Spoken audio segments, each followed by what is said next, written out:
when a shopping cart smashed my headlight. We were.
Howdy.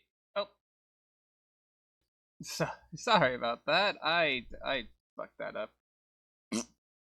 Ugh, I am out of it today. I'm sorry. Also, sorry about the ad. Like for the snippet of ad. I don't know. YouTube has decided to just be fully fucking committed. Like they have these bouts where they're just like, we're going to just shove ads in your face no matter what you do. And then there's some where they're just like, yeah, we can light them on the ads. And then there's some where it's just like, nah, fuck you. You're gonna get more ads in your face. And it's just like, well, thanks, YouTube. You're a wonderful platform now. You're such a wonderful platform. I'm glad, you're able to sap out every cent you fucking can. Ugh. Yeah, but how are we doing? How's it going? Let me I forgot to do this. Whoopsie. And there's me. Hi. Hello. And we're blowing disco.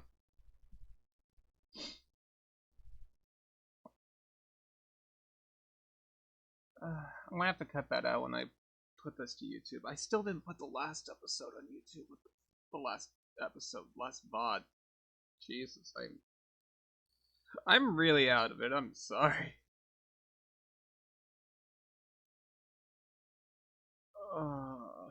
I am out of it, the motherfucker.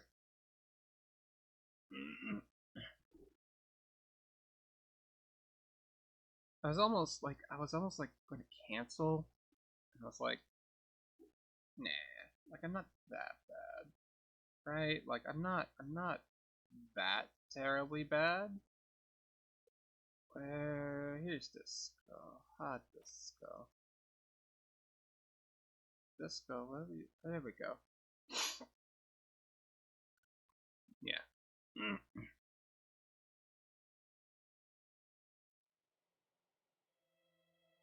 All right, and then we hit continue. Put points into endurance. Why is my... Okay. Oh, right, the door is closed.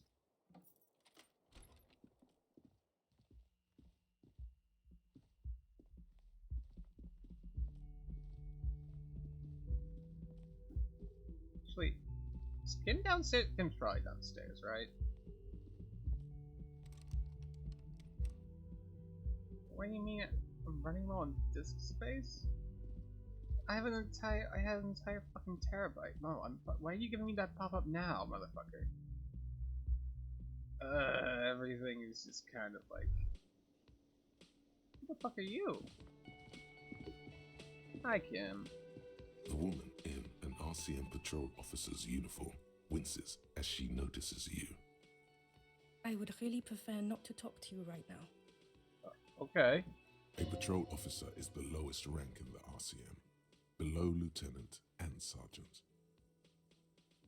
Thank you for the hydrate, Kai. You're a patrol officer of the RCM? Yes, I am. Okay. I'm on an investigation. Are you the cavalry? I'm definitely not the cavalry. I'm a captain. I know. Here's the real deal. It's hard Thank to you, tell Kim. whether he's sarcastic or sincere. Oh. But if you had to guess, you would say the lieutenant is being sarcastic. Is everything alright? Why do you want to talk to me? I don't know. I mean, why would I want to talk to you?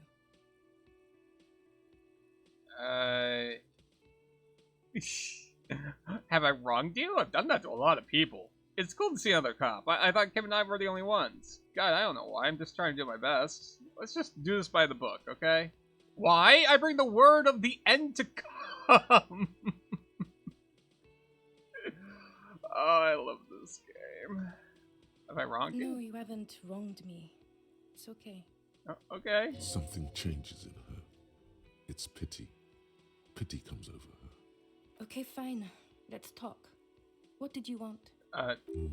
What does one talk about with a fellow officer? So what precinct are you from? What precinct? Am I from?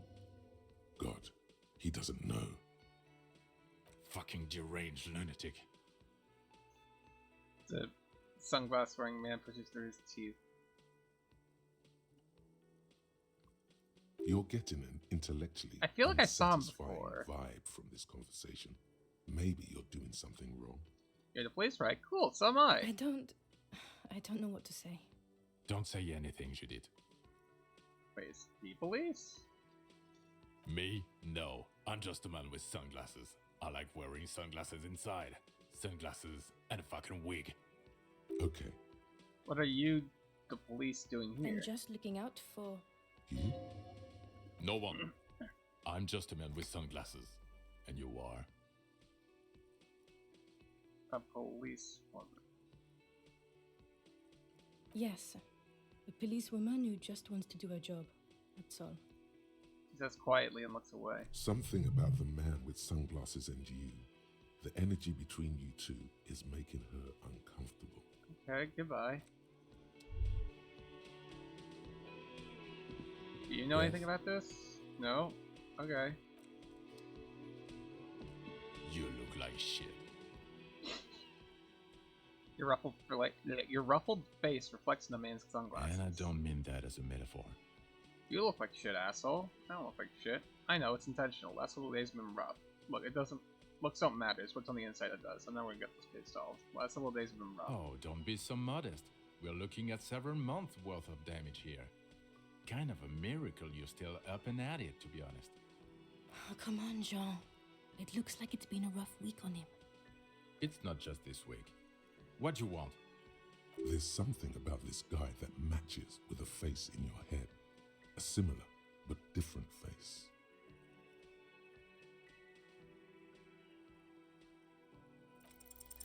You know what it is. It's like the two of you know each other. Just ask him. Tell me the truth. Do you know me from somewhere? Oh, I definitely know you from somewhere. Another life. From where? From another life? Yes, from another life. A different life. Maybe the life of a police officer belonging to the ranks of the... To what station do you think you would belong in this alternate and totally fictional reality? 41st? Okay, that's plausible. That's entirely plausible. Now we're really getting somewhere. Okay. Somewhere good. Let's talk more about the hypothetical Station 41 you mentioned. Okay.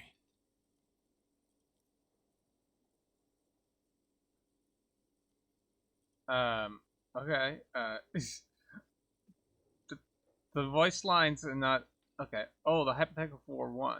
Yeah, let's fantasize about that. I'm not busy, you're not busy, let's just play around. So what would our relationship be in this alternate universe? Let's be crazy. Let's say you and I are partners. How's that for a thought experiment? Like partners in crime? Or, you seem like a cool guy, I'd love to have you as my partner. You seem like a bit of a drag, no offense, but I could do better. Kim's cooler than you! I mean, okay. Seem like a cool guy. I'd love to have you as my partner. Would you now, or would I be cramping your style? Never mind. Partner. Okay, actually... No, you want me to... Actually, I shouldn't call you my partner. Kim's my partner. He's going to know. Kim's my partner. I'm not your partner. This union is temporary. A little premonition for you, Lieutenant. Sooner or later, probably sooner, your new friend tells you he doesn't need you. He will then suggest you should fuck off. When that happens, I suggest you take his advice. The lieutenant merely bows his head in response. You have a crime to solve? Oh, no. You see, I enjoy watching other better cops solve crimes. And let me tell you, it's been quite a privilege seeing you work. This isn't helping. Who else is in our imaginary police station? You're not going to believe this, but police officers. Oh my god. Yes, sir. Solving crimes, locking up bad guys, and get this, and not getting that drink on at 2 o'clock. Whoa. Just some regular boring motherfuckers in suits and uniforms. Nothing spectacularly extravagant like you, the far-out son of Long. Who's the far-out son of Long? Oh, it's you, you eccentric genius. I mean, with your unorthodox approach to police work, it has to be you. Want me to tell me more about him or her? Not even a little bit. It's an urban myth about an officer who is so far undercover he can't remember who he is. As I said, just an urban myth. You are not the son of Lang. He's trying to protect you from further rough handling, dished out by this sunglassed man. Okay, yes, you get the joke. Leave it at that. I can't imagine it anymore. Neither can I, partner. Neither can I. It's a mere second, but it feels like you saw something. A gram of compassion in that sadness. Kim, who is this guy? I'm not getting involved in this. It's not my style, he thinks, glancing at the man in sunglasses and the woman beside him. Oh boy, they're mad at him. No wonder. He just doesn't recognize them. Got some questions for you. I'm a cop. About what? You don't look like a cop. You know what you look like? prophet, revolutionary, sack of shit, like Guillaume Le Million, like Krasmazov. I don't know, you tell me. Like a man down on his luck. I'm trying real hard here, man. Oh, well, go solve your case then. That would count as trying hard. Hi, baby. I got a baby. What? No, you're here now. You're here. You're part of this. I'm sorry. Say hello. Go meow meow, huh? Meow meow. Meow meow. Okay, you're biting me. Okay, bye. Now, will you answer some questions for me, or? No.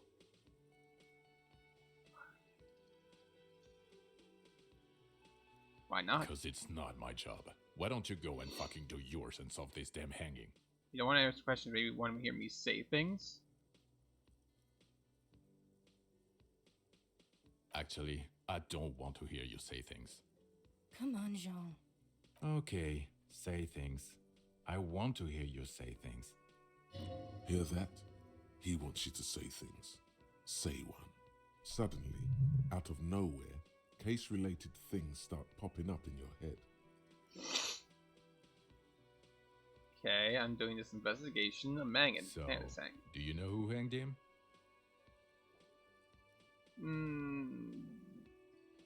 Hey, why am I even telling you this? I don't know. Why are you? That's a good question. Who knows why we do the things we do? Somehow, bouncing those ideas off the man with sunglasses felt calming, like you've done it before. Baby, what you want? My goodness, everything's working against me tonight. I have like stomach problems, and now my computer's acting up a little, and now you're acting up like you want attention, and I'm just like, well, what the hell do you want? Sorry, bud.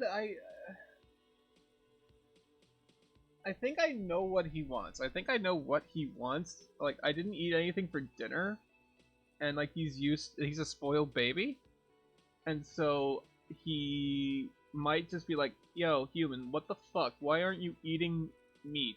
Go eat something and share with me. And I'm like, I don't want to. We do have some salad mix. Maybe I could just make like a salad and like a baked potato. Oh my god, there's more. You want something more? What is it? Let's talk about the hangman Okay, again. why not? Let's do the old thing over again. We're not wasting time. There is no time. I have a little problem. The person who's hanged is still hanging there. I still haven't taken him You're down. not shitting me, Millen. I can smell it all the way here. The whole town stinks. We're getting to it. There have been complications. Can you maybe I help? would love to, but I'm busy fucking off and not cramping your style. And that might cramp it, you see? Helping you. I'm not even telling you I these don't things. know. Oh my god, there's more. You want... Watch out for yourself.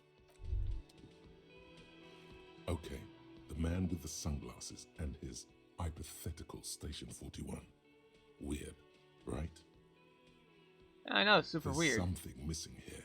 Something you can't put our finger on. You know what? Just ask him. I know it sounds crazy, and you'll probably get laughed at. But still. I was thinking the same thing. I should just ask for on the Yes, station. just cross it off the list. It's probably not true, though. Again? I can't Are you- believe this shit. Look, I just have to ask. Are we from the same police station? I'm going to say no. Just to see what you'll say to that. What'd you say? Okay. Okay. Jean, he said okay. Give it a rest.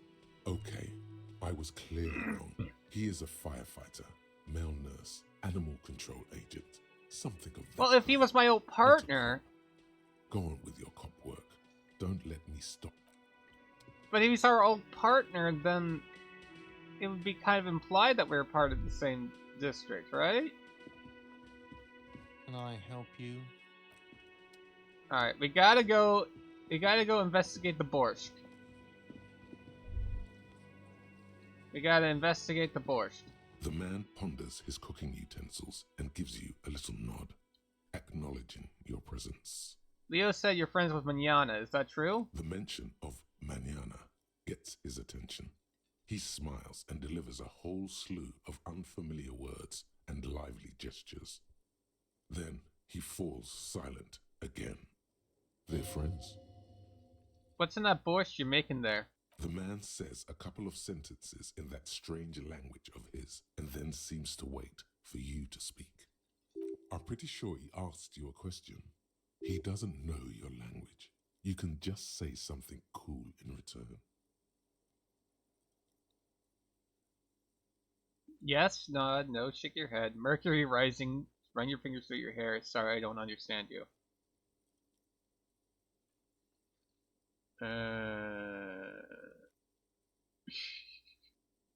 Mercury rising. Horse need more vodka? Picks up a bottle from the shelf. Okay, so it's vodka that keeps the men happy and in good spirits. Clever move by the Union. Vodka borscht! I love it, Bratan! Turn it the fuck up and then ask for some yourself. Turning it up seems like a dangerous idea, honestly. The place is a powder keg. I'll leave the cooking to you. I have business. The cook gives you a long, inspecting look, then shrugs too, and seems to wait for you to speak. I don't think I need anything else. Stay masculine.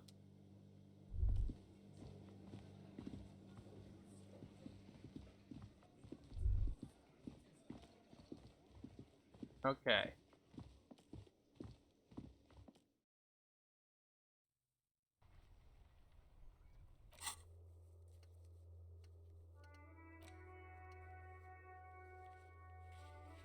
Wait, I already did the thing. I already did the special borscht.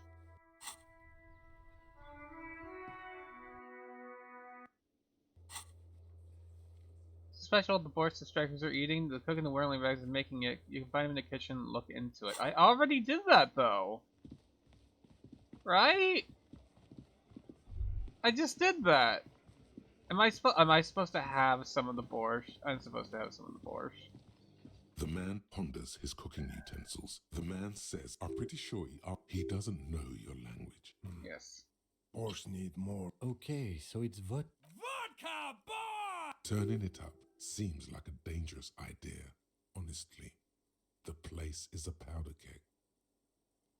Cut it. The cook gives you a long, disappointed look, then turns the stove off and seems to wait for you to speak. I don't think I need anything else to stay masculine. Okay, we did that.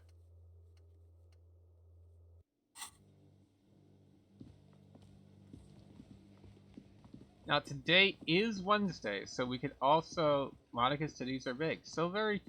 okay, who the fuck's Monica? Is this Monica? No? There's so many names being thrown at me. Alright, we're about halfway to leveling up. We could try the gun thing again.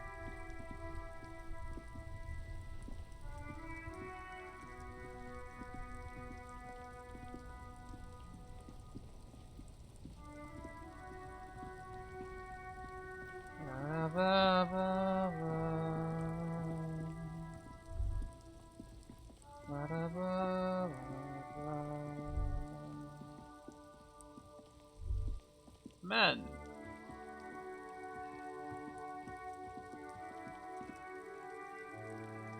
Can we talk to the men or no? Okay. A rusting control panel with loot.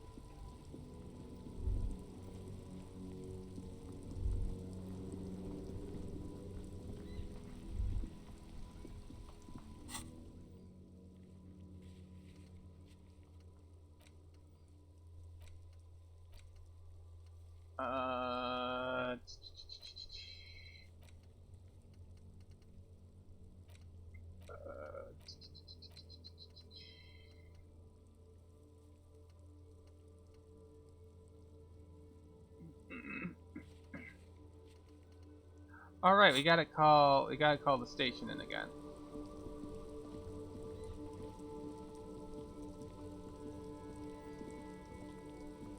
Inside, you see a set of steering levers, a radio microphone, a pull-out tool. This is Precinct 57. How may I assist you? Did you find out more about the owner of the armor boots? Sorry, sir. I still haven't heard back from the database people. Try calling again later. Is there anything else I can do for you? 57th. Oh. In the cabin, you see. Alright.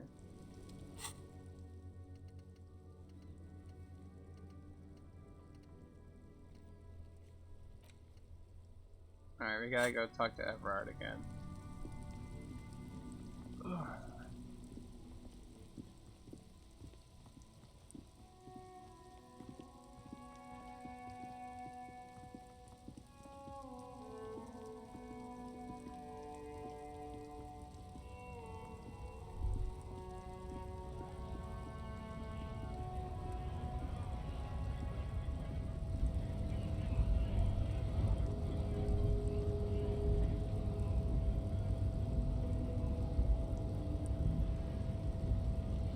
Wiretapping, telescopic batons, futuristic circuit bending to infiltrate harbor machinery.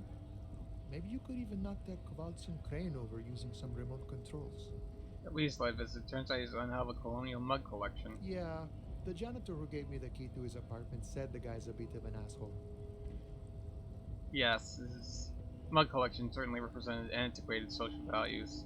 See, everyone's busy concentrating on the racist mugs. That's what the ruling class wants. A man with such a funny mug collection can't be that bad. All I'm saying is he had a lot of mugs.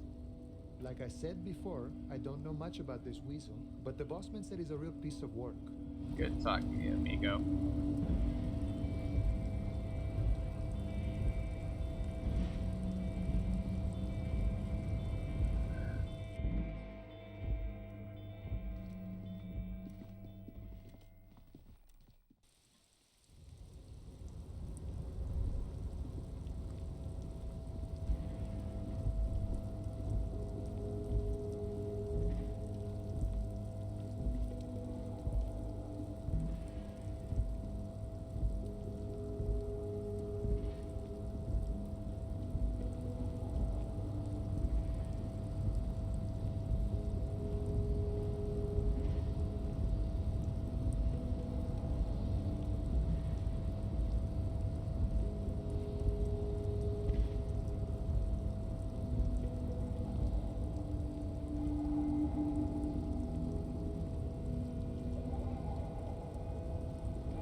Alright, let's go talk to Everard.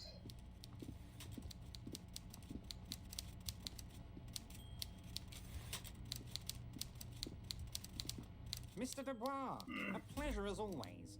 You don't have to sit down this time, since you've already sat on that chair.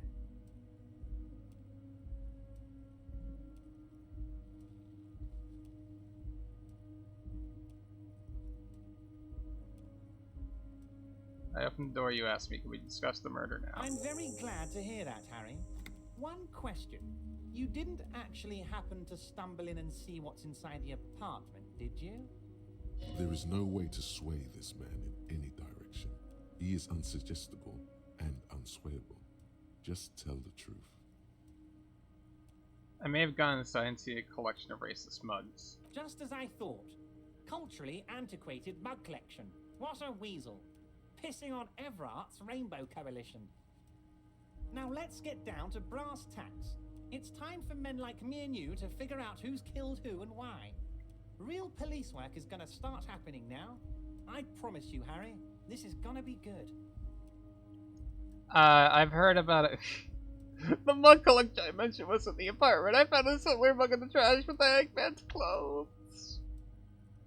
I've heard about a connection between the lynching and the strike. I'd like to hear what you know about it. We're going to do actual police work. Okay, let's do actual police work. By now, I'm sure you've figured out who the dead man was working for. The bad guys. Wild Pines. Sent to scare us. Another violent measure of the top hats against us flat caps. I'm listening. Harry, this strike is the culmination of many, many mistakes made by the Wild Pines group. They tried to shut the strike down by sending in armed mercenaries. You mean our victim? A security contractor? Can you imagine that?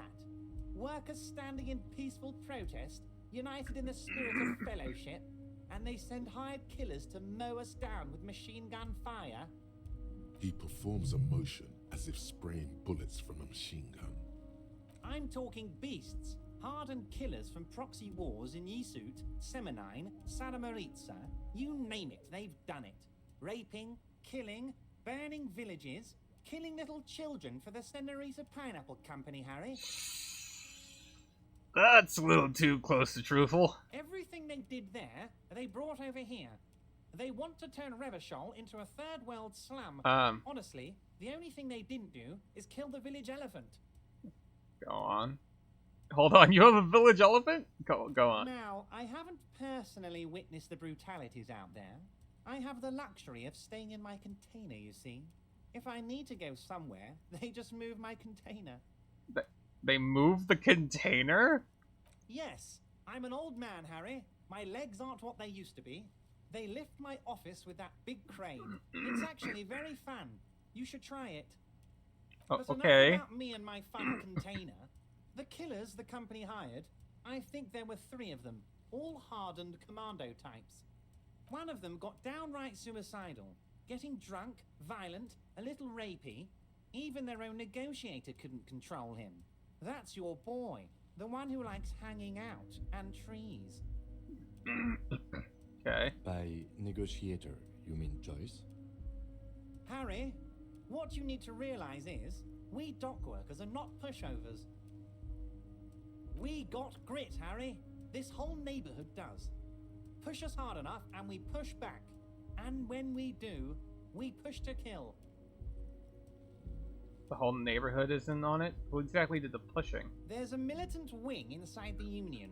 A group of people whose duties don't involve manual labor, but peacekeeping in the neighborhood, making sure everything runs smoothly. That sounds a bit like organized crime. They're like you guys.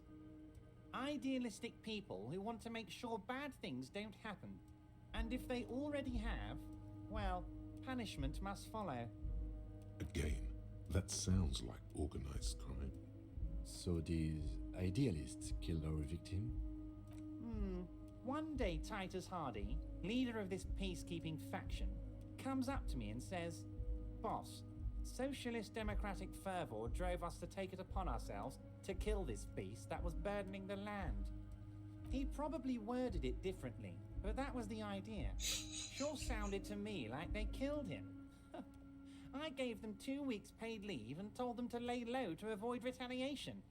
Aren't you worried we might arrest them for this? Oh, I'm not at all worried about that. These are not the kind of men who get arrested. They're Martin A's boys, tough and gritty. I'd like to see the man who takes them in. Besides, I sent my lawyer girl to look after them. Yes, we already talked to them. Despite his boastful tone, he's having doubts about something. But what? Maybe he doesn't believe the boys really had it in them. They're his boys, after all. I think you're sharing information with the police because you don't think they actually did it. That's very clever, Harry. Yes, they might have said it just to impress some girls or something. But Titus has a bad temper, so the chances are 50-50. How do you know the mercenaries are hired by the shipping company? How do I know? Let me tell you about these people. That's their MO. It's what they do. Last winter, some poor workers in Terminal E went on a little strike. The company sent in Sediment, a security contractor. The strike was over the workers' right to wear protective footwear, Harry. Okay. These guys turn up and start beating people. Tell you what, Harry, I wouldn't be surprised if we got the same mercenary company, after a little rebranding. And I'm sure as hell not surprised to see an army of scabs under my gates. So you believe the scabs were organized by the security contractor? You said it. Hell, one of those guys looks big enough to take down that proverbial elephant. Boys like that don't just happen to show up during strikes. The name of the company is Krenel this time. Might have been Settlement before. Of course. You're always one step ahead of me, Harry. I'm no genius. I'm in this position because people like me. Remaining mercenaries are organizing a tribunal to take on the Hardys. Tribunal? That sounds serious, Harry. We Union men should be shitting ourselves. I wish you hadn't told me that. I'm gonna lose sleep over this. Let's change the subject. He's clearly happy about the tribunal. You don't seem too worried about it. Oh, Harry, what do I really think about the tribunal? You're trying to climb to second base with old Everard before you've even courted him properly. He wants you to do more things for him before. You mentioned a lawyer girl? Oh, Liz is a bright one. I paid for that law degree myself, thinking it'll probably turn her all fancy. But hell, Harry, she came back a firebrand socialist. Sometimes she scares me with her zeal. Tell me about Titus Hardy and his crew. Oh, they are simply fine young men, all 7 of them. Exemplary union members, always working to advance their position in the local socialist democratic movement. Core members. Old Theo used to run them, but things really kicked into gear when Titus took the reins and named the group after himself. Gotta love his initiative. Interesting. Who's second in command? They're almost all of them great guys, born leaders. Whatever happened, I'm sure they only had the best interests of Martinez and Revachol in mind. Work with them. Hell, interview them. But don't fight them. They really are just like you. Men who like beer, women, and some order on the streets. I met these Hardys. Can you ask them to cooperate? But of course! It's the least I can do for my good friend Harry. I'll do it right after we've concluded this talk. You can now go and tell Titus about this. See what he has to say. Also, Harry, here's 5 real. Why are you giving it to me? I'm not giving you anything. I'm just holding out 5 real. Needless to say, this is another move. Don't take it. I don't need it. I only want you to help me with the Hardys. Oh, I wasn't offering it to you, just holding it out there. But I'm willing to share information. Was there anything else? The mug collection I mentioned was in the apartment. I found a similar mug in the trash with Hangman's clothes. Racist mugs in the trash and in the apartment? You guys are just light years ahead of me. I have so much confidence in the ability of your organization. How's the volume, by the way? You're doing this and leaving me to do what I do best. Helping people. With the power of... Volume alright?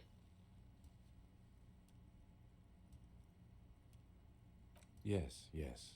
Do you think this weasel is somehow connected to the murder? Oh, no. I don't cross paths like that. All I want is for you to succeed in your investigation. I would never complicate things for you. But this weasel might have cleaned up after the killers. Believe me, Harry, he's a nobody. Just your basement variety nobody. Well, gee, thanks. Can't imagine him being connected to a high-caliber case like this. Okay. But he does live nearby. Maybe it's a pedantic weasel. Fascists are known to be neat freaks. I feel like a real detective right now, Harry. Am I getting this right? There's more to police work than whacking an imaginary baton. Alright, game might be a tad quiet, but completely fine. Of course, Alright, course, Harry. I thought I'm not a real Everett was police a officer. smidge You quiet. Give me a minute here. I want to turn this up to -15.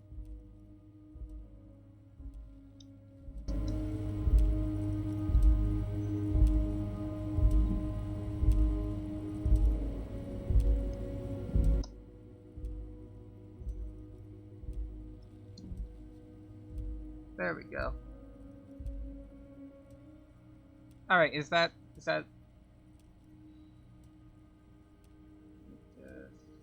good talk? Was it a good talk? I'm not sure we made much headway here. I was hoping we'd bust the case wide open. Heck, I even wanted to tell you what I really want to achieve with the strike. I don't know what happened, Harry. I wanted you to feel like Mr. Martinez. And of course, I also wanted you to find your gun. But it's like I can't completely trust you. Yet. Yet? Yes, Harry. It's like I can't fully trust you if you're not a man of the left. I want to, but I just can't. A man of the left. So you have to be a social democrat. He's been hurt. too much in the past by men who aren't social democrats. You're right to not trust me to take care of me. I'm a hustler, I'm a grind, I'm a money engineer. What's that supposed to mean? I'm more left than you are. This is another corrupt scheme, isn't it? I'm neither left nor right. I do what my heart tells me to do. I'm not a man of the left, I'm a patriot of Revershall. You're take care of me, I'm a hustler, I'm a grind, I'm a money engineer. What is that supposed to mean? I'm more left than you are.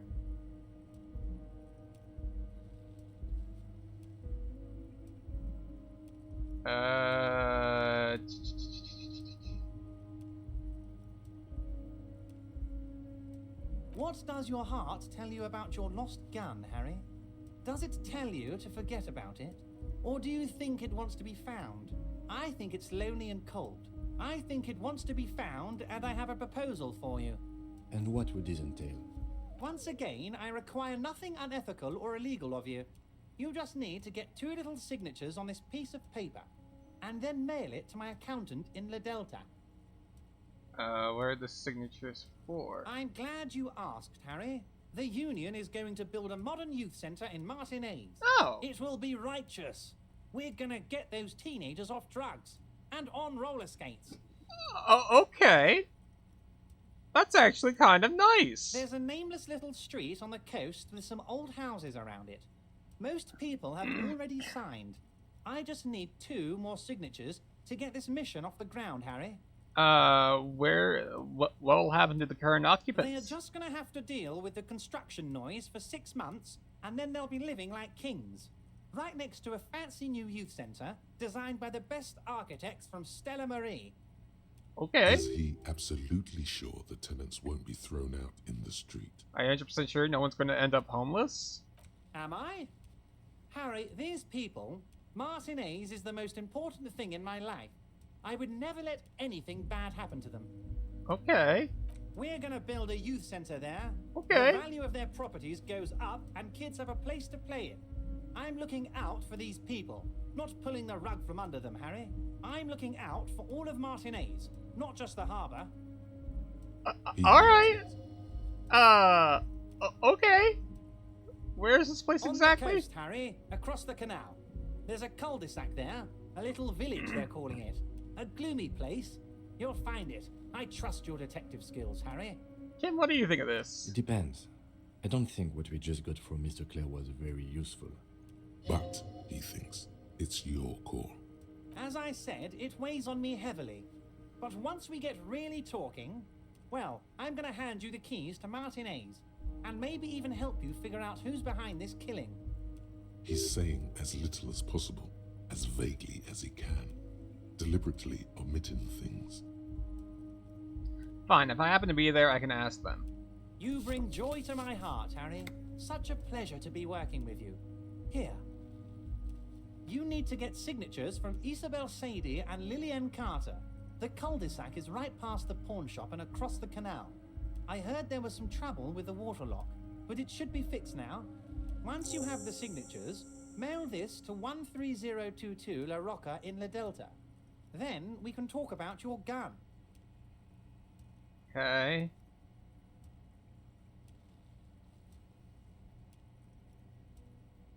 I'm gonna leave now, but we might talk again later. See you soon, Debardeur. Just kidding, but not too much.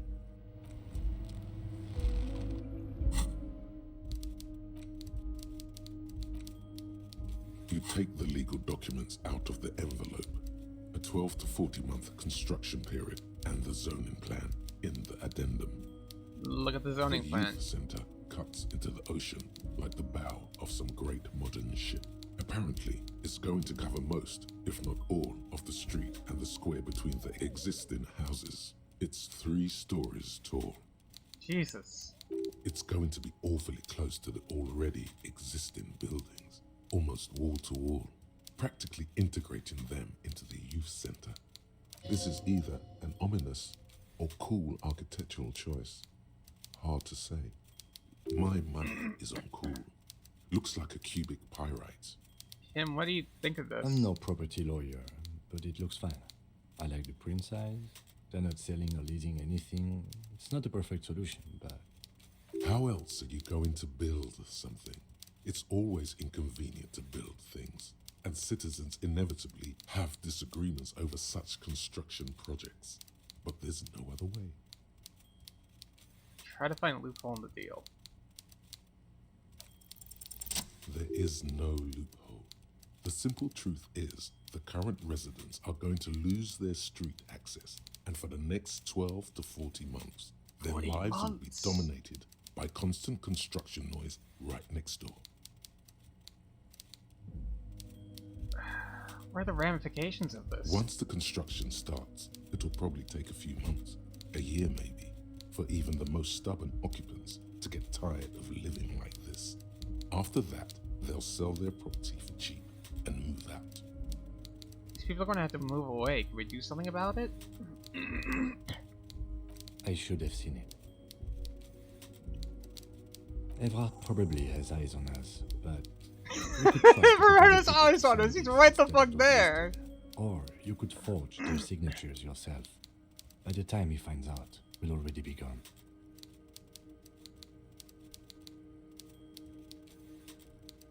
However, we'll need access to the coast before we do anything. Evrard won't believe you got villager signatures if you can't even get to the village. You can try a forgery as soon as we can cross the waterlock. The front of this quarterly journal features a large satirical portrait of the late King Friesel. From the sides of his head, a pair of white antlers spread to the corners of the cover. Why Friesel? Because Friesel was incompetent, foolish, and cruel. In short, the embodiment of everything the communards wished to overthrow. It's satire, you see. Flip through the pages, see what catches To your your eye. disappointment, there aren't any full-color pictures to direct your attention. Just column after column of closely set text, interrupted occasionally by little doodles in black and white. After rifling the pages with your thumb several times, you return to the table of contents.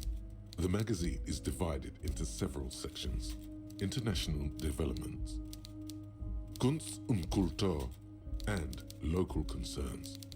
Just inside the cover, there's also an editor's note. Read the editor's note. Comrade, as you know, this journal takes its name from Mazov's immortal expression, Du cristal à la fumée. This was his way of describing the way the rigid, crystalline structures of capitalist ideology turned to smoke under communism. Base. But, like the structures of capitalist ideology, we too are at risk of going à la fumée. Unlike many publications which are content to spoon-feed their readers reassuring drivel, La Fumée is committed to telling the radical truth, even when that truth may drive away potential subscribers. Okay. Only 4 issues in, and it sounds like they've already alienated their readership. Yeah, a little bit. So please, if you value our radical Mazovian perspective on contemporary politics, culture, and international affairs, please consider subscribing today. Yours in struggle, the editors. Tim, I think this is a communist magazine. What do you expect? It was laying around the office of the Debarders Union. They're probably bankrolling the thing. You flip back to the front of the magazine. The table of contents unfolds before you. Catch up on international development. This section includes a long, tedious critique of the latest round of free trade negotiations between the EPIS nations and the Free State of Semenine. You also skip over an article about heavy fuel oil smuggling along the Messina border, something about bear wrestling in Samara, book riots in Yugograd. Face it, you really aren't interested in foreign affairs. You're not even sure where most of these countries are. You flip back to the front of the magazine.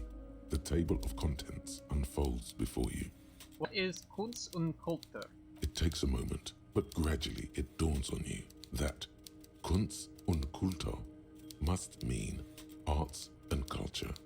Why they decided to title this one section in Volda is beyond you.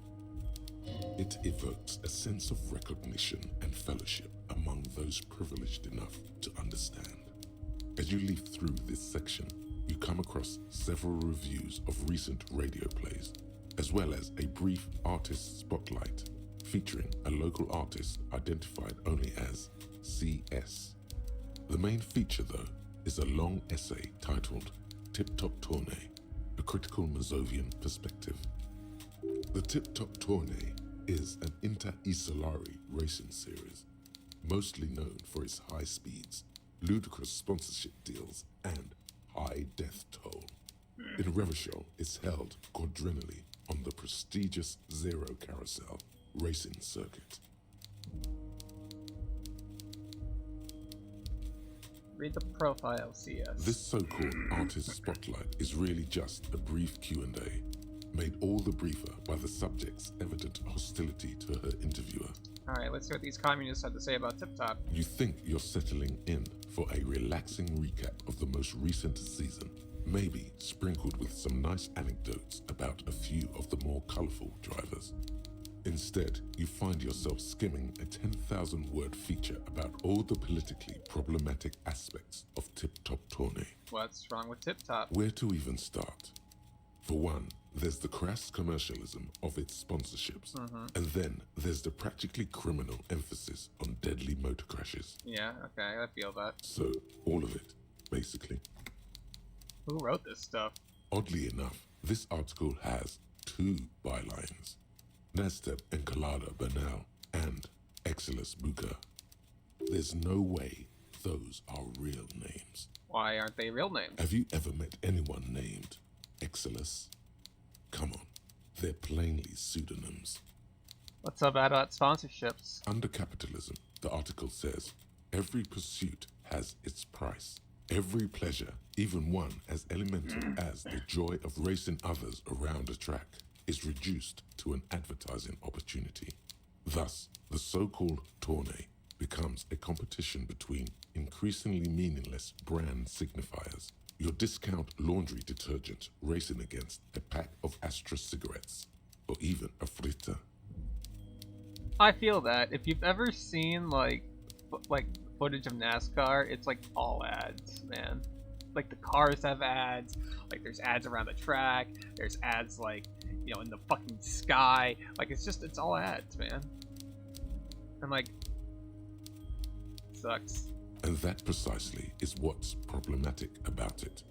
Were it not for the promise of random, spectacular violence, audiences would quickly lose interest. At the end of the day, it's the destruction of these 750,000 real races that you're really watching for. You're right, I really am in just for the violence. You see, one cannot avoid the conclusion that Tip Top Tournée is simply the apotheosis of spectacular entertainment under capitalism. Kim, did you know Tip Top Tournée is actually an orgiastic ritual of capitalistic destruction? I had no idea. Kim, you wouldn't believe how badly written some of these articles are. Kim, this article says that no one really watches Tip Top Tournée for the races. I can safely say the thought had never crossed my mind, Detective.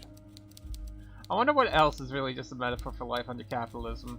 I'm sure most things are, if the young men who wrote this article are to be believed.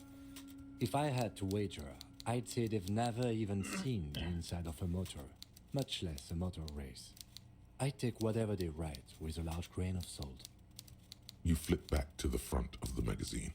The table of contents unfolds before you. See what I mean by local concerns. Unsurprisingly, much of this section is taken up with articles declaring unqualified support for the dock workers' strike.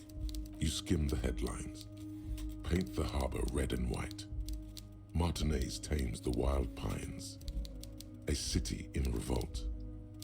First we take Martinez, then we take La Delta. Finally, there's a brief article by the writer G. Martin, accusing the owner of the Capeside Apartments of illegally attempting to evict certain communist tenants simply for not having paid their rent. Damn communists should have killed a lot of them when they had the chance. If it weren't for Wild Pines, all those cruisers would be out of a job. Charging rents just to live somewhere is pretty outrageous. That is true, that's based. Wouldn't it be better if everyone in labor capital could reach some reasonable accommodation? Why should I care? This doesn't have anything to do with me! Wouldn't it be better for everyone at labor and capital could reach some reasonable accommodation? According to these editorials, there can be no accommodation with the forces of international capital or their mucilaginous allies. in the Coalition. I got a fucking achievement for fucking... I got an achievement for being a filthy centrist. Why do communists love puerile insults? And they wonder why they're always being left out in the cold. You flip back to the front of the magazine.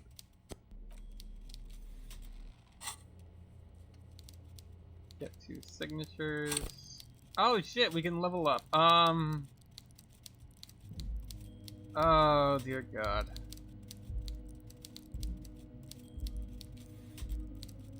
You know what? I'm gonna save that actually. Yeah, I'm gonna save that. I'm gonna save it until I need it.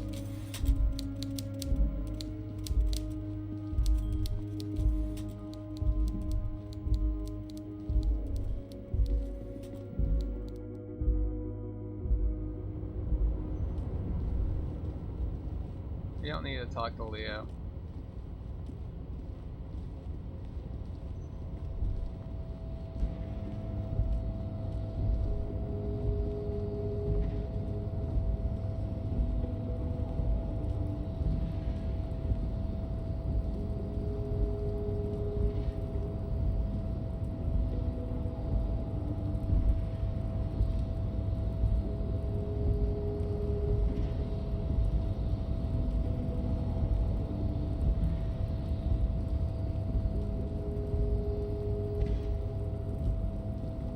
Harry, oh, okay, I was about to say, will Harry just go there, or...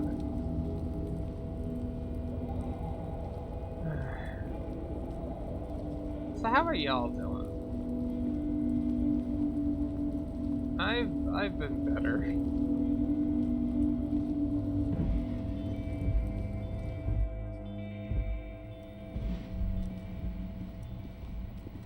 I don't know why, I've been having, like, stomach problems or something lately. I don't know, like, I swear to God, like, once you turn 30, something in your body just turns off and it don't turn back on the right way. I mean, I guess this is just my life now. I mean, I really should just take better care of myself, I know that, but it's fucking hard. I can barely trust myself to do the goddamn basics.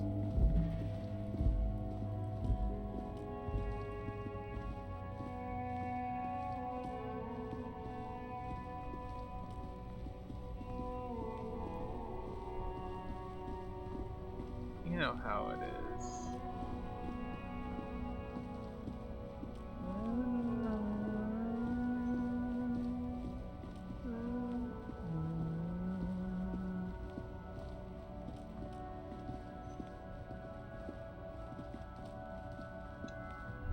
It's not fixed. What do you mean it's not fixed? It's not fixed. Who wants to flick it? Oh, I guess I gotta flick it. Okay. A rusting control panel. You grab the handle and pull the lever up. As soon as the metal connects against the water lock starts moving.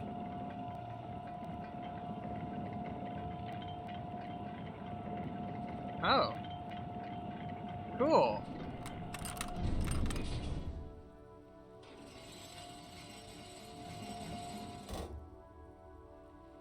All right, we can go to the coast now. Expect rugged terrain and drunks. And if you wanted to forge that document for Everard, now you can. Well, let's see if we can get the, let's see if we can get the fucking signatures legit. Radio relay hums with electricity. Oh, hold on. There's Rial. There's Rial. No, hold on. No, Harry. There's Rial. 55 Rial. Or 0.55 Rial. 55 cents. Let's this over here. What is this? What that? It's a box. Breaker box to power. A breaker box to power the radio pylon above you. Maybe there's something inside? Very helpful. Thank you. We also gotta look for the fucking bug, right? The reed bug. From the Col de Mamadakwa.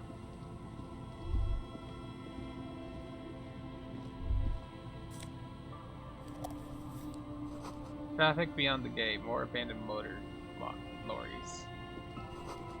Sign says no entry. Somebody scribbled an inverted star on it. Okay.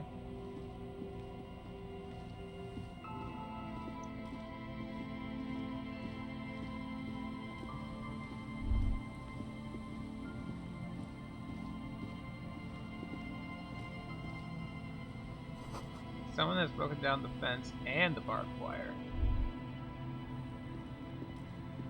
Alright, so the tracks go this way.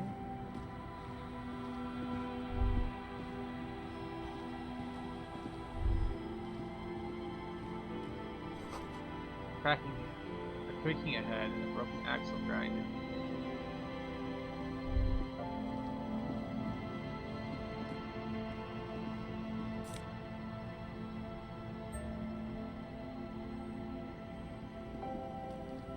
That's our police car. A banged-up motor carriage lies half submerged in the icy water, slowly sinking into the Elysium Ocean. Only the cabin top, rear wheels, and the engine remain visible. It must be cold and lonely down there, in the icy water. Remember the tire tracks in Martinez? This is where they were leading. So this is where all the tracks were leading to. It appears to be so. Well, let's investigate. I agree. We should definitely investigate. You get a sudden sinking feeling. Stomach acid comes up as you look at the motor Like, carriage clearly in that's deep, our car, right? dark, Like, that's the same... cold water. That's the same build as Kim's. Why the doom and gloom? It's just a sunken motor carriage. Some motor carriages are bound to end up in the sea. Then you hand over the gold The medal. motor carriage is properly stuck in the ice. Getting it out would require a team of specialists. What's the make of the car? The logo is too deep in the murky water. You can't make it out, but you do see a monkfish float by. How long has it been here? The ice hasn't closed around the vehicle yet. My guess is it's been here since last Saturday or Sunday. The estimate is correct. The incident probably occurred on Sunday evening. Looks like Jacob Irv's journey came to an abrupt Your end here. mocking tone finds no response, but the motion of the waves.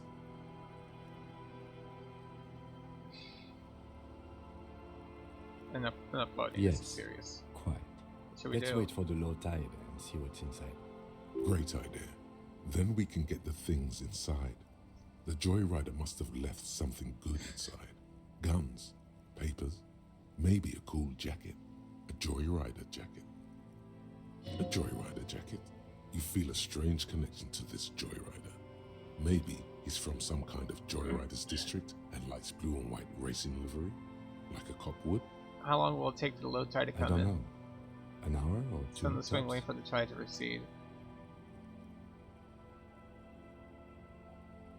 As you sit down in the old, rusty playground, the world around you becomes very silent. Nothing but the sound of seagulls high above in the sky, echoing like distant laughter. Ice cracks around the blue motor carriage in the sea. It looks very blue. Spit flies from your mouth to your moustache, your chest, the ground before you. No sound, though.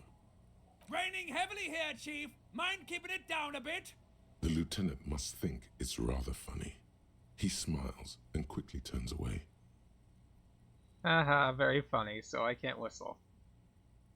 Like to see you try in this bloody wind. With his lips puckered, the lieutenant lets out a beautiful, melodic trill that puts even the insulindic thrush to shame. You hear the sound echo on the large body of water. Clouds race across the spring sky, and suddenly you just feel better about everything. Okay, that's way better than what you did. Okay, conceptualization. The clouds pass in the sky, and the shadow of the swing moves like the hour hand on a timepiece.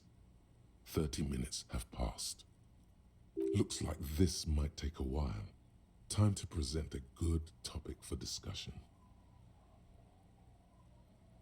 Tide sure is taking its sweet time. I believe it's following a pattern set millions of years ago by cosmic forces. But I suppose it could move quicker, yes? Clouds on the horizon grow darker, and the shadow of the swing set keeps climbing. You hear the distant rumble of the city. 30 minutes pass. Do you think I'll ever find my gun? God, I hope so. I've been thinking, if I put enough time into eating right and exercising, I could turn myself into a living weapon. Then I wouldn't even need a gun. I don't think I'm ever going to find my gun. The hole's so big and my gun is so small.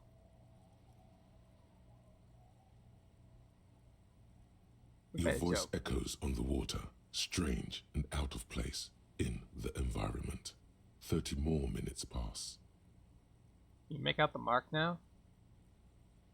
Detective, I've been able to make out the mark ever since we arrived. I find it odd that you haven't. It's a Capri, Model 40.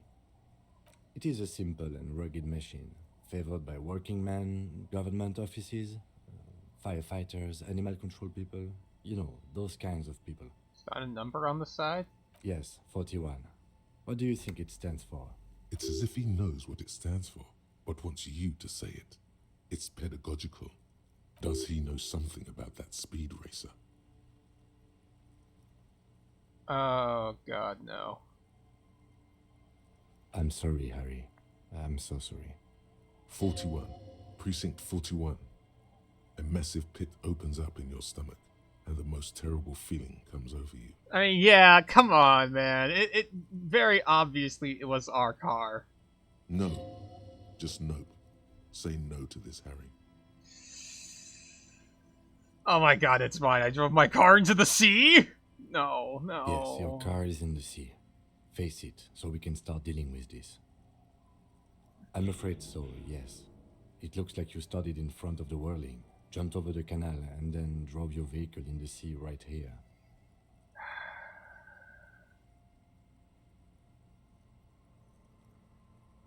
How do we get it out? Detective, we don't. A rescue operation really isn't viable at this point. So it's just gonna be there like that? I'm afraid it will have to be there like that for many years. Look at it.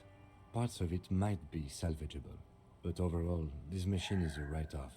I can still fix it? That is very unlikely. All the electrics are toast. That goes for the electromagnetic steering and brake systems as well. You'd be lucky to find one undamaged component in there. In a few months, there will be nothing but rust left of this vehicle. It'll be cheaper to buy a new one. Well, not cheaper. This motor carriage costs 40,000 real. But in the long run, it still makes more sense to buy a new machine than try to refurbish this. They're going to be angry at me, aren't they? Precinct 41. Let's face it, this is a substantial loss to your district's budget. I mean, my station only has 4 other vehicles in addition to my kinema. This was 20% of the station's vehicular budget. They're going to take me back after this, aren't they? People are more valuable than machines. Training a police officer is even more costly. Badge, gun, now this. The lieutenant adjusts his glasses and doesn't say anything. There is also a 4th thing you've lost. I don't want to hear about that. It's lost forever into the deepest of seas.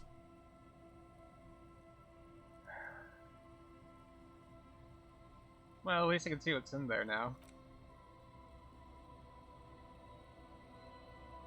Come on, we're yes. Let's go take a look.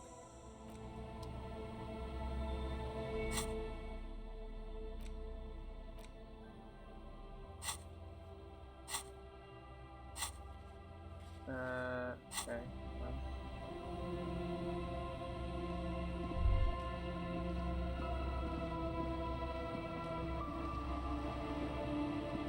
Bottle drained of all its booze is frozen in the ice.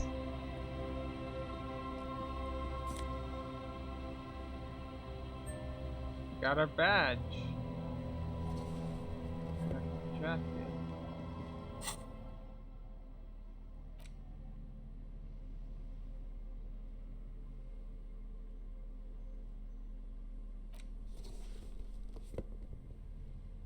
Civil calculus.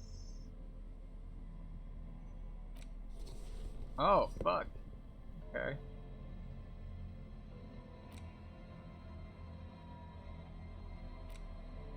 A police badge on which you see the photo of a man. You. Some seaweed is stuck to the back. Found my badge. At least something good came out of all this.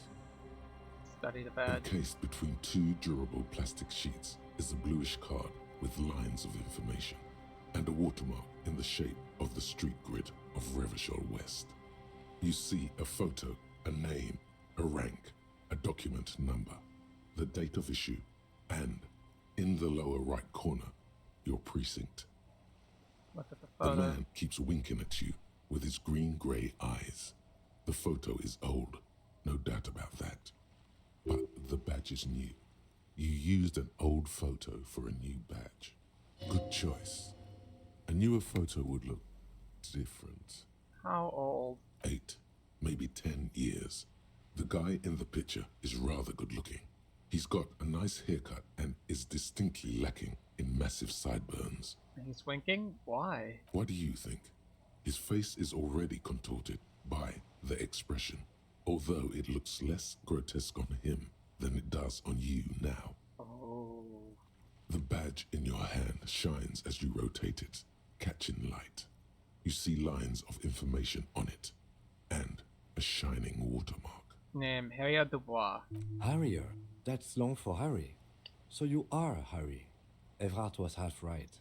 Probably not a lot of people know your full name. Whoever told him you're Harry Dubois didn't.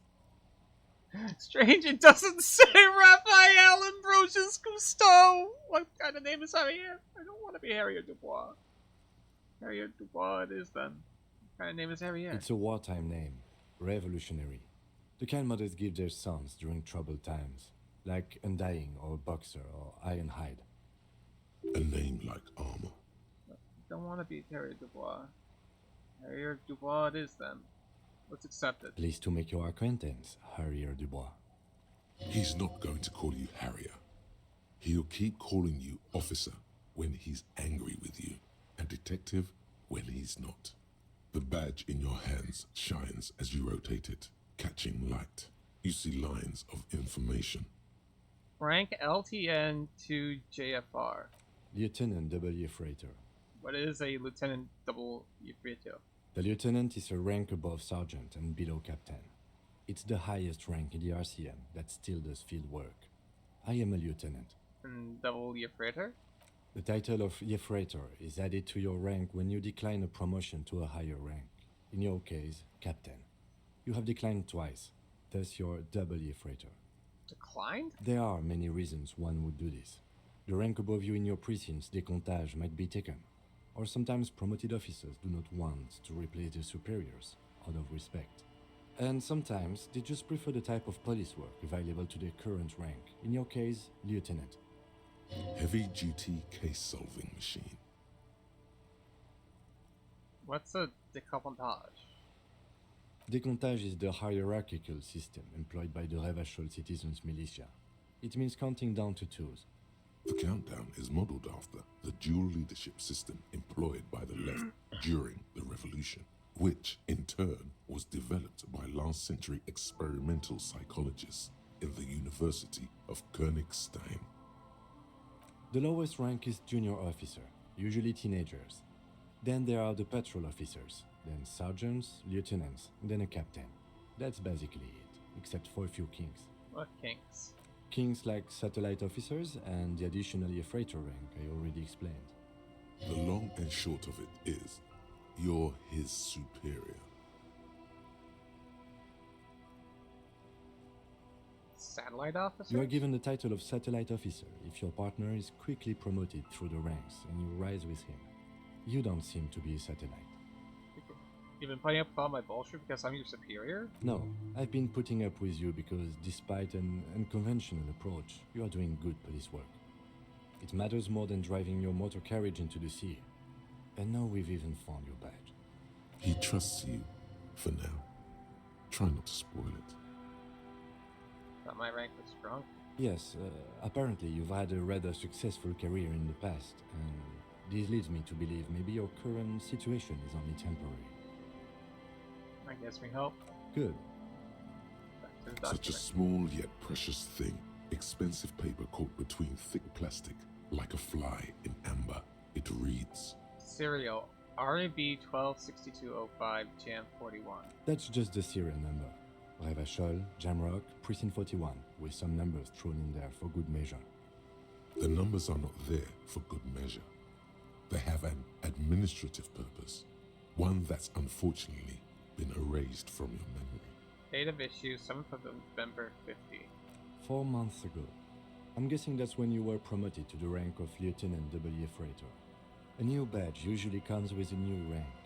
You seem to have been doing well then. You're pretty sure you weren't doing well, but better? Probably yes. A lot can happen in 4 months, especially in winter. The winters are never easy on you, of that you are sure. I remember that time. That was a good time. We had a good work-drink balance going. What happened, man? Pump it up! Precinct 41? Yes, it's the designation of your precinct. 41, like mine says 57. The 57th is mostly industrial harbor, a lot of asphalt. The 41st is... What? It's a tough station to work in. You have all of Jamrock to cover. That district should have 3 precincts, but money is what it is. It's no wonder you are like you are, he thinks. But then again, It's a legendary district, and a hell of a station too. It must be an honor and a curse to work with people like Price, McCoy, Berdiaeva. Roberts, Feuerbach, Dimitri. Suddenly, names from your decomptage flash in your forebrain. The badge in your hand shines as you rotate it, catching light. You see lines of information.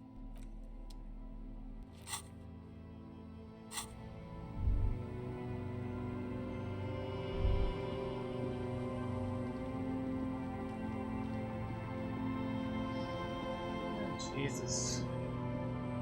Footprints in the snow, they lead away from the accident.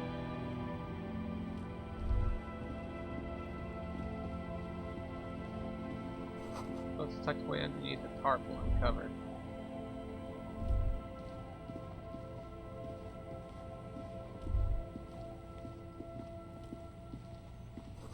The other side boats recently been tarred.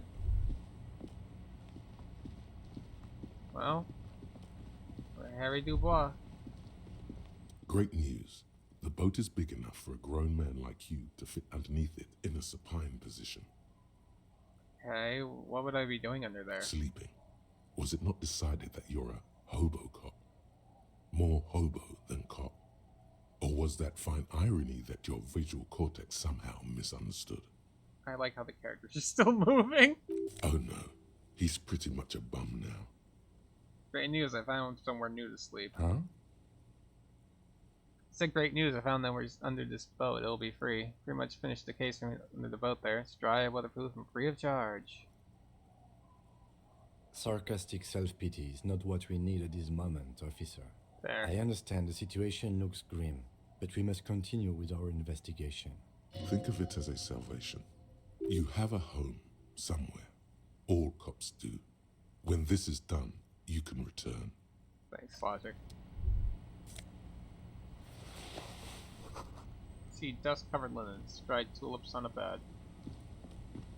Let's try our new pants. +1 to the Kingdom of Conscience. Eh, they don't look bad. These are some wonderfully regular pants. Not too tight, not too loose, moderate in every sense. You'll blend right in at some pleasant dinner party. I like regular, normal things. I know you do. These inter-Isolari pants are like wearing a perfect compromise in your nether regions. No one will call the moral intern on you like this, that's for sure. You're a little more moralist now, buddy. Uh-oh. A little more normal, even if you didn't want to be. Makes sense? This is what wearing boring office trousers does to you. I don't want to be a fucking dem.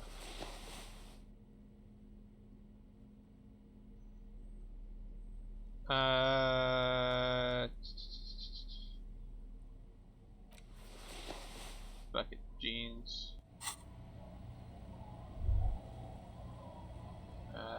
Pick that up. Elysium. The blocks chart to make sure fire filled with magazines for lighting.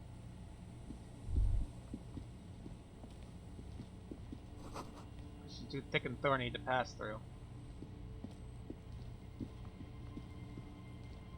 The worn and beaten wooden planks of the bench do not look overly comforting. We can sit on bed. You can revisit the bed. I do believe, yeah, we didn't look at this. Oh, that's a door. Okay. Sons of Life in the North. Washboard scrubs built from fabric. With the broken glass, dusty shelves, and a forgotten chair.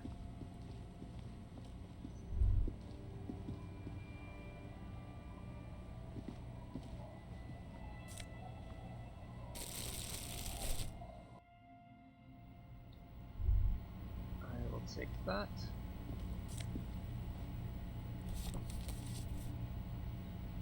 Yes? I did not mean to talk to you. See a dark red chair in the dim light of the room.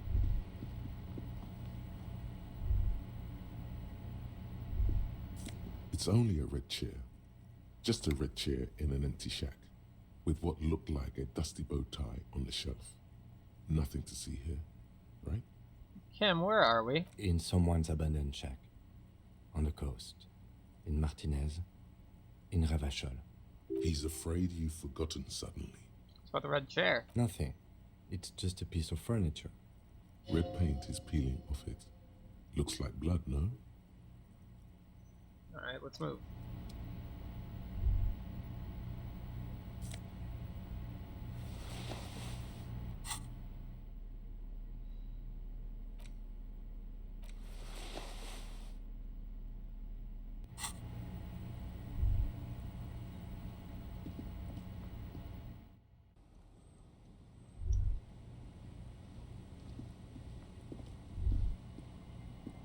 Yeah, I just realized they have a whole ass, like, separate... Oh my gosh, they're called the Mamadakwa.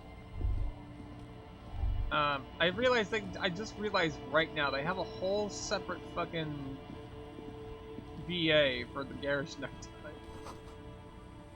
No, looking in.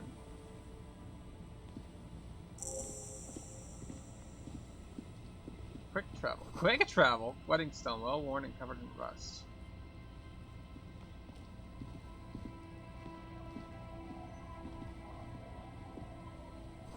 Construction material. We were planning to build this house left in a hurry.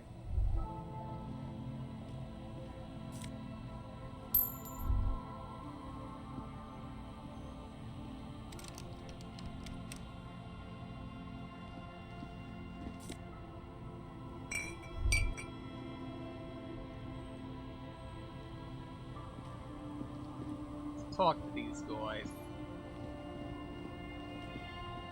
Look, opening with my eye socket again, no problemo.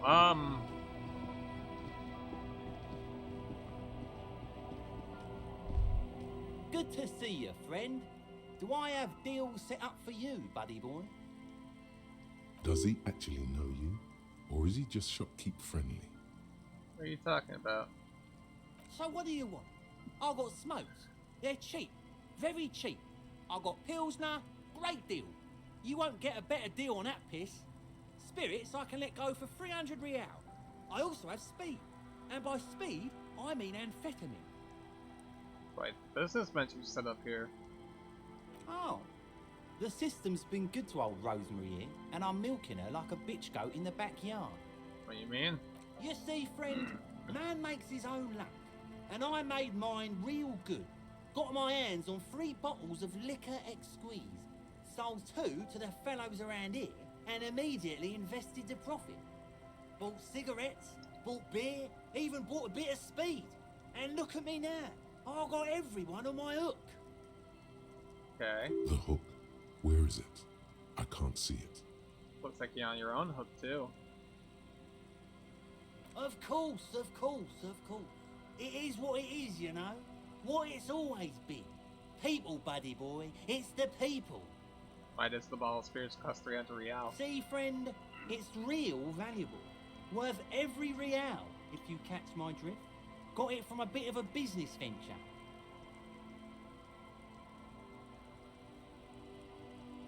You know, it's funny, actually. What is? What? What do you mean, what? What do you think was funny earlier? This guy. Conversation might bring a discount, no? No, I don't even want the spirits So anymore. what do you want then? His tone is aggressive. You're getting on his bad side now.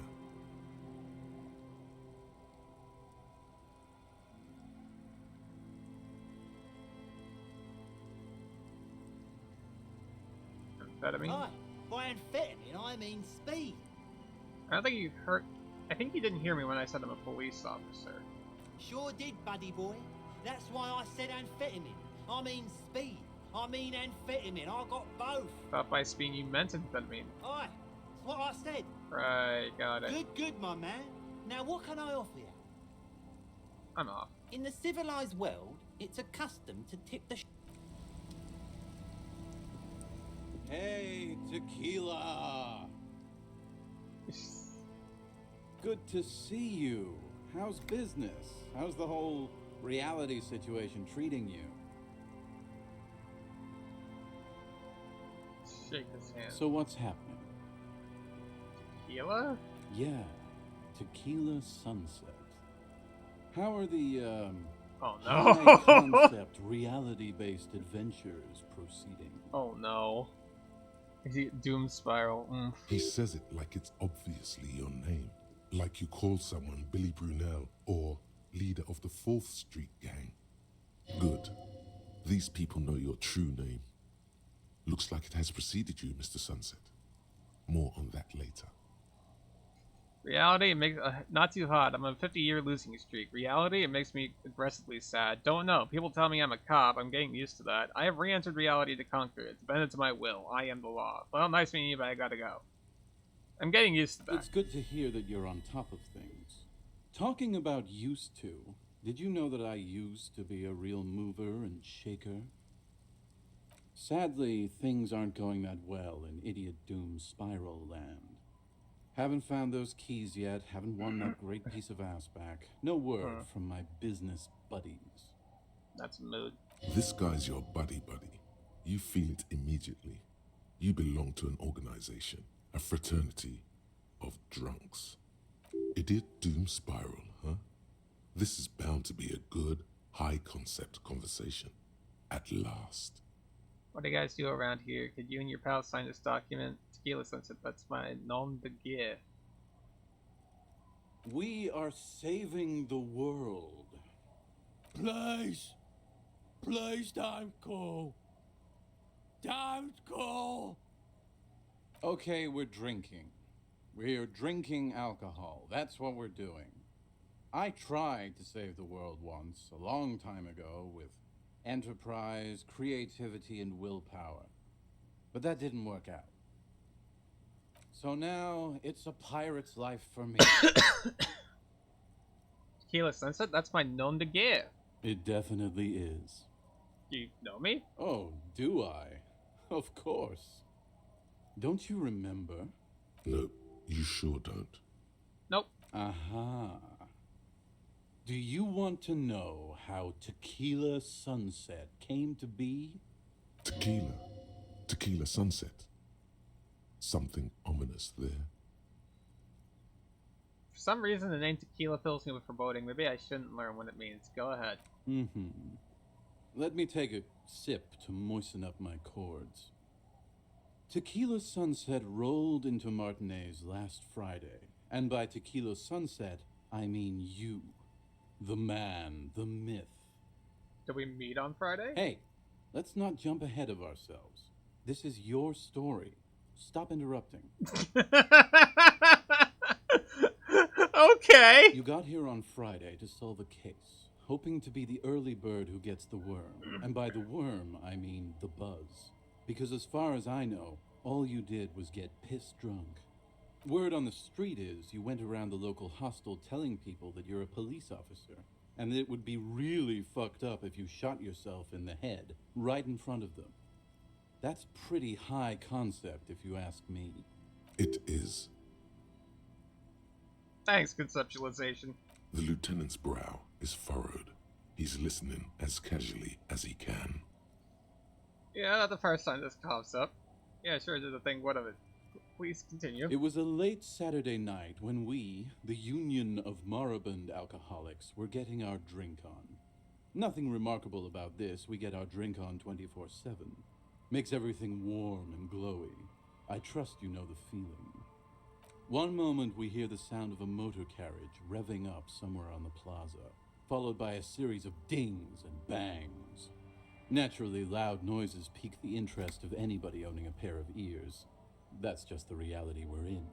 Naturally. Anyway, there was a brief silence. A gasp of silence, if you will. Followed by a real commotion.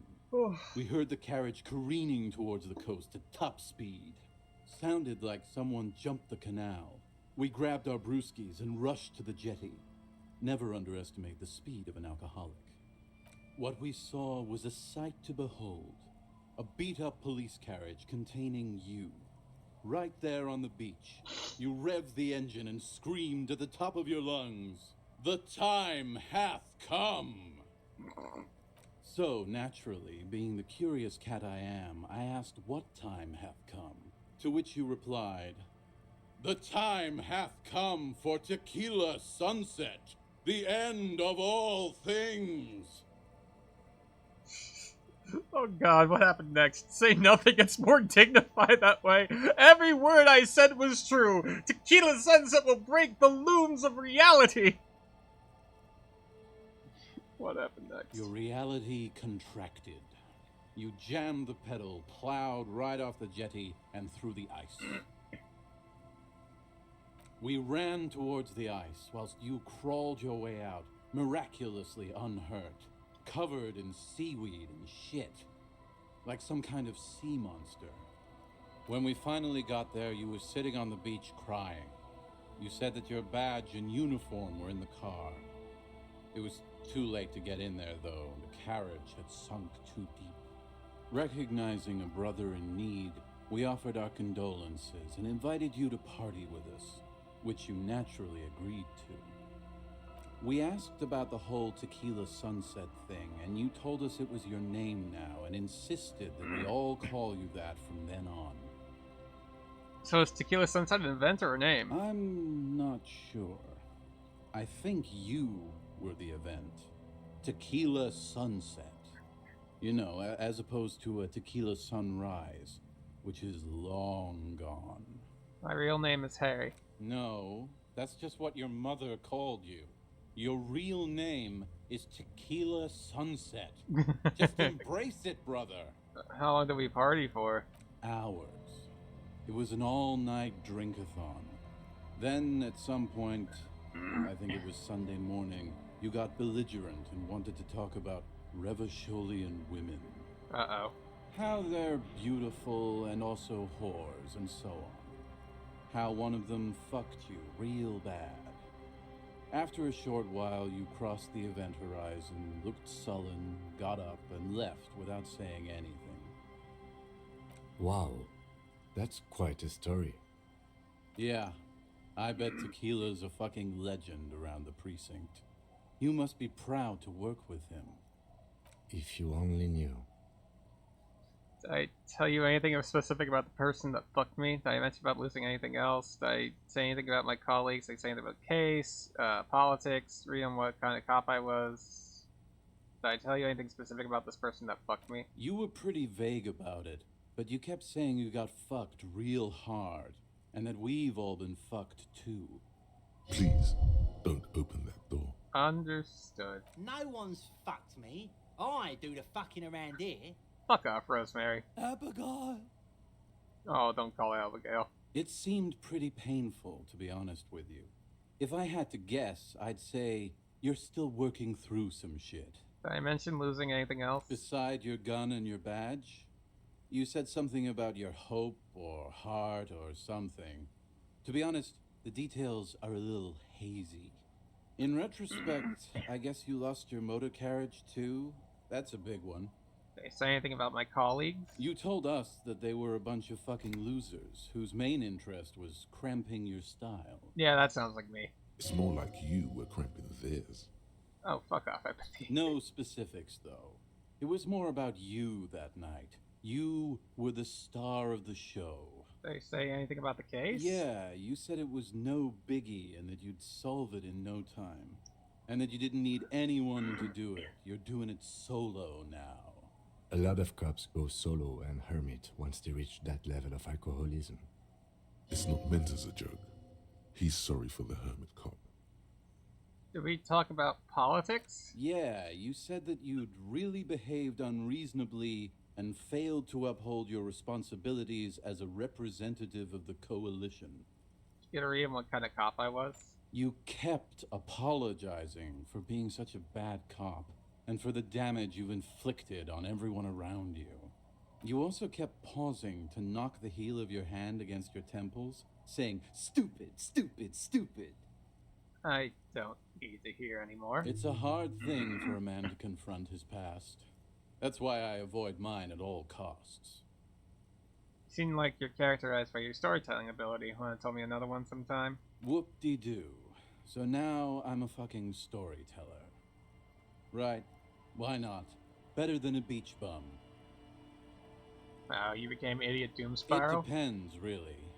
Are you willing to help me out?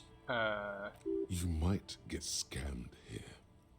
I have a feeling this is going to cost me a lot. No, the reality of the situation requires a rather modest contribution. A little motivational package. What do you need?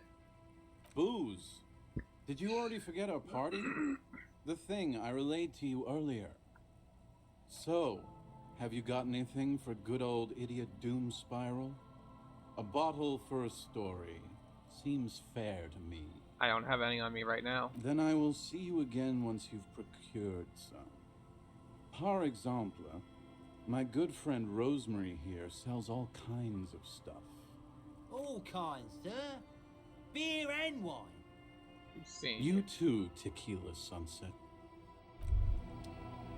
As you turn, a bright light catches your eye, making you squint. Where's it coming from? From a distant sunset, a stage light, flash photography, nowhere in particular. It's just what superstar law officers do. They squint at lights, and they solve shit. Actually, now that I hear superstar and law official in a sense, they sound weird together. What are you, deaf? They're perfect, like rock star politician and drug addict teacher. Embrace the superstardom you've worked so hard to establish. Yeah, that's me. I've been establishing my superstardom hard lately. You got the wrong impression. I'm no superstar, I'm trash. Yeah, a cool, trash superstar. Big dick cop down on his luck. Salam Rocky by here. Badass on the edge disco cop. Time to recede into a ludicrous fantasy world. Here we go. Camera. Lights. What's this about a ludicrous fantasy world? Yeah, you know. Beneath it is just heartbreak, a pulmonary tract infection, atherosclerotic disease. This is where you say action and reconceptualize all that. Reinvent it as the world's first celebrity police officer. This is the beginning of your legend. Fuck it, action. With a sudden flash, the world freezes around you, and you along with it. In an iconic monochrome solution, a black silhouette against a rasterized orange world. It's on. Rigorous self-critique. Here it is. Hard facts from the man you are. You once jerked off in the locker room and were caught. You held a young woman by the arm and kept her in your apartment for 20 minutes against her will. That's right. These are not flights of fancy. These are real deeds, Harry, emerging from the darkness of your past. You tried shooting a fleeing suspect in the foot, but hit him in the pelvis, crippling him for life. And, above all, you let life defeat you. All the gifts your parents gave you, all the love and patience of your friends, you drowned in a neurotoxin. You let misery win, and it will keep on winning till you die, or overcome it.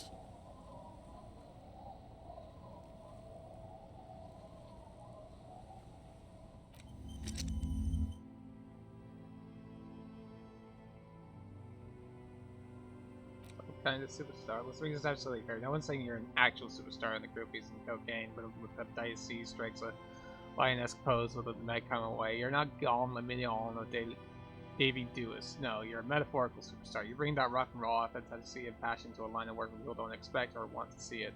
Where some would say it doesn't belong. Law enforcement.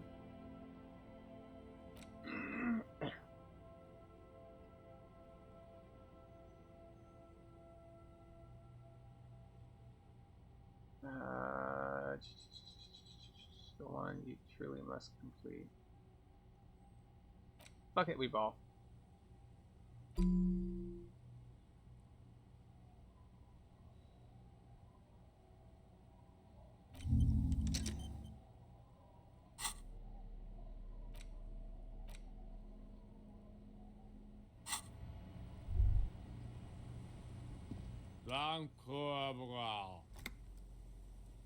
Don't you call her?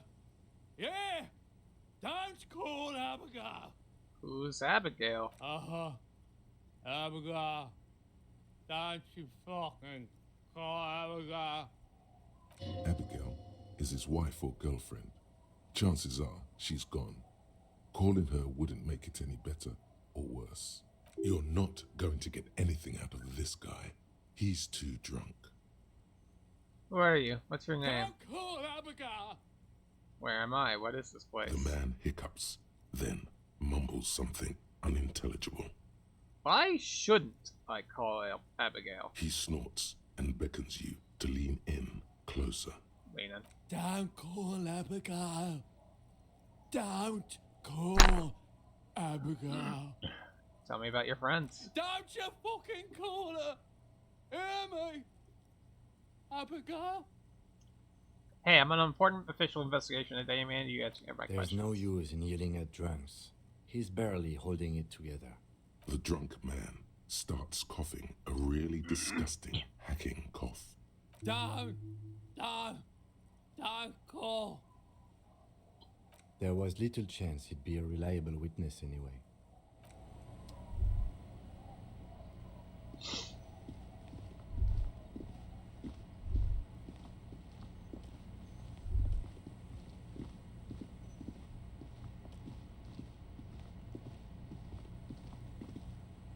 The scruffy-haired little boy kicks a stone. He can't be more than 5 years old. The other one looks indistinguishable from him. He watches his brother kick the stone with his tongue lolling out of his mouth.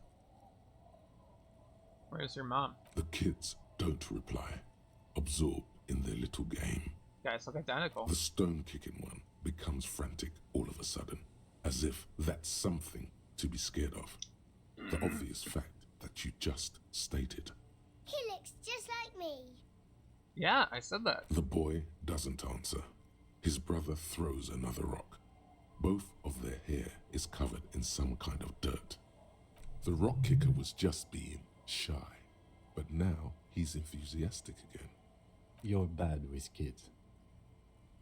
And what are you, Kid Master General? Maybe I am.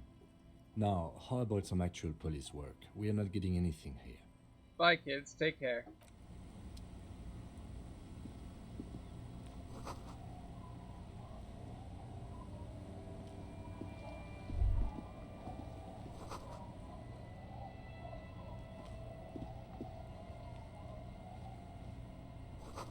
Flower trough where nothing really grows, maybe in spring. That's fair. That's a favorite thing.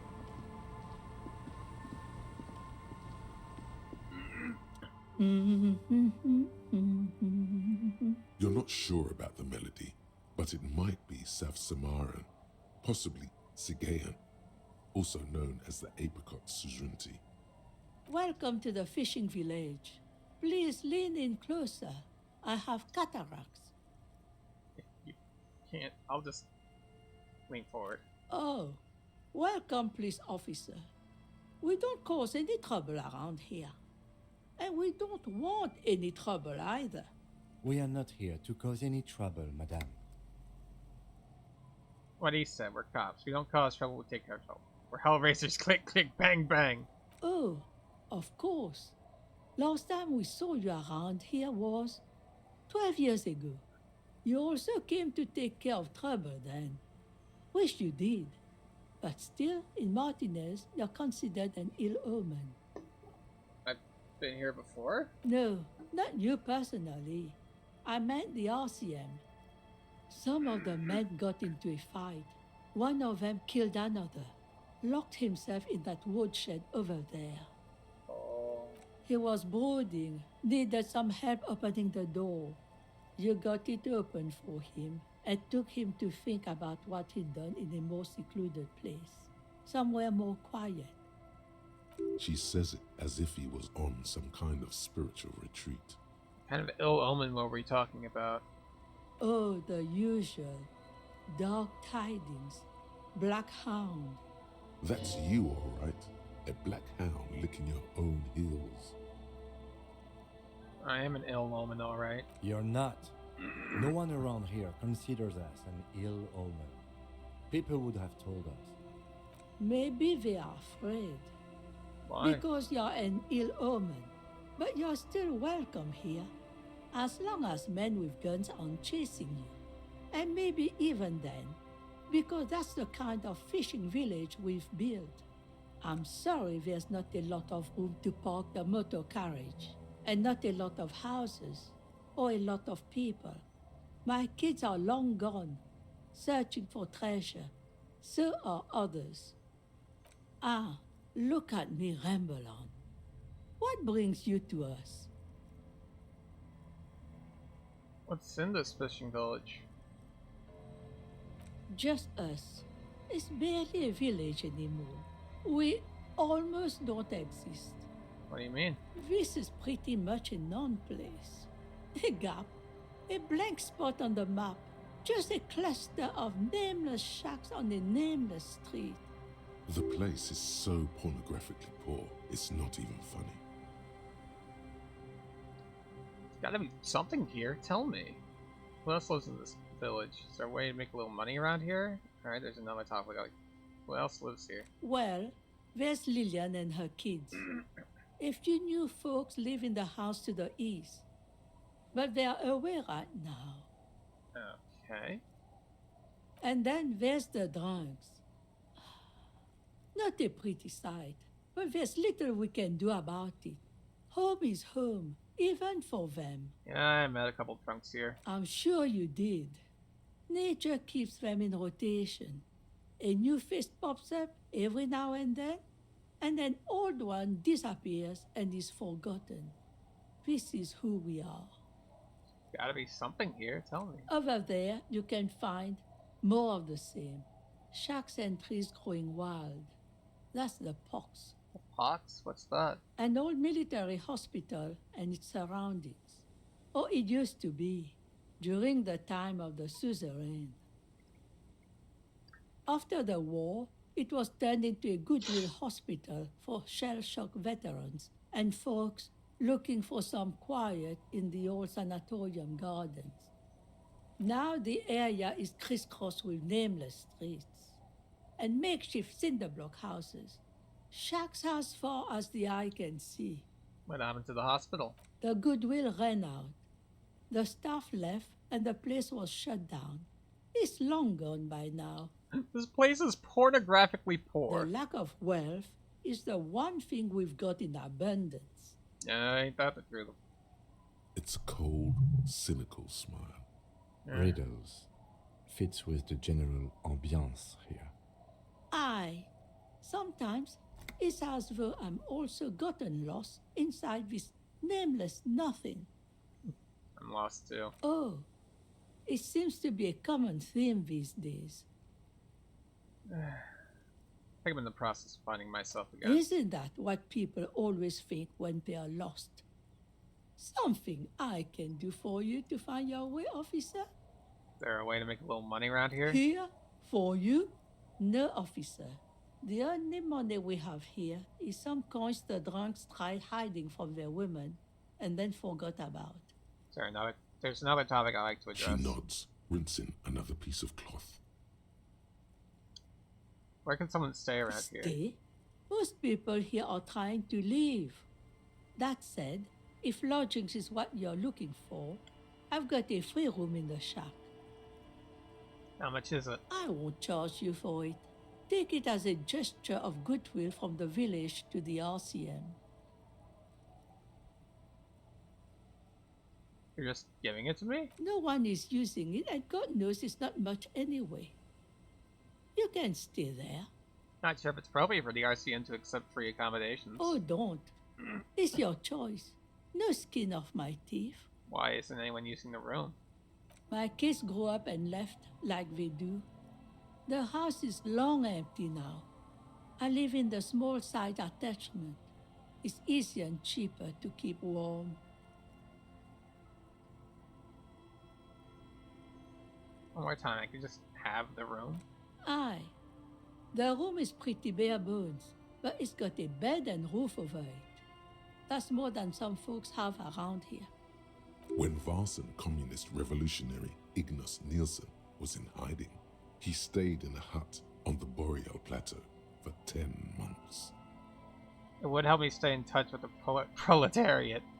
This could be the first chapter of my Rags to Riches memoir. Now this is real Revacholian hospitality. That guard must be half hipped or something. Unfortunately, that incremental development hasn't elevated this neighborhood yet. I see potential here. I don't need much. That sounds just fine.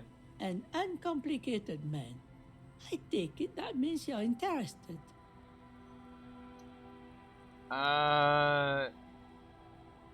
Do we take the free room? I mean, we don't really have all that much.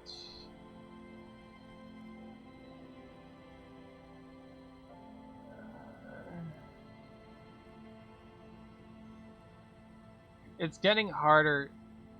It's not proper. Suit yourself.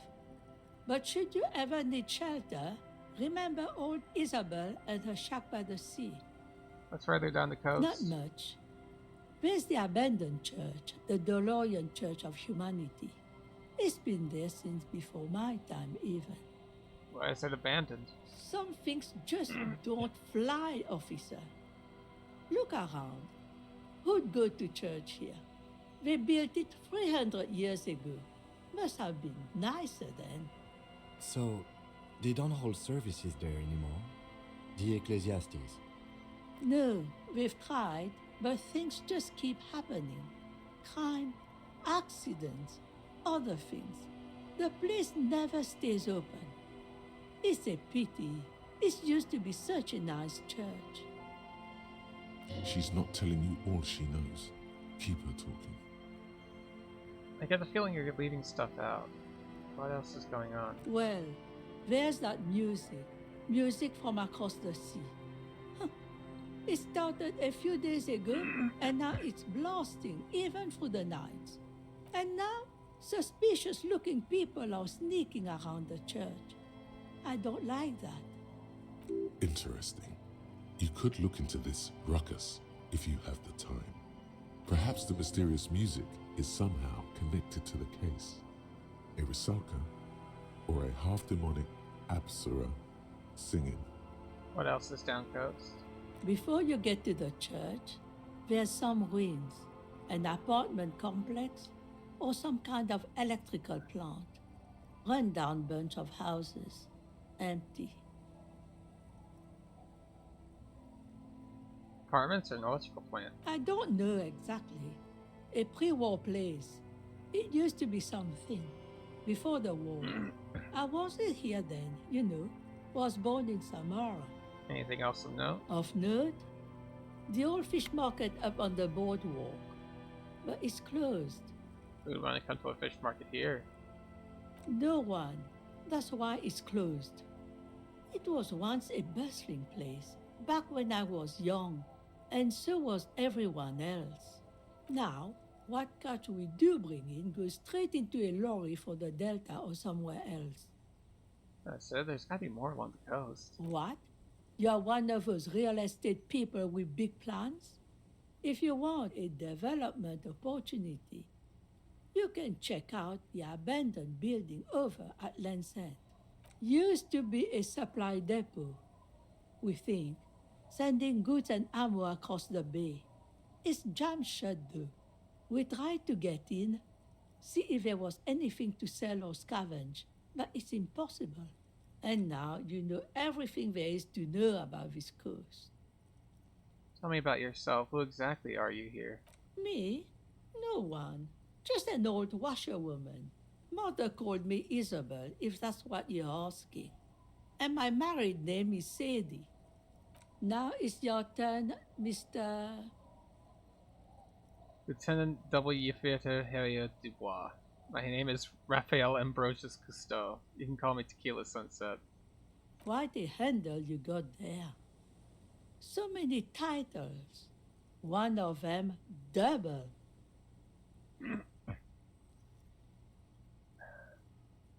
I was asked to get your signature. Eh? What's this about? Come now, I can't read all this scribble. Tell me what it says. Everard wants to turn part of the village into a little youth center. Huh. I might be half blind, but it looks like part of the village is gonna be a street. The best part. The part we need to get out of our houses. Have you asked Lillian about this? I won't even consider signing till I know she's on board. Where can I find her? She's right over there.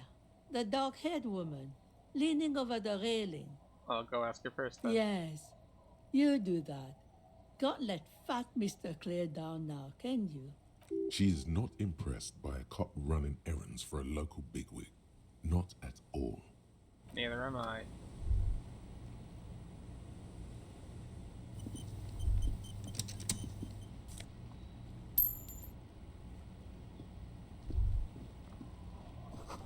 Can't see the house from this angle. It's locked tight.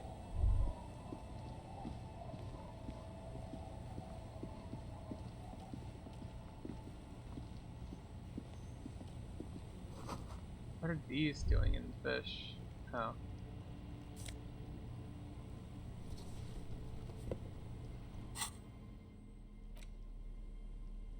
Perception versus composure and savoir-faire.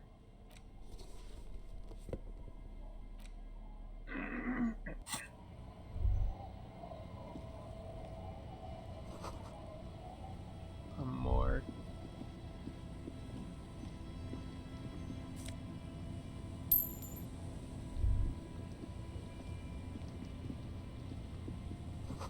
Planks creak beneath your weight.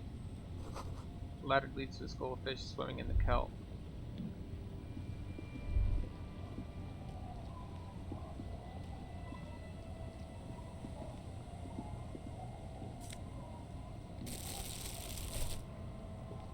Hi, officer. A woman in a raincoat stands on the quay, considering an overturned boat. A sword in a scabbard hangs from her hip. A sword in a scabbard? Anything I can help you with? Depends. Where are we exactly? A fishing village on the seashore. This place doesn't really have a name. It's sometimes called Elysium. Why? The sign on the street leading here is illegible. Has been since they built this place. I've questions. The first is, what's your name? The name is Lillian. People call me Netpicker. I think I have time for questions, and that was actually the second one. Indeed, you're always confused as to your whereabouts. So true. Ask her about the cool sword. Helps to break the ice. Nice sword. Does it come with a story? Unfortunately, the factory sold this one with a 3-year warranty instead of a story. It's to intimidate folks, mostly. Do you know how to use it? Not really. I know some basic moves, and I know it sure as hell beats a knife when you're in a tough spot. It is imposing. It's a regular mass-produced sword, like a shovel or an axe. Nothing fancy, just for intimidation. Why do you need intimidation tactics? From time to time, people need a lesson in respect. That's just the way it is. Back in the day, I caught the eyes of many men. And believe me, men need a lesson in manners from time to time. Why don't more women arm themselves if it's so effective? What makes you think we haven't? The truth is that almost everyone in this life is scared and tired and stupid and too dull for that. That goes for men too. But they put on an act for us. Pretend like everything's good and living in shit doesn't bother them. Like anyone falls for that. Most people I've met are scared. Aye. No one wants to talk about how frightened they are. But only frightened people are really dangerous. And plenty of them are dangerous. So are all the men now. Some went to patch their wounds, their lesson learned. Others were more thick-headed. And one of them, I ended up marrying. Where's your husband now? Dude, thick-headed. Yes, I enjoyed the way he bled. If it is, then why the melancholy? Where's your husband now? Tom. Oh. I would never leave anyone. He disappeared? Sounds like a missing persons case. It absolutely does not. We are not going to look for him. No. There's nothing to find. He's dead. Lost to the waves. Oh. He didn't respect the sea. Went out there, drunk like a skunk, and sure enough, one day the boat was found floating empty. The bloated corpse turned up 2 weeks later. Now, before you tell me how sorry you are for my loss, know that it was 4 years ago, and I've moved on. There's only so much mourning you can do for a drunk with sinewy muscles. Yeah, death is nothing. I shit on death. You should have thrown yourself in the waves after him. No, time is really the best cure for sorrow, isn't it? It's healthy to let go and move on. Gotta keep the wheels spinning. Us working folk don't have the luxury to be bedsick with melancholy. I buried him, mourned for an appropriate amount of time, and went on. Okay. That's fair. Life didn't really change that much for me and the kids. This is neither a touchy nor a very interesting topic for her. She looks like she's ready to go on a date with another, better. No. drunk. No. Is that your boat? Sure is. The sun, I call her, coated with a fresh layer of tar just yesterday. It'll take some time for it to dry, assuming the sunny days continue. Sunny days? Aye. Sunny days. You got a problem with that? No, ma'am. We have no quarrel with sunny days. Good. Absolutely not. It would have been bad news had it turned out it wasn't a sunny day. Bad news for the skiff, bad news for the nets, bad news for the kids. There's a moment's silence. She looks at the rain streaming down the yellow belly of the boat. When do you think the boat will be ready? In time, when the sea turns and the winds settle, she will be ready. My prediction, it will be at least 2 days. I'm looking for someone. Maybe you can help? Let's see. Who are you looking for? For missing cryptozoologists? I don't think I know what these are. Care to elaborate? People look for animals who are hard to find. Aha! Like snowmen. Snowmen? I haven't heard about those. 2 old guys have been wandering around here, nose in sand, talking nonsense about snowmen and the like. The like? Right. Not only snowmen, also green men, monkey men burning rhinos. You get the picture. Oh, you're getting it. And it is gorgeous. Where'd they go? I don't really know. Further down the peninsula, I guess. I mean, that's where they were heading. Who else are you looking for besides snowmen? Working class husband. Yeah, I'm not really looking for that anymore. Not much into the middle class ones either. Could do with some landed gentry, but apparently they don't make those anymore. The husband isn't for me. I'm looking for him for his wife. I wish I could help you with that, but I haven't seen your working class husband. Maybe I can help you find someone else. She seems genuinely sorry for not being able to help you. Well, I'm not looking for anyone else right now.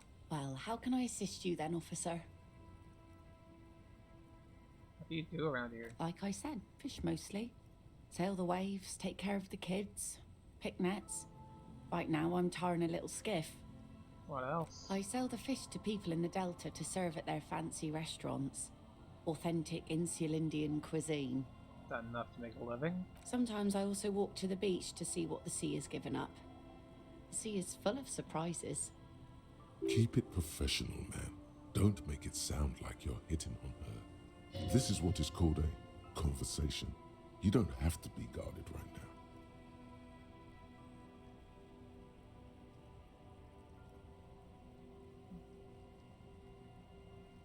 What have you found? Wood, pieces of glass. Every once in a while we see dead bodies. Human, animal, fish, other odd sea creatures. A mine washed ashore once. Bottles, drugs also. Lost cargo in general. Most of the time it's just wood and glass. All right. Major choice moment.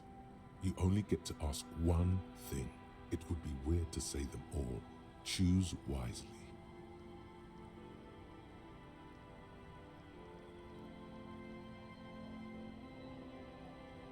This place looks bad. Why don't you leave? And go where? The fish are plentiful here and we get enough orders to get by. It's not great, but it's something. Anywhere with better opportunities? Just somewhere away from all the sadness?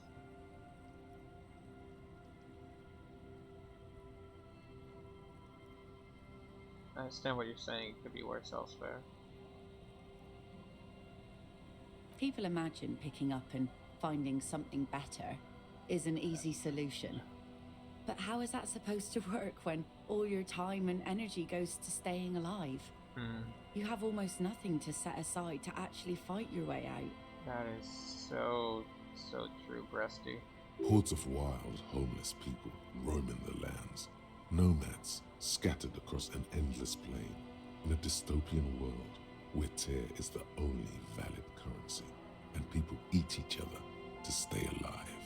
That's capitalism, baby. I don't mean to complain about my pauper life. We are warm and fed here and... I don't know. There's just something about this shithole.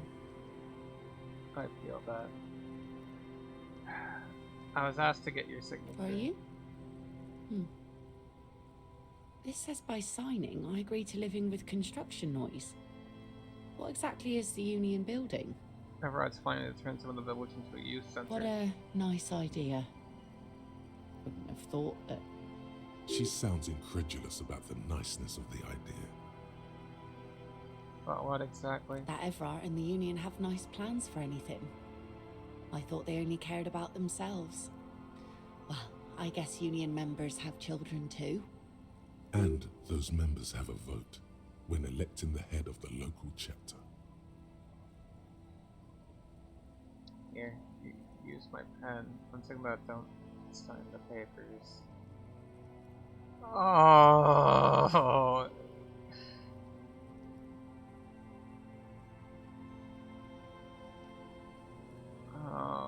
We're gonna make her life a living hell for like 2 years. And then we're gonna fucking A. She's proud of her little shithole. I'm like, we're gonna make her life a living hell for 2 goddamn years. It's like, don't sign the If you say so. Probably better that way. I mean, who likes construction noise?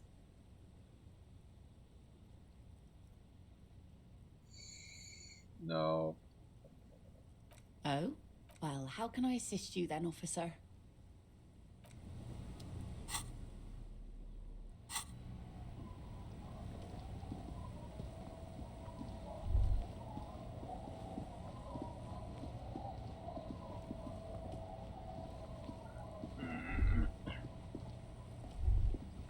Alright, we're gonna try.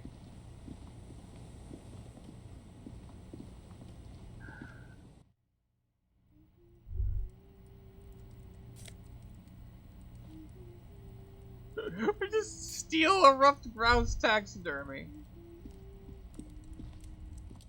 mister.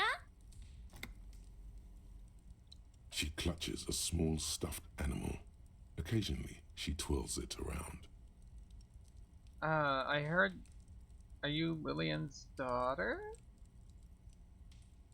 What's that thing you're holding? It's Lammy. He's my friend. Sort of. Like... Lambie is a stuffed lamb that, admittedly, has seen better days. One of the eye buttons is missing, and the fur is tattered in several parts. Okay, well, pleased to meet you, Lambie. Lammy usually doesn't like strangers.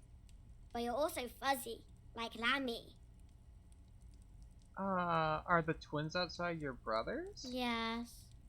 They don't want to play with me. They're older and play outside. They look the same. Sometimes I can't tell them apart.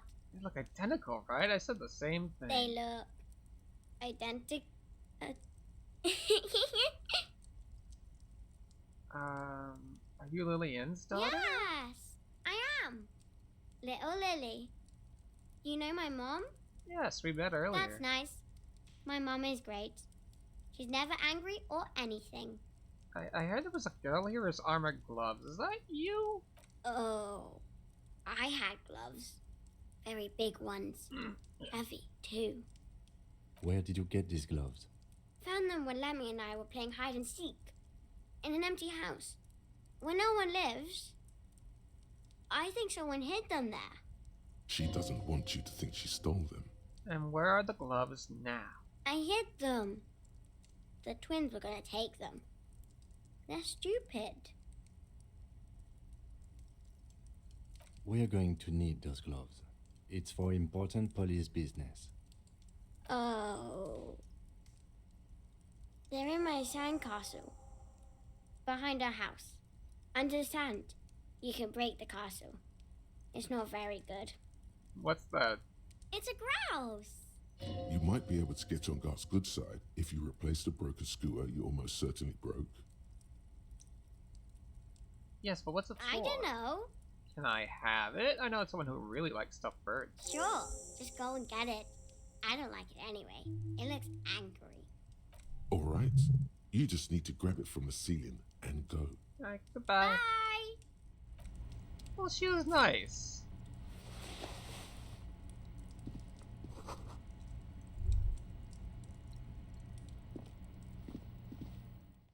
What a nice little kid.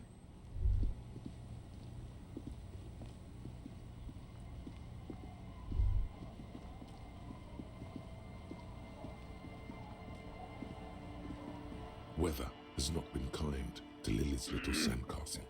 The once mighty towers are quickly eroding away. You can see something shining back to you from what must have been a vast underground catacomb network. The little castle? The reigning lord must have come upon some really tough times to let it sleep in such decrepitude. Reach in the catacombs, pull out the shiny object. The walls and floors give way to the giant's greed, collapse and present you with a pair of ceramic gauntlets. Congratulations. That's the gauntlets down then. We're doing good on the armor collection front.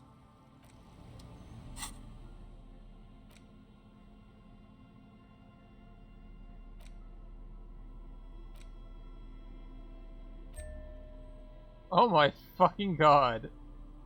We could just wear these. Okay. Fuck it, we ball. Take stuffed bird to guard.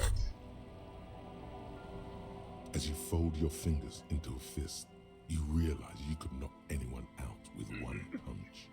The white ceramic gloves wrap around your digits comfortably. Your movements cause tiny little clicks, like dice rolling somewhere far away, as the plates reorient to your motions. I will be responsible with this. This is just to protect me from harm, not to show off. The hardened vitreous enamel, at once sleek and light, adds a glow to your cheeks and a spring to your step. Just imagine what a full suit of this stuff could do for you. This is the long sought after enemy technology. I can't just destroy it. 1 down, 2 pieces go. Here I come. 2. Are you sure you're correct there? There was a helmet too. 3 pieces more like. You were ambitious. Yeah, I want the full It suit. may be a while before you have all the pieces. In the meantime, you should analyze the armor.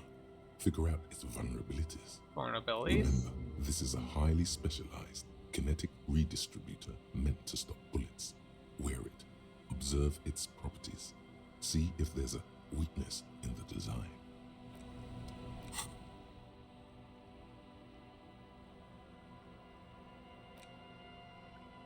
Really hurts to punch this armor. A sword wouldn't leave even a scratch. A bullet would bounce right off. Still, there must be some flaw that will still allow you to stand your ground against this dangerous enemy technology. You just have to figure out what it is. Possibly by beating yourself while wearing it? Shooting yourself? Let's see.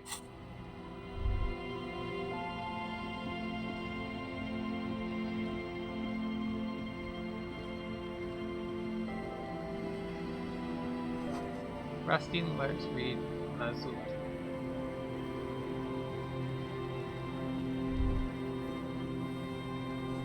Rear tire of a motor carriage adorned these reeds.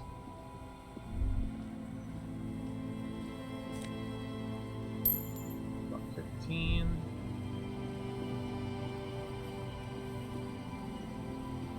This game is pretty.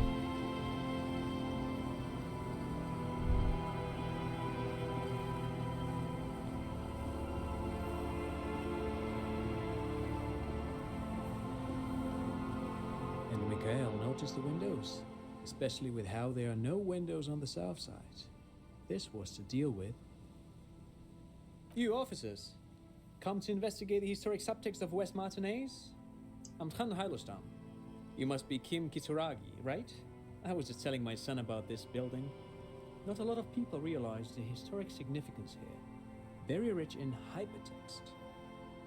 Nice to meet you. Hypertext? Yes, hypertext. Young Carp and the collection of cultural hyperlinks. What was that about the windows before? Oh yes, so Mikhail. They had to deal with monitor glare, especially in the summer. They still had vector monitors back then.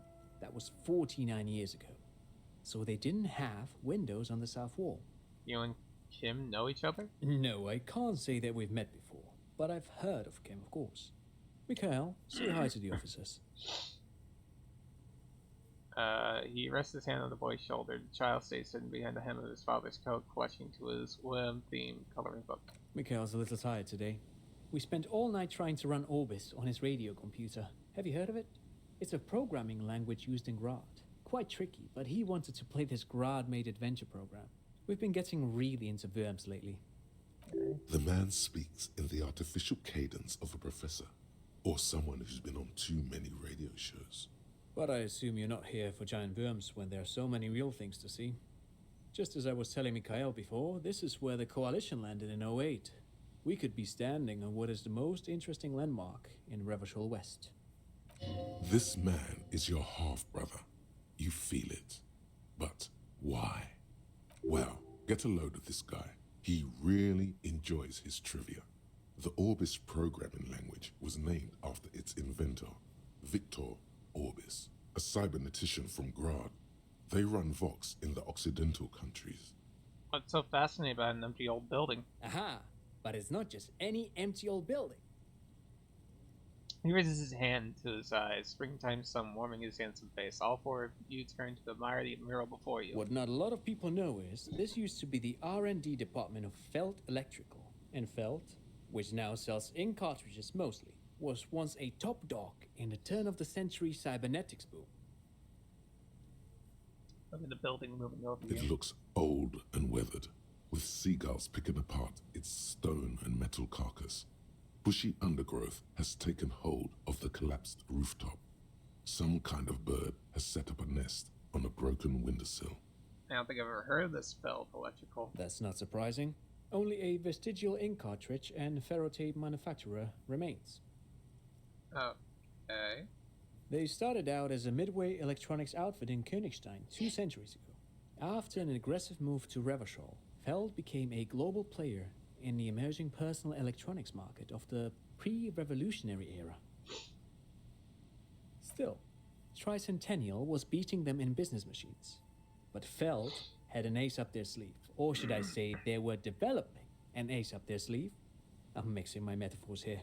What was that ace? It was here in Martinez, possibly in this very building, that they developed prototypes for a tape computer. Tape computer? An elegant folding mechanism of rollers and ferrotape ribbons, portable enough to be a take-it-home solution. Revolutionizing business machines, possibly even bring them to the average consumer. Which is a feat of engineering even today's giants, Rehm, ICN and ZAM, haven't achieved yet. What happened? Indeed. What? The revolution! Unfortunately, their moonshot project never made it to the market. Feld's move to Revachol backfired. The revolutionary government liquefied their assets and expropriated those very advanced prototypes. Possibly from this very building, or one of the adjacent ruins. Pauses, points to the other building, and it continues. All of this was built by Feld, even the boardwalk. Wild Pines built Martinez proper as a resort for their middle management. Feld built this side of town for R&D. Saying that Feld Electrical built this boardwalk? What happened to the engineers, company people? What did the revolutionaries do with those advanced tape computers? How do those tape computers work? Do they work like radio computers? I wanted to ask something else. Yes, they even built a pleasure wheel, but that got destroyed in the war. A pleasure wheel? Perhaps reminded of a childhood memory. It's clear he would prefer there were a big wheel lighting up the coast. Yes, to lure in their star engineers. This part of Martinez was nothing but reeds before Feld arrived. They had to make the prospect of living here attractive. It was supposed to become a global center for innovation in cybernetics. But history had other plans. To the engineers, the company people. Oh, I'm afraid it didn't end well for the boys. But this story is a bit too dark for little Mikhail here. Now, if you were to ask about tape computers... He means that. The boys got shot by the communists. The boys were bourgeois. It means they all got shot in the head because they were bourgeois. Now, what about... Do you know what the bourgeoisie is? Tape computers, tape right? computers.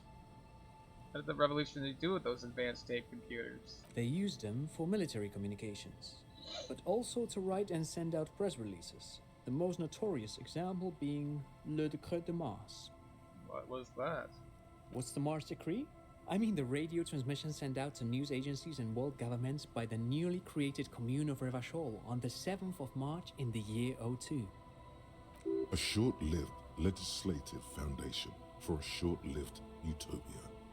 It's a beautiful piece of text, actually. A singer-songwriter I know, Charette, called it a love poem to Revachol on her political concept album, Bon Baiser dans le Lind. You should read it. Every local library in Revachol stocks a copy of the decree. I tried to get Mikhail to memorize it. Tried to. Someone was much too interested in worms to be paying any attention. The kid takes a peek at the green and silver worm on the cover of the book, already forgetting about this part of the discussion. How do those tape computers work? Do they work like radio computers? Actually, no one knows. No one even knows what a computer made entirely of tape would look like. But word has it, they were very elegant. Exquisite, alien-looking turn-of-the-century hardware. Buckle up. Oh boy. 10 years ago, I did a little freelancing, I guess you could say. I was a special consultant for an exhibition at the Womty Dumpty Dum Center in Vredefort, Oranje. It raised the same questions, and we had lengthy discussions with Paul Ockerman, who was head curator at the time. This was before the twins Keith and Guy Jews joined the team. Trying to... He did it. He said, Wumpty Dumpty Dum Center, like it's the most natural thing in the world. What the hell is a Wumpty Dumpty Dum Center? And who the hell are Keith and Guy Juiced? Okay, the Wumpty Dumpty Dum Center, Paul Ockerman, Keith and I Jews, what are you talking about? The Wumpty Dumpty Dum Center for Contemporary Art. The exhibition itself drew on Lagerman's notion of memory, and so there were some parallels. That's why the head curator, Paul Ockerman, chose to... You're making this up. Kim, is he making this up? In fact, I'm not. The Wumpty Dumpty Dum Center is a place you can visit if you're ever in Vredefort and are ever in the market for an exhibition space / contemporary art research center. But perhaps I should return to the tape computers. As I was saying, the device itself was very elegant, fragile even. one could write directly on the tape using a special chemical solution. The machine would then analyze the handwriting, perform operations, and project output onto a white screen. It was a beautiful, delicate thing. Made of black film and folding tape structures. Cool. Very, very cool.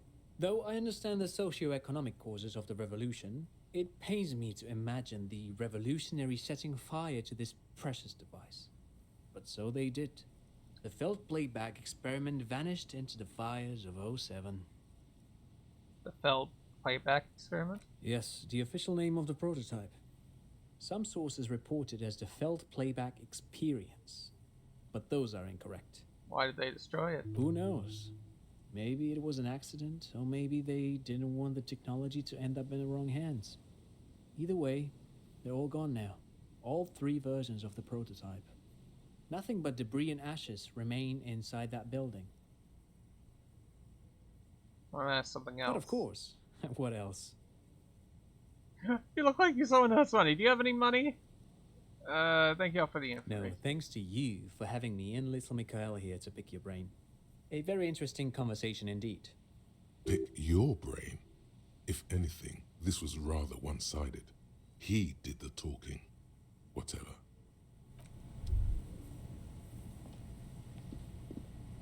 You see, a once bright mural towering above you.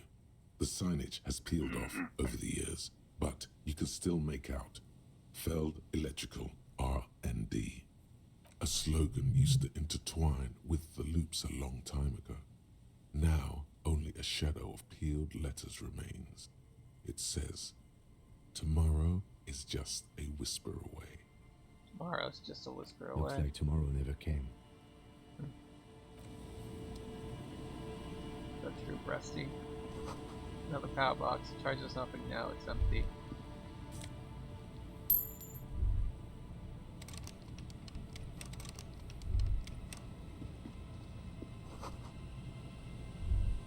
Fence blocks the path. There's no way up there. Oh, there's the cryptozoologist.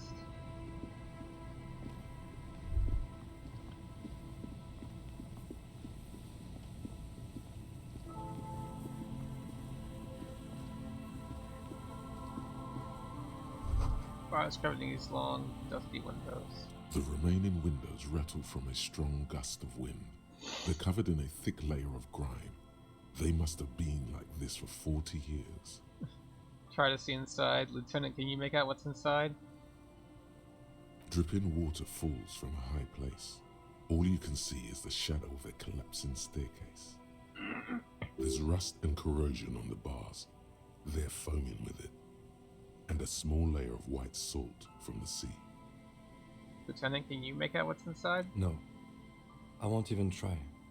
You know, I had a partner once. They called him Eyes, because he had to show me things. It's that bad. This partner of his, Eyes, things didn't end well. It saddens him to say his name. Don't even ask. He wouldn't answer. Maybe some other small talk. Can you still shoot, though? Well enough, actually. It's odd how that works. I'm no sharpshooter, but I passed my shooting courses 7 out of 10.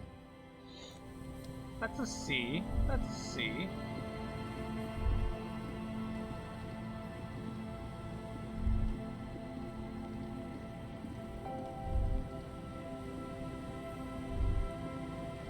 Anything like... Oh, okay, I know that's just going to take me back there. Man, just loads of history. Someone must have worked hard to smash the plastic dome.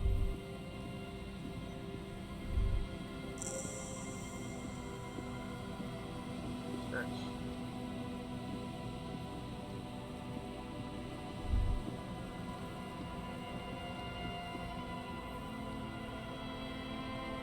A metal payphone under a yellow plastic dome. You could use it to call someone, unless you're out of change. I don't think we have anything to anyone to call, do we?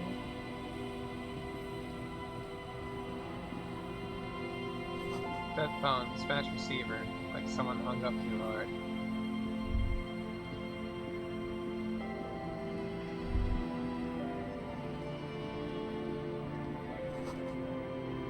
coming from somewhere on the ice. The shell very large building fall on you. Sign reads St. Brune 1147.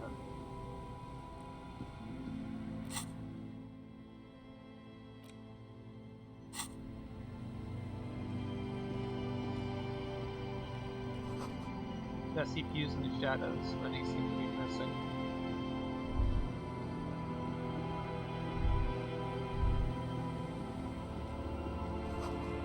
Something shrouded in the dark or something like that. It's too dark to tell.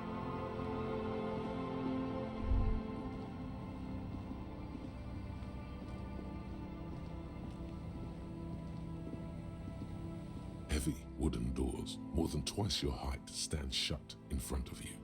The rectangular sea-worn ornamentation appears in stark contrast to the padlock, carelessly drilled into the wood. Well, the doors to see if they open.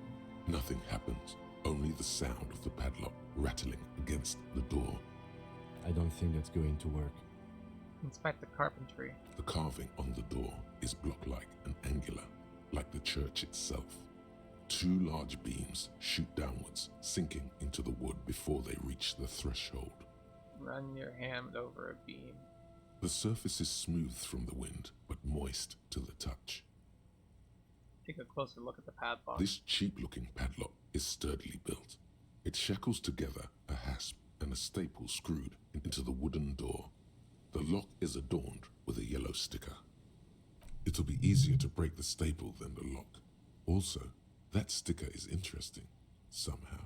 Look at the sticker. You see a yellow circle with two X's and a big curve below them that looks like a mouth. You're pretty sure you haven't seen it before, but what the symbol depicts is clear enough. A smiling dead guy. The curve makes it smile, and the X's make it dead. There is something blindingly modern about this symbol. Its modernness puts to shame everything you've seen before. What makes it so modern? It's the contrast between the cheery, chemical yellow and the rigor mortis. As if the cheery guy didn't know he was dead, or the dead guy didn't care that he was. Either way, you get the sense the forces of future are at work here. Have you seen this symbol before? He takes off his glasses and uses a blue handkerchief to thoroughly wipe them clean before inspecting the sticker. Then he looks up, pauses, and replies.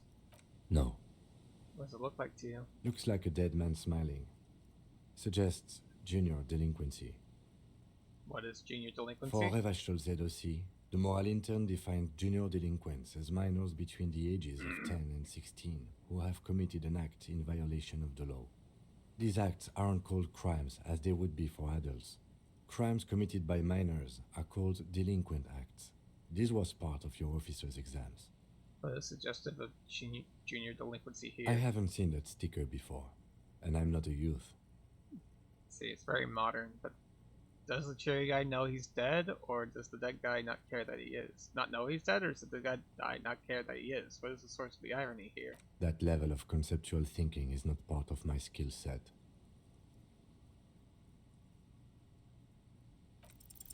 There's nothing like the sound of a sticker unpeeling. Now it's stuck to your thumb. Put the sticker in your ledger. Right after the last entry where it belongs. Looks like today was a gold star day. Like the sample. The padlock staple. passes through a staple that's been hastily attached to the wood. Closer inspection reveals that one of the screws is not a screw at all, but a nail. The work has been done recently and is unprofessional, to say the least. Should you want to get through, it might be easier to just pry the whole thing off. This is where Mr. Prybar comes in handy. Maybe we should circle the building first and look for another way. The building has seen enough mistreatment. There is a touch of guilt in his voice. Should we start with the kick drum coming from the ice? I heard the sound before. Yes, the pulsing bass. A sure sign of junior delinquency, somewhere east of here. There's something on the sea ice there.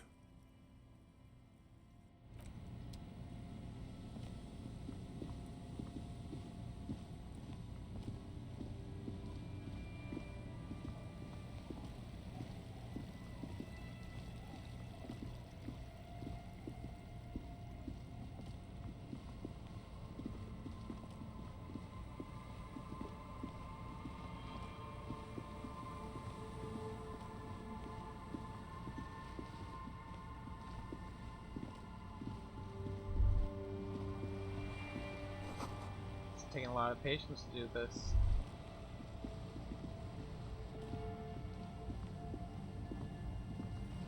A shaggy-looking girl in her late teens or early 20s kneels on the ice with an electronic contraption in her hand. Hearing you approach, she looks up. Oh, hello there. It's cold out here, but she's not wearing a hat. She must be freezing. You child, it's freezing. Where's your hat? Huh? I said you should have a hat on. So should you. I don't have to do anything. I am the law. I have a hat on! I should, and I do. Oh, I didn't notice that. It's nice. You should wear one too if you plan on staying outside in this weather. Yeah, well... Look, man, fuck the hat. Alright. What did she just say? That's not how a civilian is supposed to address an officer of the law. Is that kind of language really necessary? I'm sorry I said fuck the hat. I was concentrating on something else. My whole family swears and it rubbed off on me. What's your name? Estelle. Her hair is dyed blonde, with dark roots showing. There's a coarseness to her features, some masculinity below that timidness. Estelle who? I'm not a young suitor. This is official police business. Okay, it's Berger. A very common name. You have little reason to doubt that's her real name. But she's not all that surprised by this cop show questioning, is she? What's that device you have there? This is a portable recording device. It's for field recording. Low quality, but still. And the wires? Actually, just one wire. I picked on it till the braiding came loose. The wire leads to a contact microphone. What's a contact mic? A contact mic records sounds from inside things, like this ice. Your mangled brain would like you to know there is a boxer called Contact Mike. Yeah, any news on my wife's name? How about my mother? What am I supposed to do with this? No, you're welcome. How does the thing work? The mic? I don't exactly know. Somehow it doesn't pick up vibrations from the air. The book said it only picks up structure-borne sound, if you like technobabble. Where'd you get the mic from? Same place I got the recorder from, the Palaceum. What's the Palaceum? Oh man, you haven't been to the Palaceum? It's the coolest place in this whole drug-addled shithole. It's a music club and a synthesizer workshop on Boogie Street in Jamrock. Musicians live there, like real musicians. I once saw Arno van Eyck. Thinking about it really cheers her up. It's a long way from here, though. Sounds like a place for congregating homosexuals. What the fuck? Sounds interesting. Who's this Arno guy? Oh yeah, guess you wouldn't know Van Eyck. Or really be a Palaceum going kind of person. I get down. I don't know what that means. The grind. I don't know what that means either. Means I'm hip beyond my years, nor do I buy concrete ever inside a rock in the form of a record tape for player that I completely trashed hotel room. That's cool. Never mind, let's talk about that contact mic Sure. instead. Okay. What are you doing out here in the cold? Recording, I guess. And what is it you're recording exactly? I think I'm recording cracks in the ice. But there's no way to tell. Not without headphones. I think I just recorded your footsteps too. Not sure how that will sound. What happened to the headphones? My boyfriend sold them. What for? I don't know, man. Things. Just stuff you need for life. A lie. They were probably pawned off for something suspicious. And what are these recordings for? The cracks, the footsteps? The musicians in the Palaceum used them for making music. They looped the stuff, cutting the tapes together. They make music out of cracks in the ice and keys jangling. Crazy sounds like that. It's hard to explain. It's not. Anyway, I thought I'd make some too. It's supposed to be, like, a music place anyway. That's your shoulders and looks around. I don't really know what I'm doing. They use synthesizers too. I don't have a synthesizer. She looks at the recording device, the thing she thought would fill her hours with joy and escape. It's turning out to be an empty fantasy. She feels childish, very useless all of a sudden. Take this, you're called. Lieutenant begins to take off his jacket. No, man, fuck that. I'm cool. I'm sorry I said that. I'm sorry about the fuck. It's okay. Here, you need this more than I do. Thanks. A bit large for her. Said it's supposed to be a musical place. What is? That? The boys think it could be a place, like the Palaceum or something. Stupid. It's really not gonna be a Palaceum, that's for sure. The boys? Yeah. Andre and the guys, they're inside, in the tent. And why is that? Why are you freezing out here while the boys are inside? They got too much stuff crammed in there. No room. Stuff like what? Music stuff, mostly. Like this tape recorder, but bigger. And there's piles of it. You mean like those headphones your boyfriend sold? Why not leave some of it outside so you don't have to freeze? That stuff is more expensive than I am. More expensive than any of us, really. Doesn't matter. I can take the cold. I had some other questions. Go ahead.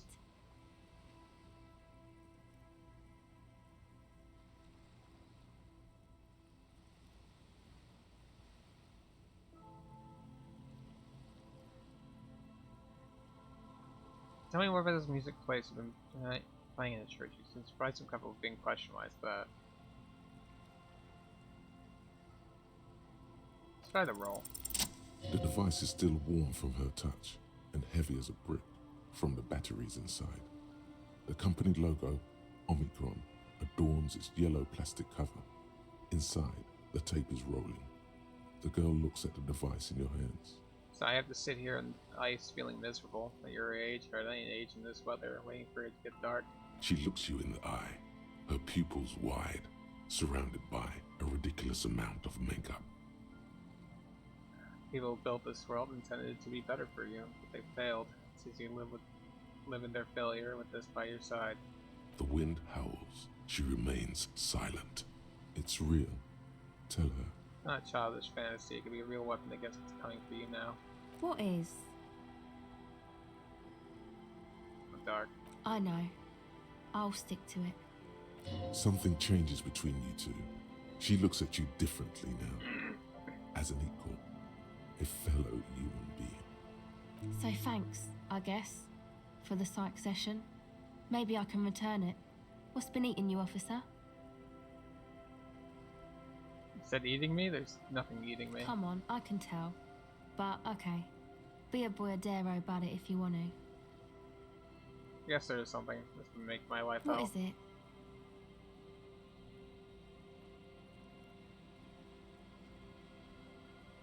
People just keep putting their selfish interests instead ahead of the greater good. The plight of the working class. We're not being racist, and we're not... No. No. Plight of the working class. Really? The golden capital runs rampant, smashing creator and slaves alike. I feel the process is irreversible. Wow. Social justice really matters that much to you. That's commendable. It really had you shaken up there. Are you sure that's it, though? I haven't seen much of this world, but from what I've seen, social justice as an adolescent term sounds almost liberal. What's got me shaking up is the people's struggle. It's got me shaken up bad. No, that's probably not it, is it? No. It sounds like you just got chick issues. Now that you mention it, I found these letters I threw in the trash. They might have something to do with it. Okay. Why'd you think that?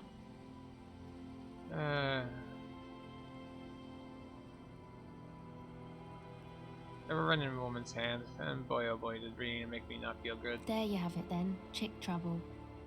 Not political after all. Who was she? Don't remember. Really? You seem to be pretty upset about this chica. Are you sure you don't remember anything about her? I remember her scent, and that's all. Wow, man. That's some pretty strange shit. Are you sure the letters were for you? Why would I have reacted so strongly otherwise? How come you don't remember, though? Is it like some selective memory thing? I think it's more about me getting so unbelievably drunk I completely erased all memory of this world. What do you mean by selective memory? Man, when I get hurt, I just want to forget that shit, you know? That kind of selective memory. Yeah, or it might be that. This one time I did so much booze that I forgot too. It's obvious she's done more than booze. Or it might just be some psych bullshit, you know? Königstein wank. What is this Königstein wank? You know, the psych thing they've got going on there. Rich people like it. People in Königstein are mostly rich. Thanks for the bullshit psych thing, then. You know, I'm not sure this made things any better. You're welcome. Might be for the best to keep that shit forgotten, though. Just my opinion. If it itches, don't scratch. Tell me more about this music place you've been playing in church. It's supposed to become like a club for anodic dance music, like that new style of synthesizer stuff they play at the Elysium. Except that, yeah. What is anodic dance music? You know, anodic, cathodic, music that's made with electronic instruments. Electronic instruments, like what? Synthesizers and tape consoles. Microcomputers too. Anything that uses electricity, but isn't guitars. Also found sounds, stuff like that. You see clear, beautiful, violent flashes of light. Light cutting through a smoke-filled darkness. That is what the future will look like, if it ever comes. So you want to turn the church into a club? I know. It's not my idea. Andre and the boys found the place. It was supposed to be deserted, but now they can't even take it. Hey, you two are cops. Yeah? Why do you ask? Okay, well, maybe you could talk to Andre and the guys, because there are some strange things going on in that church. If you're police, you should look into it, right? I'll talk to They're them. inside that thing there. Would be cool if you did. Was there something else? Did you put the padlock on the church door? No. No? Not really, no. She's trying to get out of a direct lie with semantic tricks. She personally didn't put the padlock on the door. So this isn't yours? Wait, is this Noid a friend of yours? Yeah, I guess you could say that. Why did this Noid person put a padlock on the church door? To keep more weirdos from getting in. Fucking Martinez. I'm sorry. It's got the worst weirdos. If you get around to it, ask Andre about him, he'll tell ya. Got enough about the church then, I had another question. Go ahead. Seems surprisingly comfortable with being questioned, why is that? Well, it's just questioning, right? You're just questioning me. It's what cops do. Have you been questioned before? Once or twice, yeah. I'm sorry I haven't had the Revachol experience they get east of the river. What's east of the river? Rich people. Rich people are east of the river. Well, I guess these rich people are not from around here. It's strange the existence of rich people does not stir any emotions in me. Oh, okay. Good to know. Yeah, So what trouble have you gotten into with the police? the usual. I had a shitty run as a teenager. What's the usual? You know, drinking, getting into fights. The ugly stuff that happens when you move out your parents' place at 13. In Forberg. Interesting term. Time to glean some knowledge. What's in Fulberg? Is this a rhetorical question? No, I literally can't remember even the most basic term sometimes. Forberg, not in Forberg, is a massive banlieue south of Jamrock Quarter. It is the largest ghetto in Revachol, possibly the world. I know what Jamrock is, but let's say I didn't. We are Jamrock, sort of. Martinez is called North Jamrock sometimes. Jamrock is also a ghetto, only smaller than Forberg. Jamrock is a district of Revachol comprised of the following quarters: Pox, Villa Lobos, Central Jamrock, Grand Couron, Old South, and the Valley of the Dogs. Learning is great. Why'd you have to move out when you were so young? My dad was a drunk. Plus, I guess I just wanted to drink too, you know. Get my party on. I get that. I'm a major party animal myself. Major. Drinking, partying, and disco music are bad for you. You should take me as a warning example. She nods very cautiously. Actually, that's it for now. Okay, bye.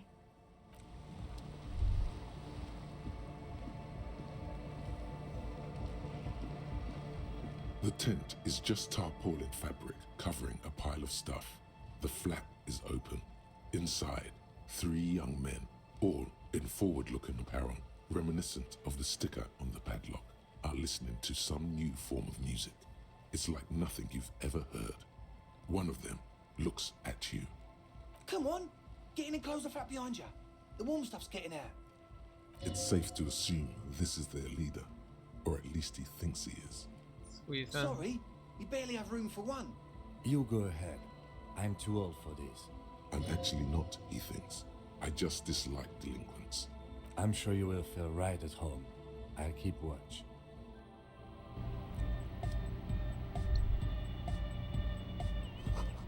File next phrase, brand name, Noseped Ultra. Canisters will appear to be water. The label says distilled. Speaker, the big kind they use for live music. You see a youngish man bleaching the tips of his hair with a toothbrush. He puts the toothbrush down and extends his hand in greeting. Hello, I'm Andre. It's a pleasure to meet you. Shake his hand. His grip is strong, sweaty, and warm. He's trying to project and inspire confidence. This is my posse, Noid. The young man with earrings looks at you suspiciously. And Egghead. Egg!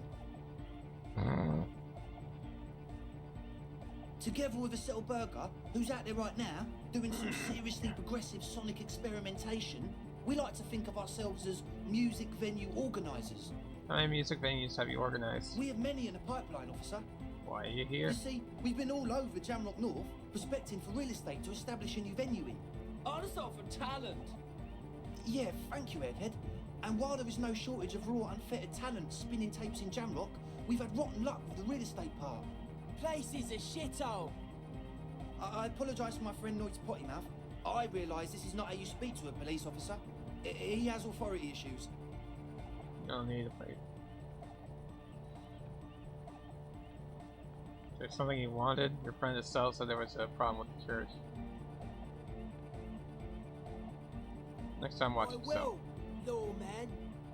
Which brings me to the problem of occupied ecclesiastical property. I bet you've noticed the derelict hive of narcomania on the coast. An attempt to pander to your perceived conservative sensibilities. No person his age would ever use a word like narcomania with a straight face. Don't fall for it. Enough histrionics, what are you talking about? I'm talking about the church, and I'm not exaggerating. Even a place of spiritual refuge can become a magnet for all sorts of dopeheads and burnouts if left unattended. Dopeheads! Burnouts! Well, I'm sad to say, that's exactly what happened. Sad because we were just about to put Martinez on the map with one of the maddest dance clubs in Jamrock. No, strike that, in Revachol. Strike that! The world! And sadder yet, because the dopeheads and burnouts hold up in there are the worst kind. He leans back a little, watching you with a steady, serious gaze, letting you imagine just how bad those dopeheads and burners really are. Good. This calls for an opinion. You're an expert in those. I feel like you may be laying this on a bit thick, but what's really so bad with these dopeheads and burnouts? I won't stand for narcotics of any kind, no narcomaniacs on my watch. They're spooky. What do you mean by spooky? I was hoping you would be the judge of that, officer. All I can say is, their spookiness is the kind that keeps us from restoring this church into a community centre and a place of spiritual refuge. Also, they don't eat or clean the building. Shit's gonna collapse. People just wanna spin tapes without them spooking it up. Place has bad signs. No one can dance like that. Thank you, Egghead. So you're gonna look into it, right? It should be a police matter. Getting them out. Whatever spooky stuff they're doing, I'm sure it's not what the Ecclesiastes meant their property for. I'll look into it. Tell me more. All right, man. Andre's obviously very happy you took him seriously. The whole tent is. The boys exchange giddy looks. Sal told me Noid put the padlock on the door. Why? Oh, so you met her? Good. He's not as glad as he would like you to think. There's concern in his voice. I did ask Noid to install a measure against more drifters wandering in. It's a temporary fix, just something to contain the situation. I had to do it in an hurry. Not my best work, but it should hold for a while. How long have those people been locked in there? Not long. Like a week, maybe? How can you be sure they haven't starved to death? I'm super sure they're alive. I mean, come on. I'm at least 90%, maybe 85% sure they're still alive. Somewhere in the ruinous past that led you here, there was something called exams. You may have learned the term involuntary manslaughter there. 85% is not good enough when you're dealing with another person's physical well-being. Okay, I'm sorry. I'm sorry too. I guess it wasn't very hardcore of us to just lock them in like that. I need the key. Of course. Noid, give the officer the key. All right.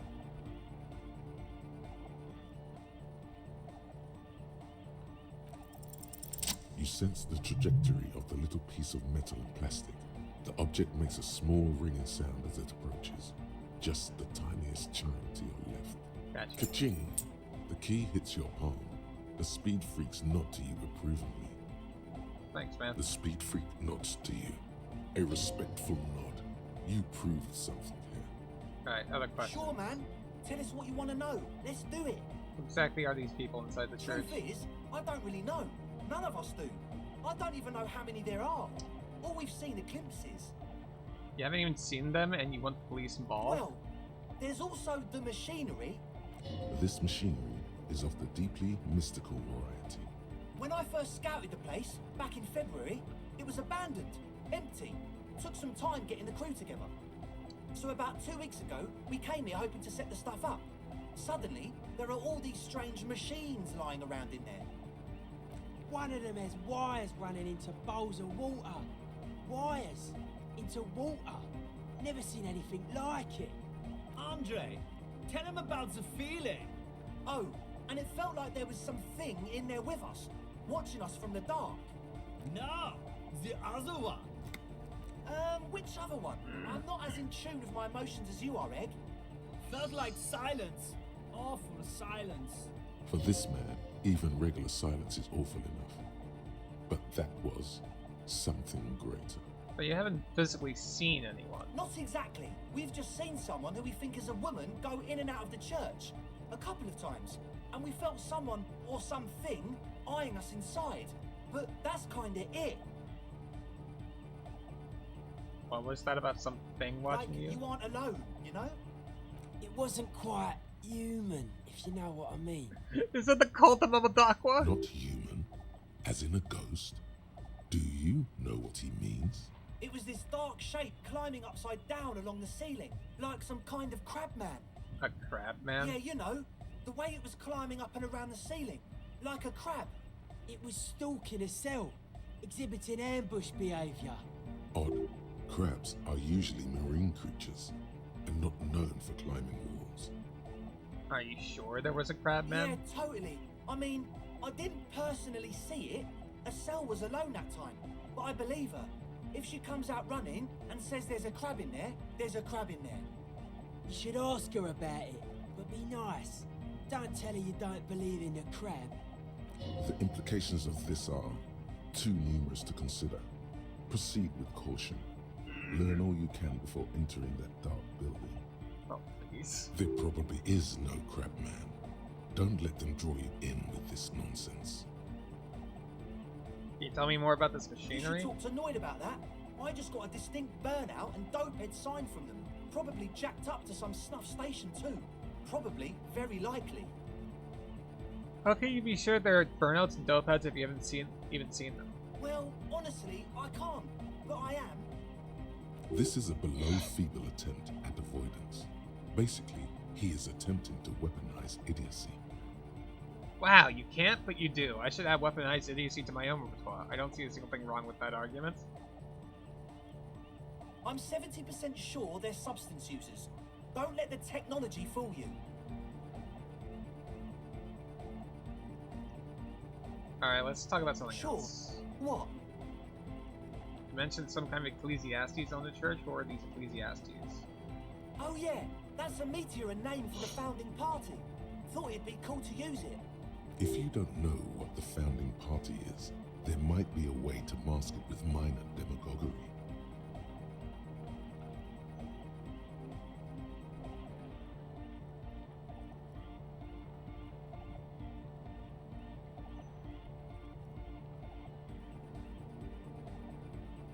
I don't even know what the founding party Come is. to think of it, I've never really looked them up, you know. I can't give you a precise definition, but they're a very powerful religious organisation. Yeah. And they have roots in ancient mass society. And they're the custodians of the Pericanassian Church. Plus, they anoint the innocents. They, like, made the Innocentic system, no? Doesn't sound like they would appreciate a dance club in their church. You're totally wrong about that. The Pericanassian Church is about love, and Nordic music is about love. I got love for my Pericanassian posse. Love is the relay out of death. We dance. Valley shakes the tape player to see if we can break it. Love is hardcore. Unity! Unity! Make some noise for my Insulindian posse. I guess love can be pretty hardcore. It's mainly me to suggest otherwise, and it is about love. No, this is too much. No single organization will let this level of absurdity in their church. I guess love can be Oh pretty yeah, hardcore. it can. It's coming around. You're getting it. I now understand this is lame of me to suggest otherwise. Anademic news is about love, and so is the Paracanassian Church. Yeah! He seems ecstatic that you share it. Do it for the masses. Do it for the crew. I didn't want to say it, but it was pretty lame of you to imply otherwise. Anyway, you got more questions? The one with the large head is still looking at you, nodding his head, waiting for your body to start moving. I wanted to ask you about this tent full of equipment. Yes. What?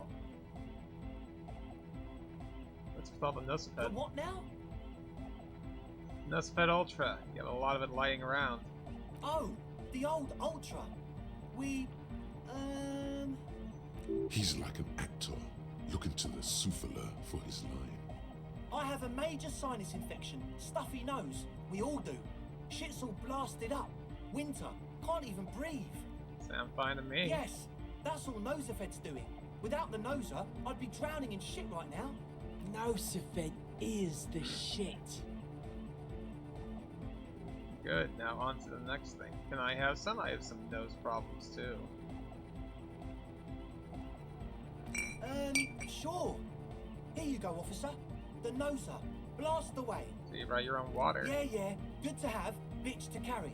When I first scouted the place, I did some reconnaissance. I'm not sure the church even has running water. And still too. Oh. It's the one they sell at the fuel station. It's like he's lying to you, my liege. But he's slippery enough that there's nothing for you to grab hold of. Alright, enough of this. He nods enthusiastically, no doubt a little relieved.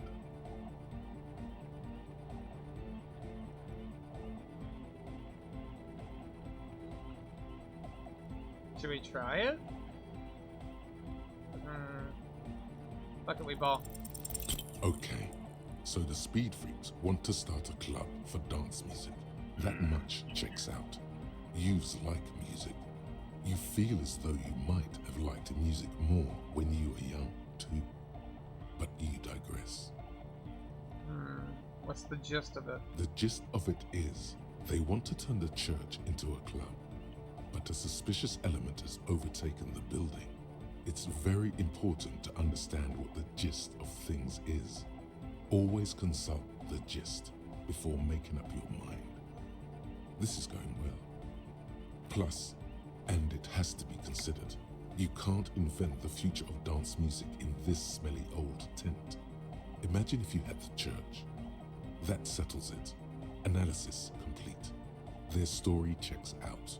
It still feels as if this didn't quite go as it should have. But as always, we'll be right here, waiting patiently for the news. Yeah! wow, so someone's been a little boring. What? Yes, my standard liege. Someone's seen all sorts of wild ideas pop off and thought, I'll take the boring one. The regular, please. The brown. Look, I'm just trying to do my job. No need for extravagance. What is this? Picking on me for not being crazy enough? That's the least of my concerns. I like brown, I like standards. No need to be defensive. The regularity, the brownness, the cut and dry have their appeal. A very standard appeal. appeal. Look, I'm just trying to do my job. No need for extravagance. Of course you do. Let's get right to it. My lord's copper type is regular cop. I'll let everyone know. I'll send out a telefax. Will this be my copper type now? Yes, the type of cop you are, sire. Think of it as a caste, a class even, a nation of regular law officials that you belong to. It comes, of course, with the usual benefits. Why not? Send out the telefax then. I'm not ashamed. Done and done. No actual communiques will be sent, of course. That would be too dramatic.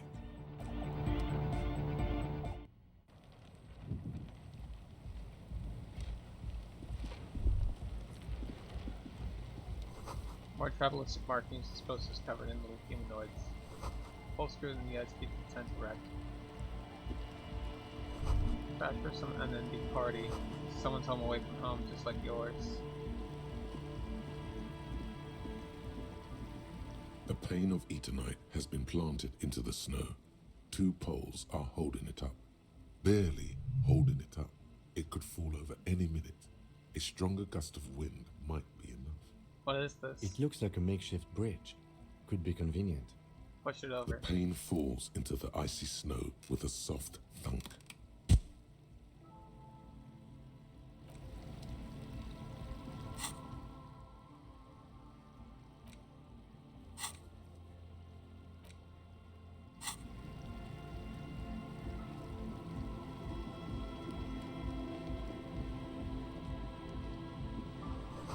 Painted with pastels, someone's trying to breathe cheer into the world.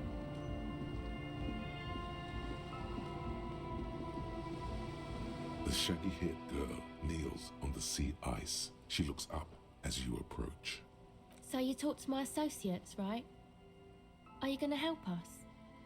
With the church, I mean. I'll help you, alright. Great. Let us know if there's any progress, will ya? Yeah, We've been waiting for weeks here. You know, told me you went inside the church. What'd you see in there? Oh, that. You're not going to believe me. There's no point in me telling you.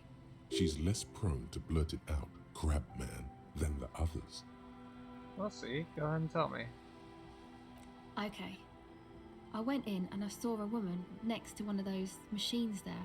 Noid calls it a mainframe. She was dressed like someone who's been raised by their grandmother, you know, strange old clothes.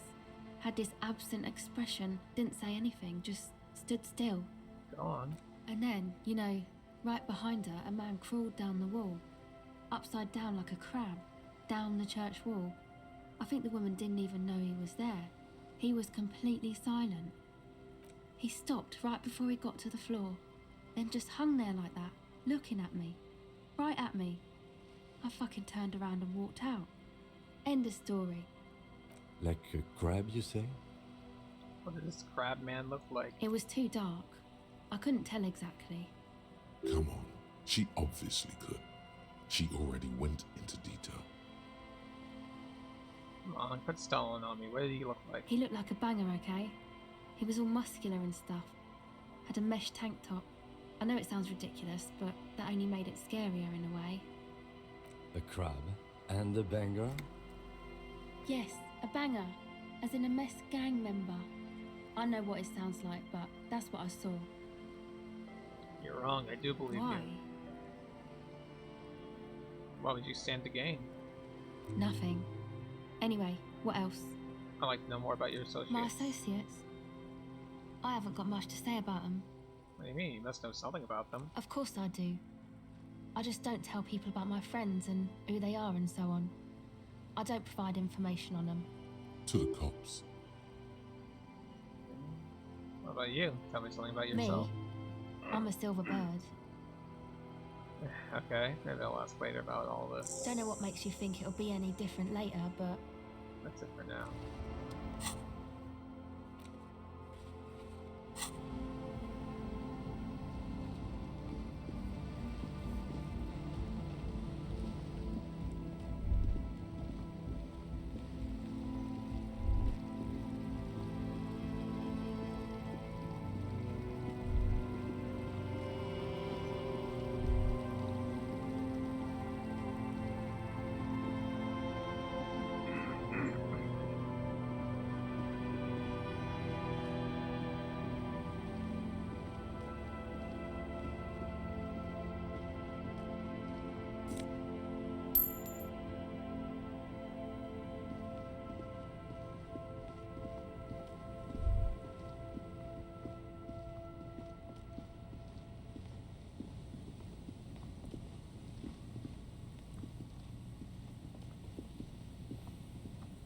Well, yeah, we should probably go make sure that those motherfuckers ain't dead. I never did open that crate though. Fuck. Heavy wooden doors, more than twice your height, stand shut in front of you. The rectangular sea-worn ornamentation appears in stark contrast to the padlock, carelessly drilled into the wood. The lock turns easily. You hear a click as the shackle pops open. Let's go. A great whoosh of air rushes into the dark innards of the church, as though rushing to fill a great vacuum. In the heart of the city,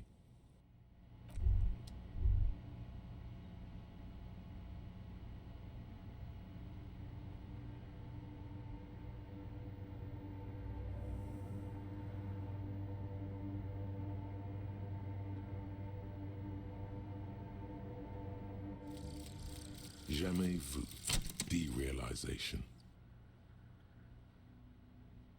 Jamais vu, the opposite of déjà vu. Not already seen, but never seen. Everything that should be familiar appears strange and new, like some half-forgotten day in your childhood. Only now. That's the feeling you've been having. And for who knows how long. You should go and ask Joyce Messier about this. What world are we in? This is a fundamental question.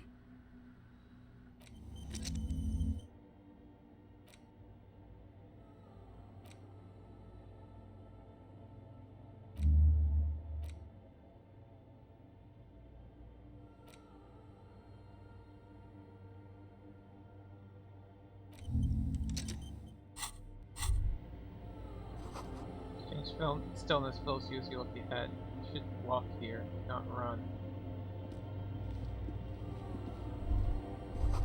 The tusk wooden figure looks half finished. Feels like it's trying to become one with the church.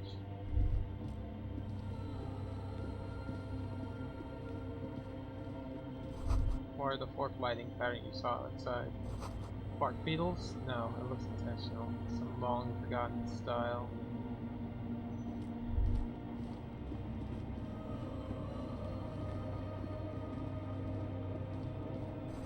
Blackboard are filled with complex equations. They look recent.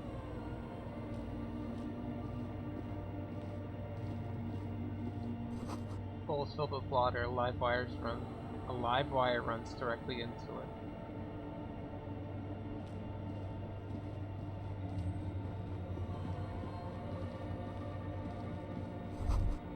Portable Harman Wow Sheet tape recorder.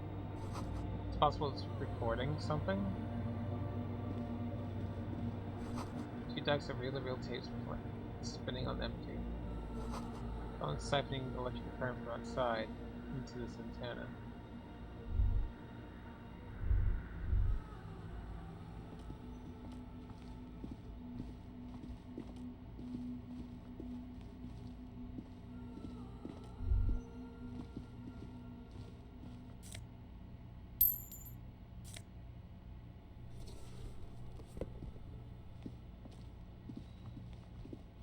Not gonna lie, I'm getting like really tired. I don't know. Spider spun its web around this wood carved pillar.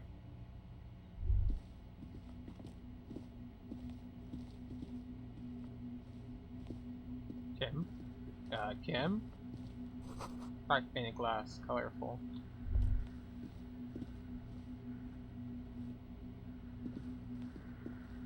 Like I said, I wasn't really feeling all that great, but like, I don't know, at the very least I got something out, you know?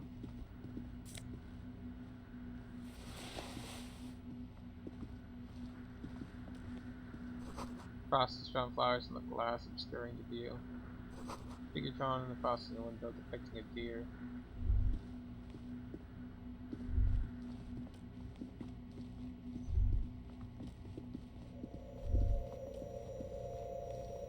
The silence in this part of the church, it's almost palpable. All the shifting matter and shuffling of living things is gone. Nothing seems to exist beyond the church anymore. Maybe if you were to stand in just the right spot, even your footsteps would be completely silent. Wait, I think I still hear something. And then it's gone. Almost all of it. But for the faintest of hums.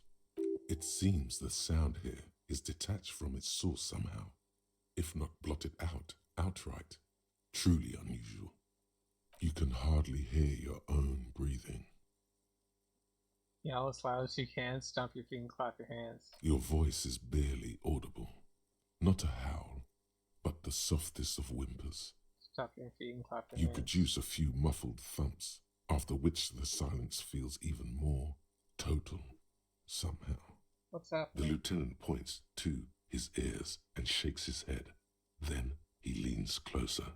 Can you hear anything? Almost nothing. It's beginning to worry me. Not really, but it's extraordinary. I've never experienced anything like this. I wonder why the church was built with such strange acoustics. His detached tone conceals how uncomfortable he is.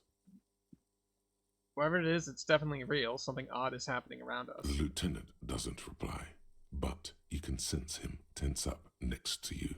Look up into the bell The orderly rows of ceiling panels become barely visible, then disappear completely in the darkness of the tower overhead. Okay, we ball.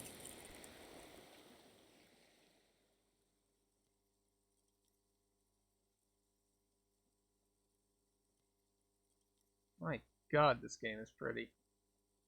Just darkness without end. It makes your head spin. What's the darkness like? Filled with vague shapes of woodwork, the sense of a great height. Try to make out something, anything. There's nothing. You're dizzy and disoriented as you see dark and more dark rising. Officer, what are you looking at? Blink.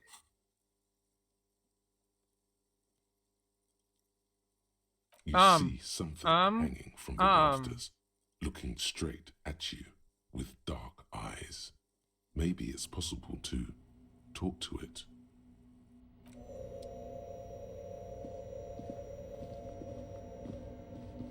Is that a man?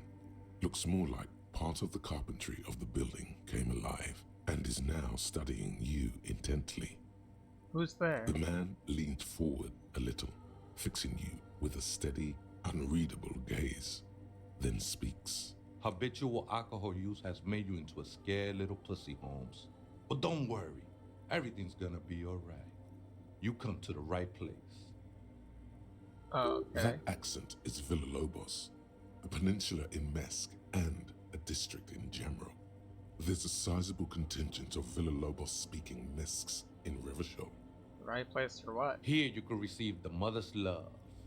And when you're ready, she will take your hand and lift you out of the despair at the bottom of that bottle. This man is obviously a habitual narcotics user.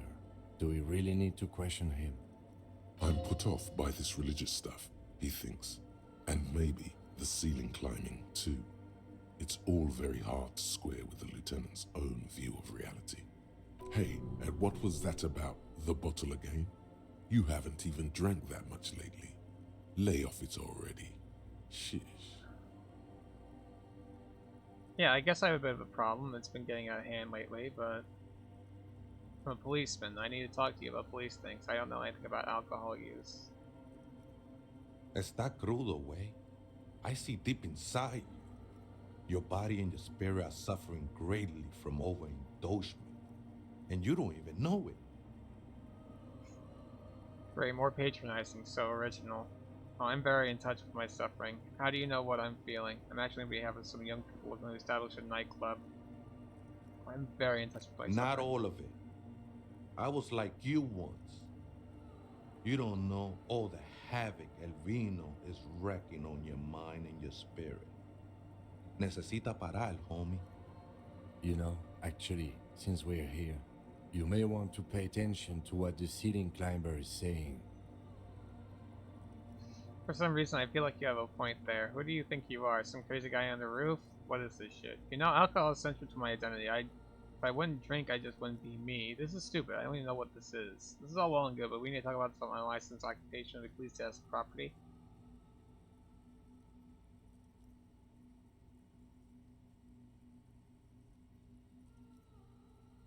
For some reason. Don't trust me.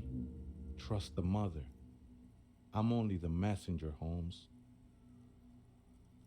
His voice echoes in the cold air of the This church. is the Church of the Mother of Silence. You are welcome here. You have no idea what the fuck he's talking about. Is he just trying to throw you off your game? 'Tis not an act, my liege, saving perchance he hath deceived his very self. This man is a zealot. Do you know where the other spooker is? Other spooker? Oh, esa viejita es muy estudiosa. Don't know, Holmes. Viejita is grandma? So there is another person living in the church, and it's a viejita? No. I just call her viejita because of her clothes. She's actually quite young. Or maybe not that young. Age is just one of the many masks we wear. And you don't know where she is. That's what I said, Holmes. How can you not know when you both live here? Don't really follow her comings and goings.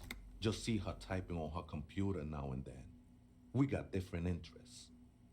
They got nothing else to tell me how she looks, what she does, who is she? I'm afraid not, Essay. You just have to wait until she comes back, or... Must be the I've crab never man. known myself to be a crab. But if that's the name you got for me, I won't stop you from using it. If you're not a crab, then what are you?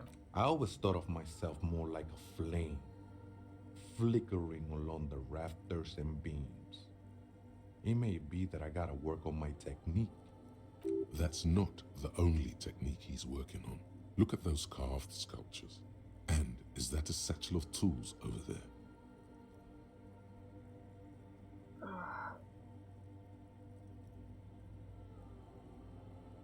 So I'm getting really tired.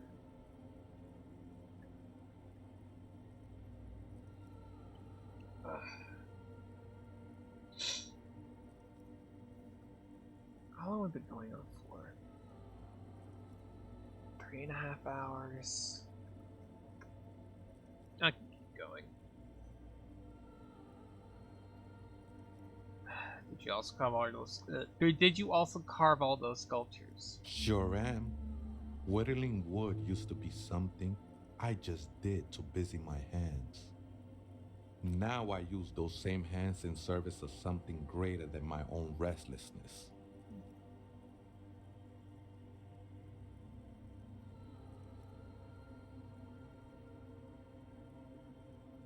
I don't get it. All these figures look half finished. It's all just for the mother, man. No need to overthink it. What were you before you became a crab man and a wood carver? I was in a gangway, but my memories of that time are fading. Most of them are already gone.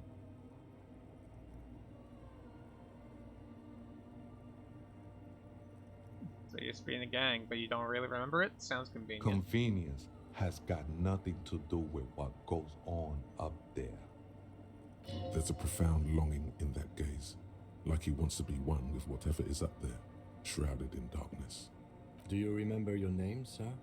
The lieutenant is not particularly interested in this information. He's just trying to assert some control over the conversation. Tiago's my name, but those syllables don't mean much to me these days. A name isn't just your identity, but also, so to speak, your place amongst your fellows, your place in the world. I ain't got no use for such a place anymore. My name's Harry. My name sets me apart from my fellows. Often you meet at Raphael Ambrosius Cousteau. My name is Harry Dubois. My place in the world is Lieutenant W. Freda. I don't do names either. Names are out. I don't care what mine is. That's just the thing, Holmes. None of that matters. What are you doing here? This is a special place. There's a perforation in the world up there. A way out into nothingness. This church was built around it for purposes of veneration. I circled it, nurtured by the silence bestowed by the mother. One of these days, I'll be pure enough to go drink from it directly. What's this? Who's this mother of silence you keep talking about? Oh, that's no simple question, Essa. She is one who can be painted or sculpted. She is a cavity in the dark beyond sense. She saved me, but I couldn't describe her to you. No one can, Holmes, and no one ever will. What will happen once you drink from this preparation? I will be incinerated, but not destroyed. Finally, I won with the state of the world before reality began. That sounds a bit like substitution behavior, no? You know a thing or two about that.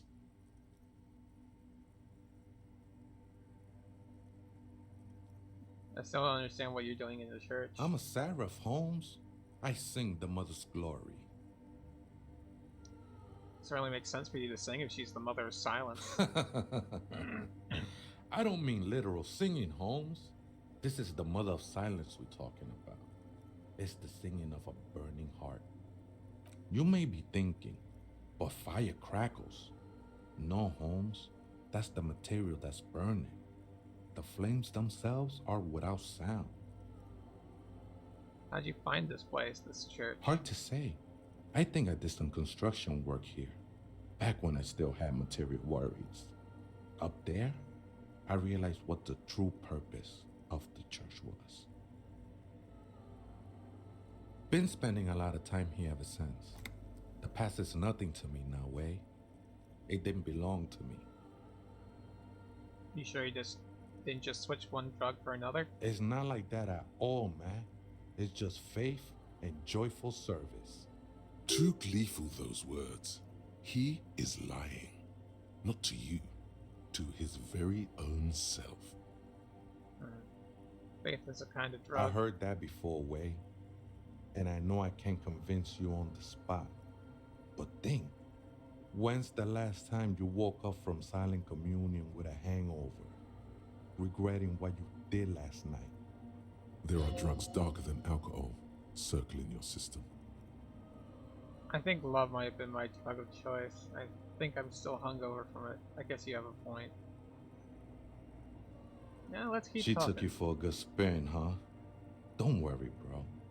That love is but a drop compared to the ocean of the mother's love. The mother will eat all of you and never spit you out. Kinky. I guess you have a point. Let's agree to disagree as being sensitive. Sorry, let's move on.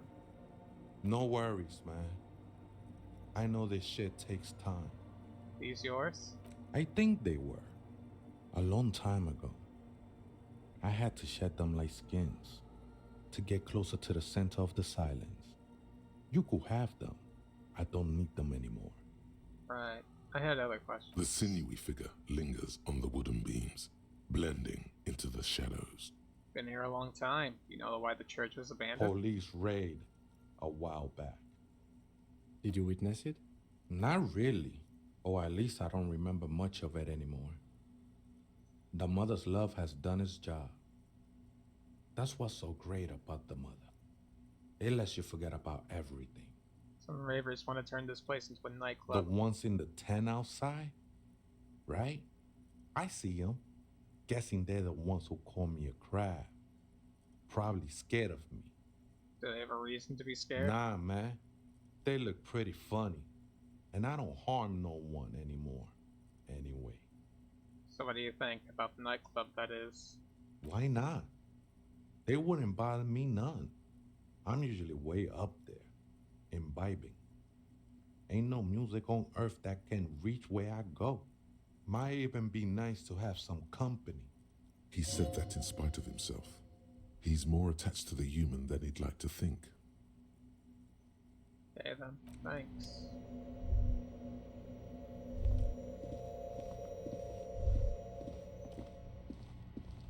It's like a way out? Yes it is, that's a door.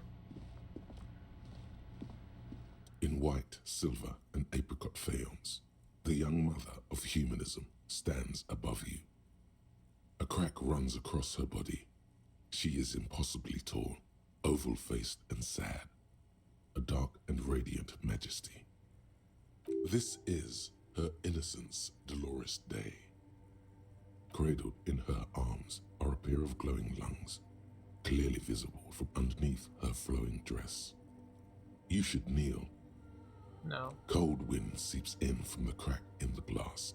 Snowdrifts cover the floorboards at your feet. Above, you feel her multicolored eyes on you, inspecting you. As if under a microscope. No, I am not your bug. As that bitter thought passes through your head, the lieutenant draws an X-shaped cross from shoulder to shoulder with 3 fingers. I'm not doing that cross Good either. call. She left us all in the shits. Don't give her a single thing.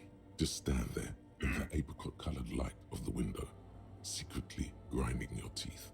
The woman smiles her distant smile, unmoved, struck in half by the crack in the glass. This is Dolores The old Day. woman in the village was right. This must be the Delorean Church of Humanity in Martinez, or the Small Pinewood Church in some records. You know the place? It's a minor landmark, not easy to find. Most maps misplace it. It was built not long after Revachol's founding, 300 or so years ago, by first-generation settlers. On the coast of an uninhabited archipelago where only animals had roamed before, in the wild reeds. What else do you know? There used to be 7 stave churches on the coast. Les Sept Sœurs, they call them, the 7 sisters. Only one remains. The rest were burnt in the revolution or used for building materials. We should be respectful here, although the building appears to be deserted. I do not believe we'll find anything connected to the lynching here. Something else, perhaps? Respectful? Is the lieutenant a follower of Deloreanism? There it is again. A small pang of guilt. It's time to ask him what happened here. You know why it was abandoned? I have a theory, yes. There was a police raid a while back. I heard the place was shot to pieces. The old woman in the village was being tactful with us when she didn't mention it. She has more respect for the RCM than many around here. That did this raid. Well, your station was involved, I hear. Although I can't be sure. How come the lieutenant isn't sure? Is this confidential information? You're not sure? 3 precincts were involved in the raid, and people say Precinct 41 was one of them. Don't remember being here. I am pretty sure it was a clandestine operation. I don't know anything more about it, why it was conducted, or who participated. I try not to pry into extra-district matters. If I was here, I should find out what I was doing. Good luck. You will not get information on a confidential operation from your station secretary just by calling. If you really don't remember, it might be better to keep this one forgotten. It happened a while ago. It's unimportant to our business in Martinez now. Are you follow Deloreanism? Yes, we all are. Her name, body, and rule are synonymous with humanism. The laws we enforce are Delorean in origin. I didn't think you were spiritual. It's not spiritual, it's constitutional. The Delorean system does not demand faith, only accordance. How did I know this is the mother of humanism? It's a mystery sprinkled with self-pity and regret. For some reason, unknown to your mind, looking at her delicate eyes makes you feel like you're ready for drowning. All you know is, this is the young mother of humanity, and that you should go. Do something else. Escape her sad, worry-worn look. A jigsaw of broken shards falls into place in front of you, a ghostly reconstruction of the stained glass window. Before it was shattered, there was an older woman beneath the younger one, and a text, a light motif below them both. What shattered this mosaic? Unknown. Something during the raid the lieutenant mentioned, or just hooligans looking for something to break. Who is this older woman? The escutcheon on her throne says, Irene the Navigator. She is depicted as an older woman wearing thick-rimmed eyeglasses, holding a golden rights apfel in one hand and a scepter in the other. This is the queen her innocence day advised. Above, she herself is whole. Small figures of wise men, common men, worshippers walk up the stairs to stand at her feet. Secret servicemen, Theriers, stand in a row guarding her. It must have taken years to produce this work in all its dizzying detail. Motto, what does it say? Below both women, in luminous black letters, après la vie, mort. Après la mort, la vie de nouveau. Something life, death. Something death, life. And then along the left side, après le monde, la gré.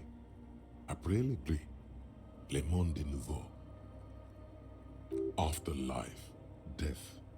After death, life again. After the world, the pale. After the pale, the world again.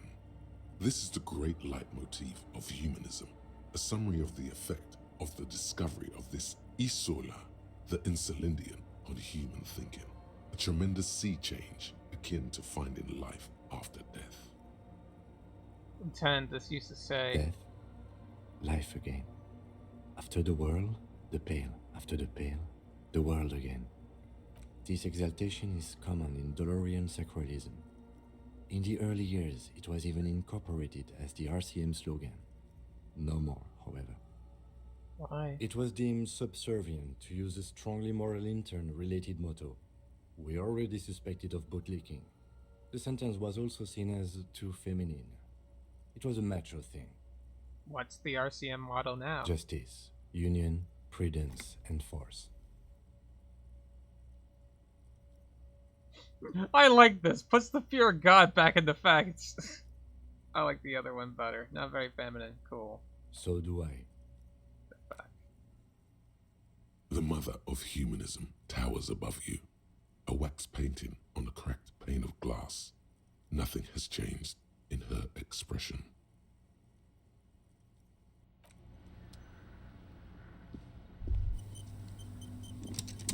A machine stands in the corner, watched over by the figures on the stained glass window. It's turned on and quivering with soft electricity. Another radio computer. And this time it's already turned on. These machines sometimes harbor traps, he thinks. Alarm systems and the like. Let's be careful. We should leave. I doubt this place bears any connection to the case. Alright, let's get out of here. We can do this shit later. Adieu, Crabman. Alright, I kind of just want to go talk to the cryptozoologist, and then I might just call him a night. I am very tired, and I'm starting to get hungry. I really haven't eaten anything today, but like I know I should. Again, I'm just not feeling great. I don't know what the fuck's going on with it. Buzz, the electricity flows to the wires with audible power. I'm also just... Someone has left an unidentifiable article of clothing on this railing. It smells really bad. Take a closer look. It's streaked with dried seagull shit and tangled with pieces of seaweed. A dangling arm suggests that there might be a jacket beneath the crust of filth. It seems likely that it was left in the surf until someone laid it out on this fence to dry out. Unfortunately, that just seems to have stiffened it into a shapeless mass. Please tell me you're not taking that with you. Why not? It's a guano-encrusted jacket, and you're already carrying around enough as it is. That's fair, Kim. That's fair.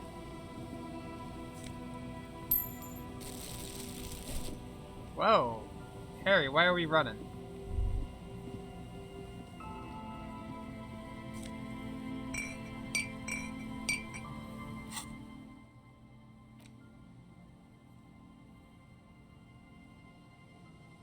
Hey, I'm not, I haven't been...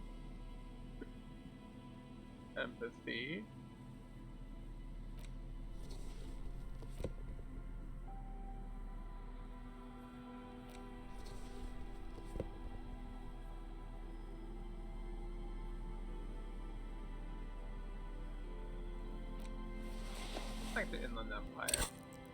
Oh shit, we have another thing. I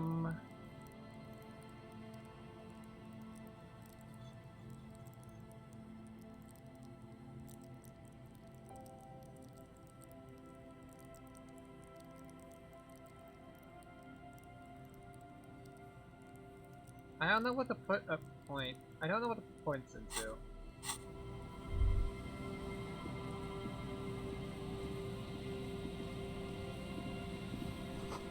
Point operating weighing machine has been used for a decade.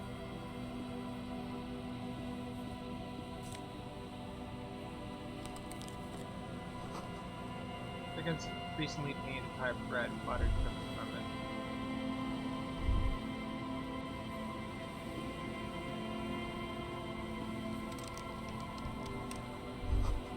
Except for vagrants who try to make the boardwalk habitable. Careful, keep out neither rain, no snow, no wind.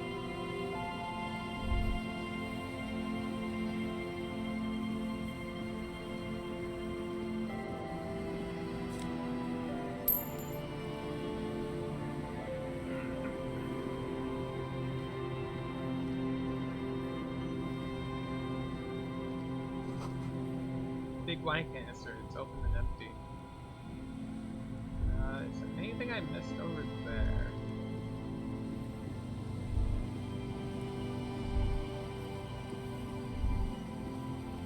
I feel like I might have. So I want to like go like 3 miles to the left and realize, oh, I missed something to the right. We can go back around. We can loop back around when we can.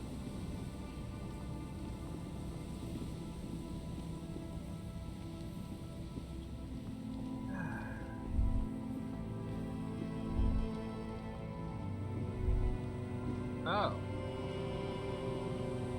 The smell. It's awful and familiar. That is awful. It doesn't help. You can still smell it. Don't you recognize it? That hideous pungency, that faintly cloying sweetness. Only death smells like that. It is death. It must be. What's that smell? The lieutenant has already brought a handkerchief to his nose. Eyes up, detective. Something's not right here. Never get the floorboards look rotten and weak. A man lies on the boardwalk, his limbs bent and neck turned at an unnatural angle. Right next to him is an empty bottle of spirits. In his cramped hand, a chewing gum wrapper. Fuck. Hold on. Lieutenant squats next to the corpse and examines his face. 2 bolting guys stare back at him, void of any signs of life. Lividity is faintly pronounced. Whoever this is has been dead for 2 days. No longer. We need to investigate. Another dead body. This is your job. Steel yourself. Calm now. Carefully. Just another day. Just another dead body. Breathe. Study the man's He's wearing clothes. mud-caked boots, beige trousers, and an old brown leather jacket with a bright blue lining. There are traces of kebab sauce on his chest. A cool leather jacket with a bolt of blue? Oh no. This sounds terribly familiar. You find some sunflower seeds and a rain-soaked library card folded into 2. His jacket feels sodden and heavy under your hand.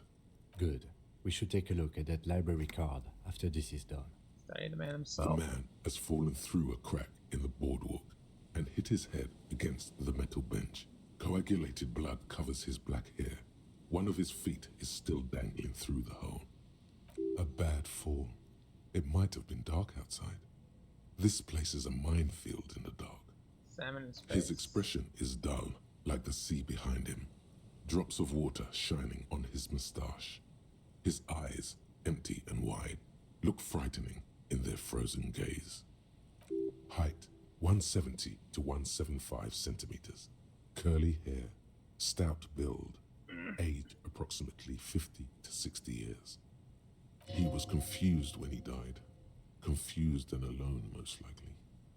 Overcome with the awful surprise of it all. Oh no. He was just about to head home The first step back home proved to be his last. That's what the chewing gum seems to point to as well. There's some dried blood on the metal bench, right where the corpse's head rests. The floorboards are rotten and slippery wet around the hole. An empty bottle lies nearby. A chewing gum wrapper is clutched in his fist. Examine the head. A dried chunk of blood covers the hair at the back of his head. An open wound.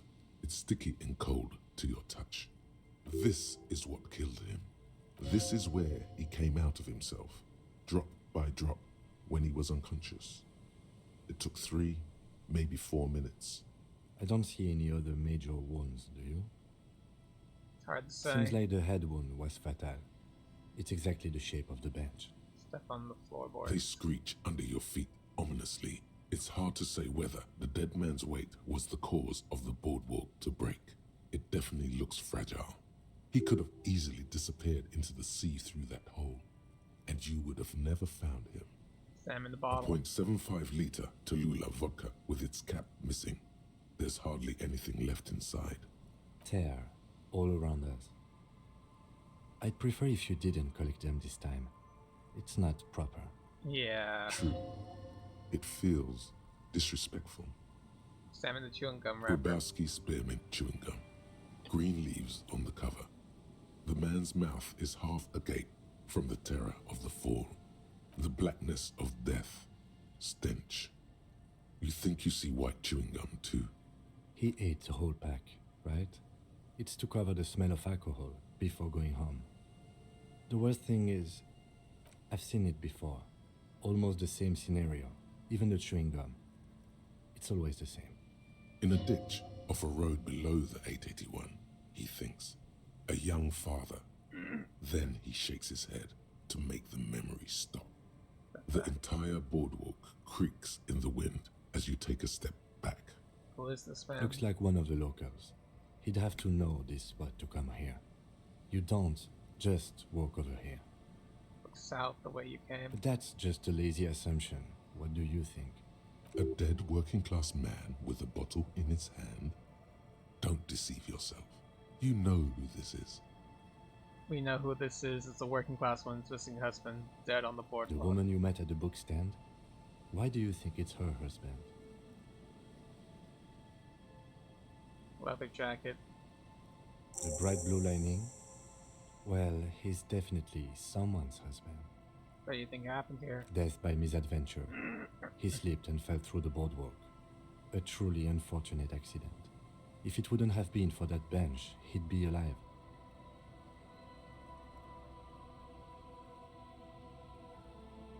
Someone should be held responsible for this broken boardwalk. It's dangerous. They'll seal this place off after the news reaches the coalition officials. I doubt that they have enough resources to actually repair the boardwalk. Not that sealing it off would keep anyone away. All it does is keep the city council's hands clean. Could we relate to that No, lynching? I don't see anything that points in that direction. For now, let's treat this case as a simple, albeit sad, accident, unrelated to the murder case. Agreed.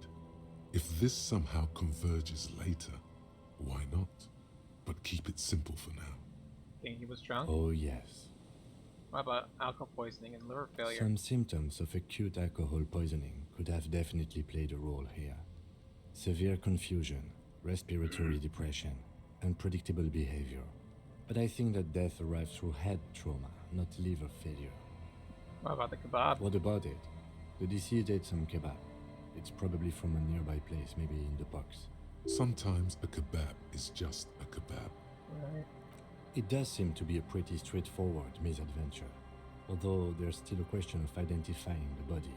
What should we do with them? From where I stand, I can see two options. We either take the case and follow the leads to identify the body on our own, or we report back to the station and leave this for our colleagues to handle. We found him, we should finish this. Alright, we should first examine the library card you found. Then we can call the station from Mike and Emma. Let them know we are taking the case.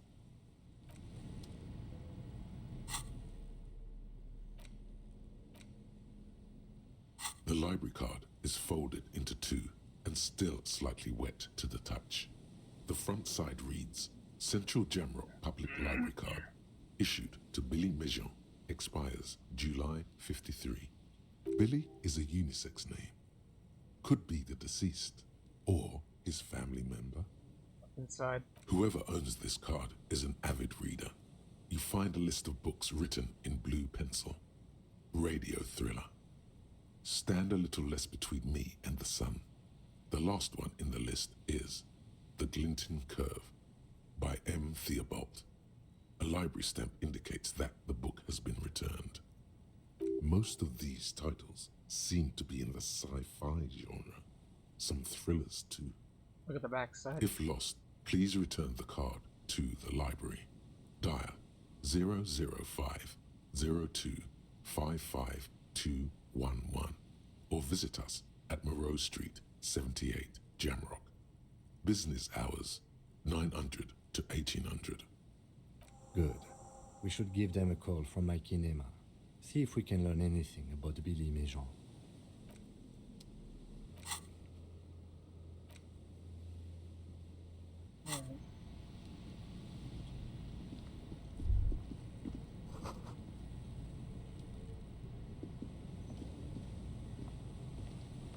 There's some tear, an empty cigarette package, and a crumpled kebab wrapper in the trash bin.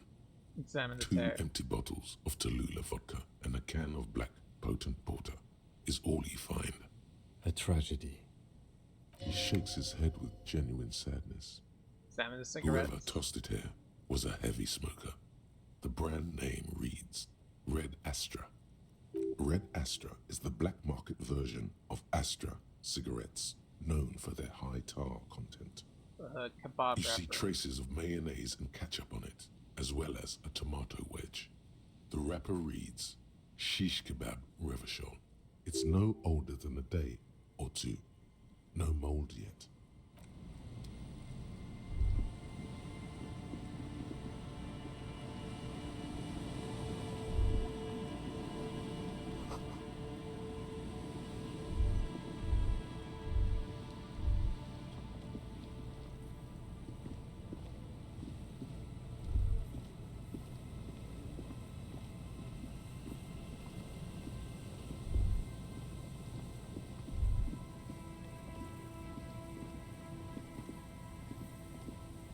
Alright, let's go down this way while we're here.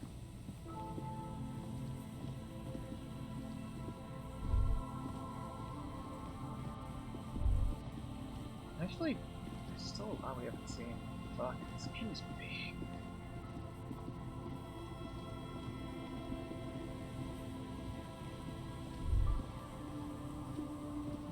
I'm not seeing anything though.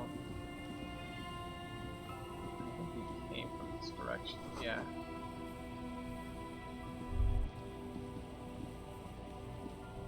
Right.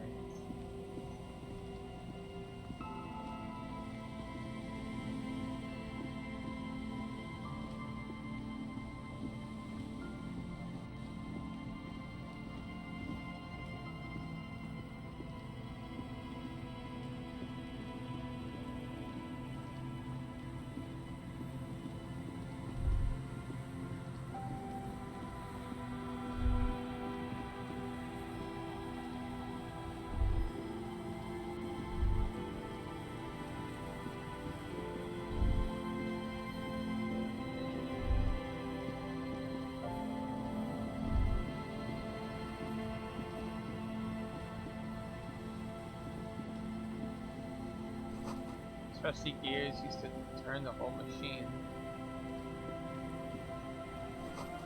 Chain trails off into the ocean. Who knows where? Variables have been recently discarded. It smells of fuel oil. An old door, worn by elements, guards the depot. The wind has blown a sand dune in front of it. The door hasn't been opened in a long while. You see a handle. What is this thing anyway? It's military. A service depot of some sort. Used to service The what? washerwoman mentioned a depot at the coast. She said it was for moving ammo and cargo across the bay. This might be it.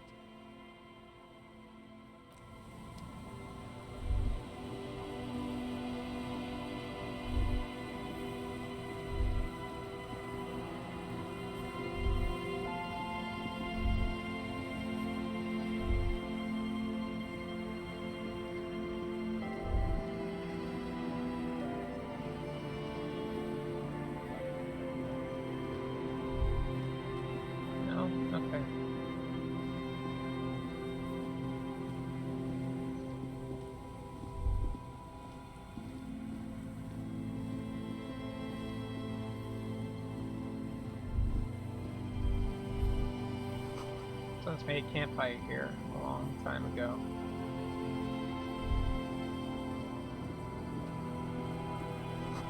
A rusted broken control box for the radio relay tower. The tower is too rusty to climb. The sea air is eating away at it. The relay tower coordinates both traffic in the bay. Barely.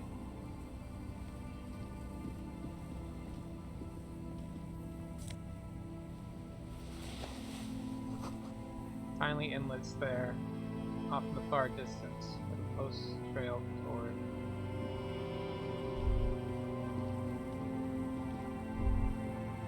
God. Media, perception, pain threshold. Yeah.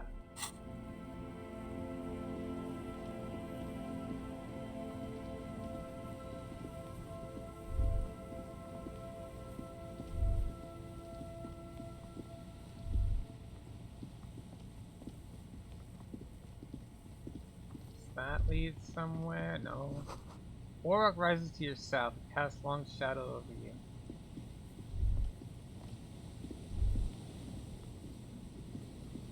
Hydrate and do.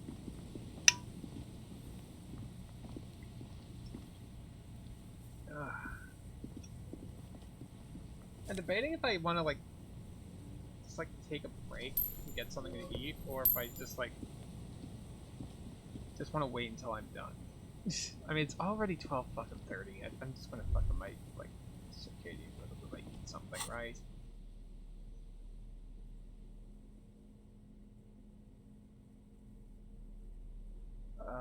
Logic.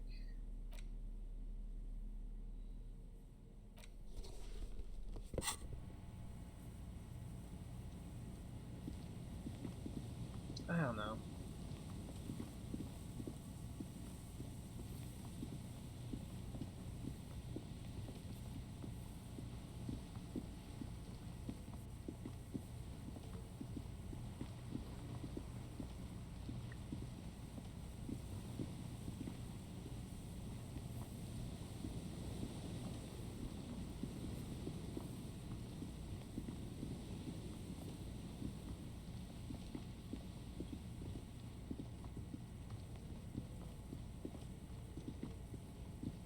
Hi, baby. How are you?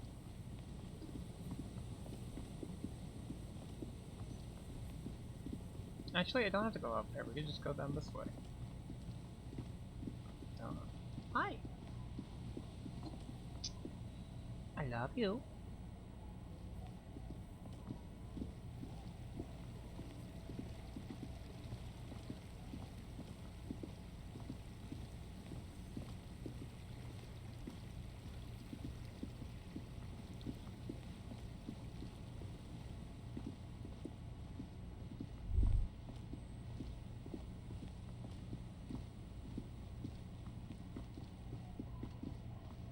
Are you a happy little boy, huh? Are you a happy boy? I can hear you purring from here. Water runs from the west. The source is upstream. A broken pipe? Good baby.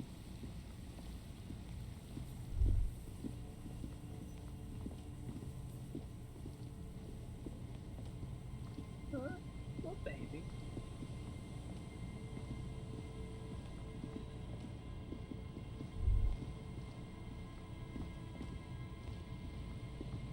Tiny cages, carefully constructed.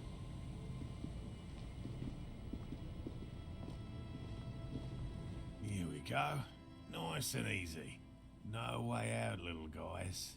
Not out of this gem. There's a cylinder on the ground in which the man is arranging some netting. It looks like some kind of trap. He notices you. Who's there? Oh, the police. Hello, officers. Hi. Is that the police? Why are the police here? Gary the crypto-fascist. I'm sorry, what? Don't worry, Gary. I'll handle it. Miss B. Morel, the cryptozoologist. To what do I owe the pleasure? That's sarcasm. He takes no pleasure from your appearance. Lena sent me. She's been really worried about you and is waiting for you to get back. Of course. Thank you for passing along the message. That damn water lock is broken, and we can't go all the way around the AL-81.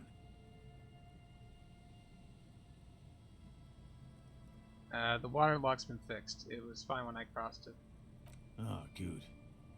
We should really be getting back. Gary could use a hot shower and a warm bed. Did he say we can go back now? Yes, Gary. We can go soon. If you see Lena, tell her I won't be long. Sir, your wife is waiting for you. Hi. I just have to do one more round. See if the phasmid has taken the bait. Then we're going. Hi. Hey.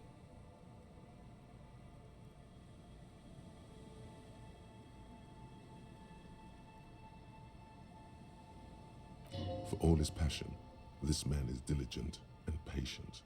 You could learn things from him. Oh my goodness. Baby, I can't pay attention to you right now, okay? I know, okay, yes, I know, I love you too, but I gotta play the video game. Right? I'm sorry, the needy baby is back, and he's the neediest little baby. He is such a needy baby. Yeah, I'm talking about you. You a needy baby? Huh? Needy baby right here. World's biggest, neediest baby. Tell me about this phasmid you're looking for. Well, first of all, it's damn difficult to find, which is why we've been knee-deep in the reeds laying traps for it. What makes it so difficult to find? Good question. Being a phasmid of the order Phantasmodea, a ghost insect, it disguises itself as plant matter. In this case, the reeds. Awful lot of reeds around, aren't there? Gotta read the thing, I'm sorry. I can't just stop and pay attention to you. Alright?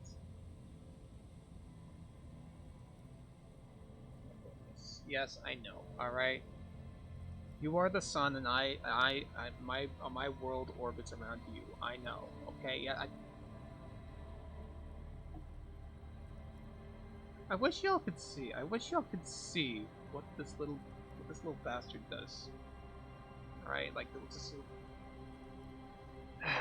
And I suspect it may have also developed other specialized techniques to protect itself from predators or scientists in our present case. Sorry, specialized techniques is this phasmid using to hide itself. It's my hypothesis that it has evolved certain electrochemical defenses that allow it to interfere with animal perception, impeding pattern recognition, confusing the visual cortex.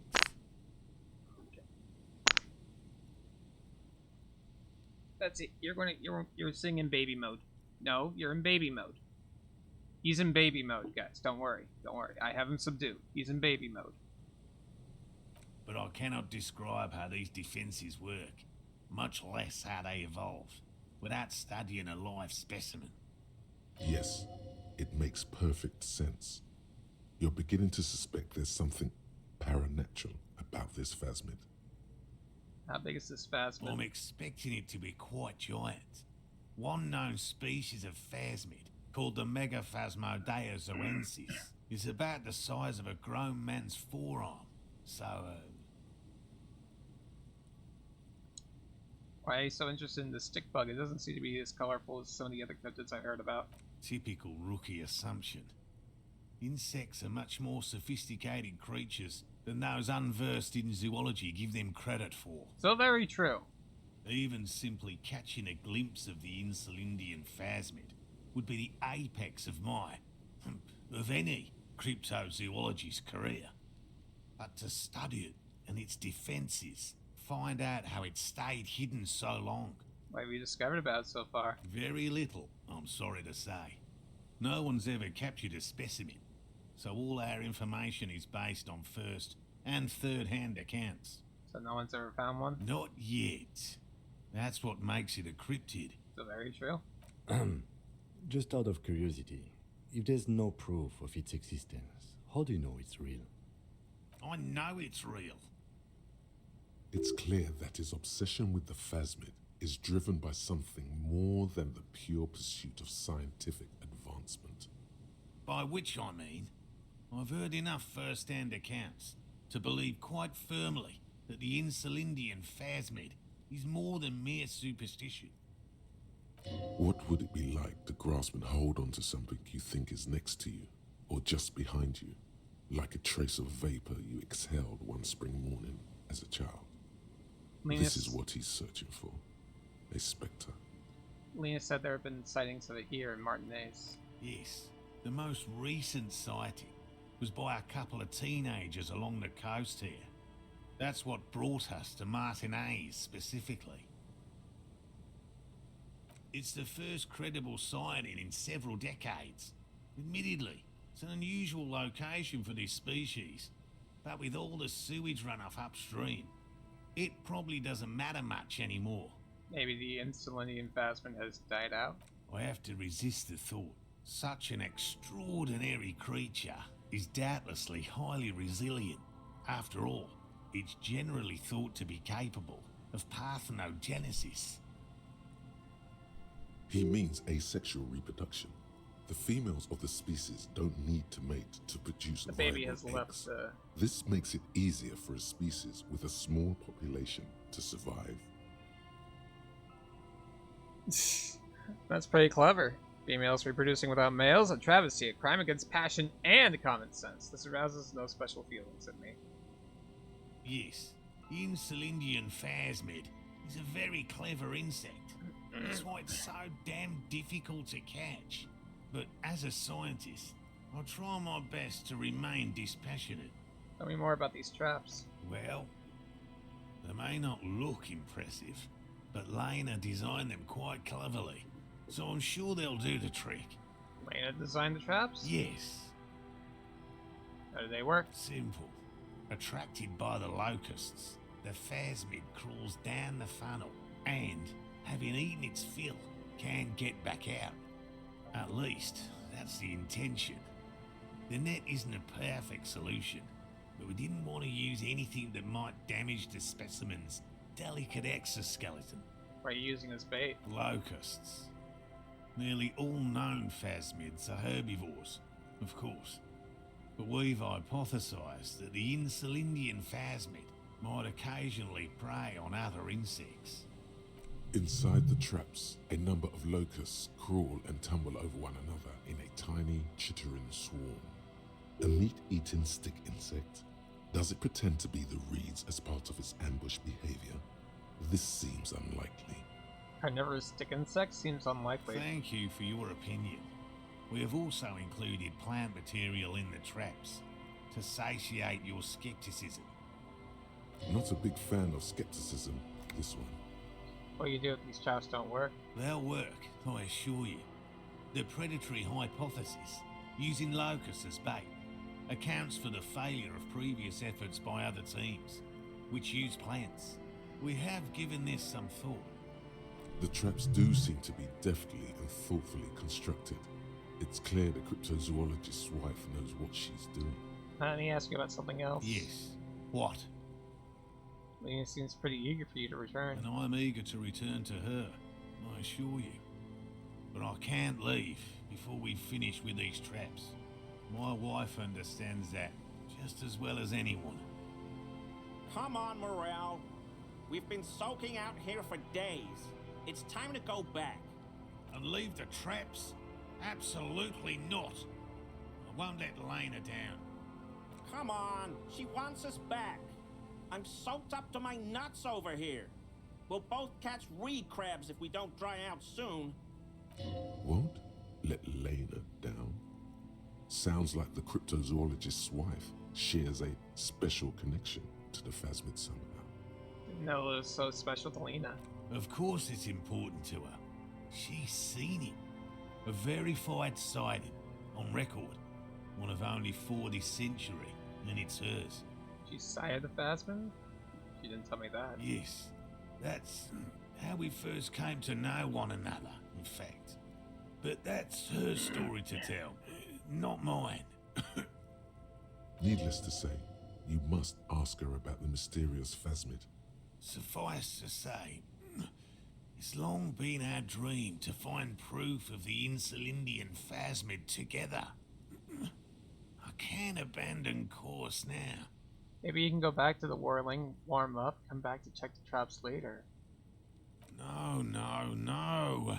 The traps need to be monitored on a regular schedule. What would we do if the phasmid were to starve while we were sipping tea at the hostel? He's dead set on this. I could go for some trap setting.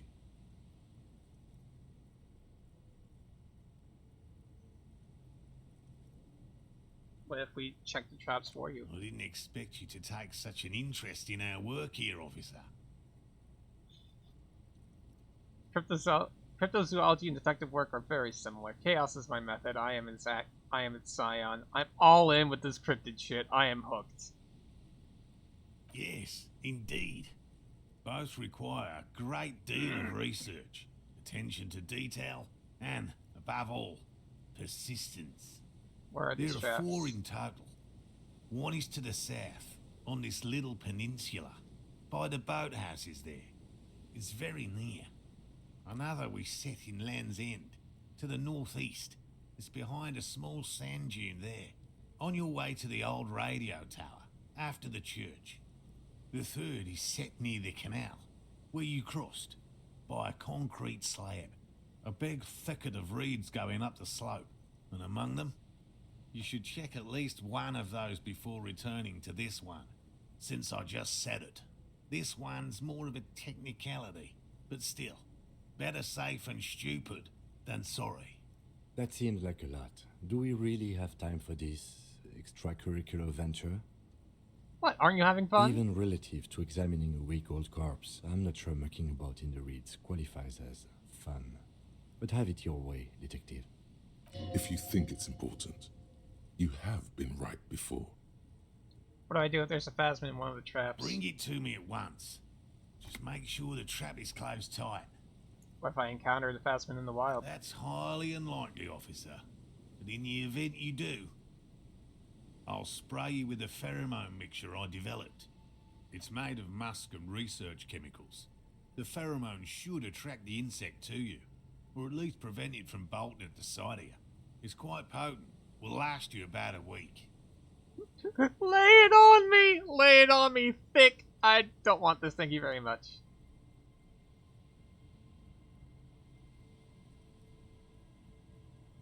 Your choice. As I said, the chances of you encountering the phasmid are next to 0. But you feel you should have it on you. Something bad might happen. Don't mess around. Take the pheromone. It'll make you sexier.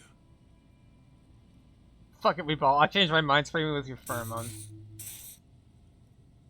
I hope you're not buying this. It dispenses it without letting you touch the canister, so it would be precious like holy water. It is precious. A single dose cost me 50 real to develop. Not that I expect you to understand self-financing one's own research. I'm ready, let's Right, get to it. which means you two can pack up and go back to the Whirling. Whatever he thinks about this detour, it's clear that these men are exhausted and in need of assistance. Finally, someone's talking sense. Thank you for your help. Gary and I will start breaking down camp. If you have any more questions, now's the time to ask. We'll be gone once you get to it.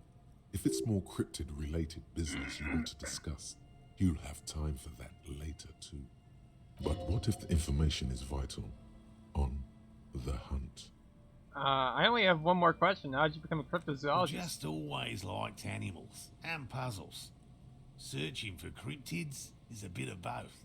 He seems reluctant to talk about himself, but he'll open up if you prod a little. So you're living your childhood dream out here. It's not child's play. Just because I have to traipse through the mud every so often. Why not just be a zoologist? Real animals are puzzling too. Real. I know you think one is a respectable profession, while the other is superstition. Everyone does. Cryptozoology does seem like a lot of wishful thinking. My methods are the same as those of other scientists. I simply draw upon a wider variety of evidence, and I have more hope that something truly surprising might happen. And has anything truly surprising ever happened to you? No, as I said, I have yet to catch a cryptid, although I have come close. Close enough to keep trying. What kind of evidence do you use? Everything from forgotten regional lore to newspaper accounts, like the one that brought us here, to look for the Phasmid. I keep a very open mind.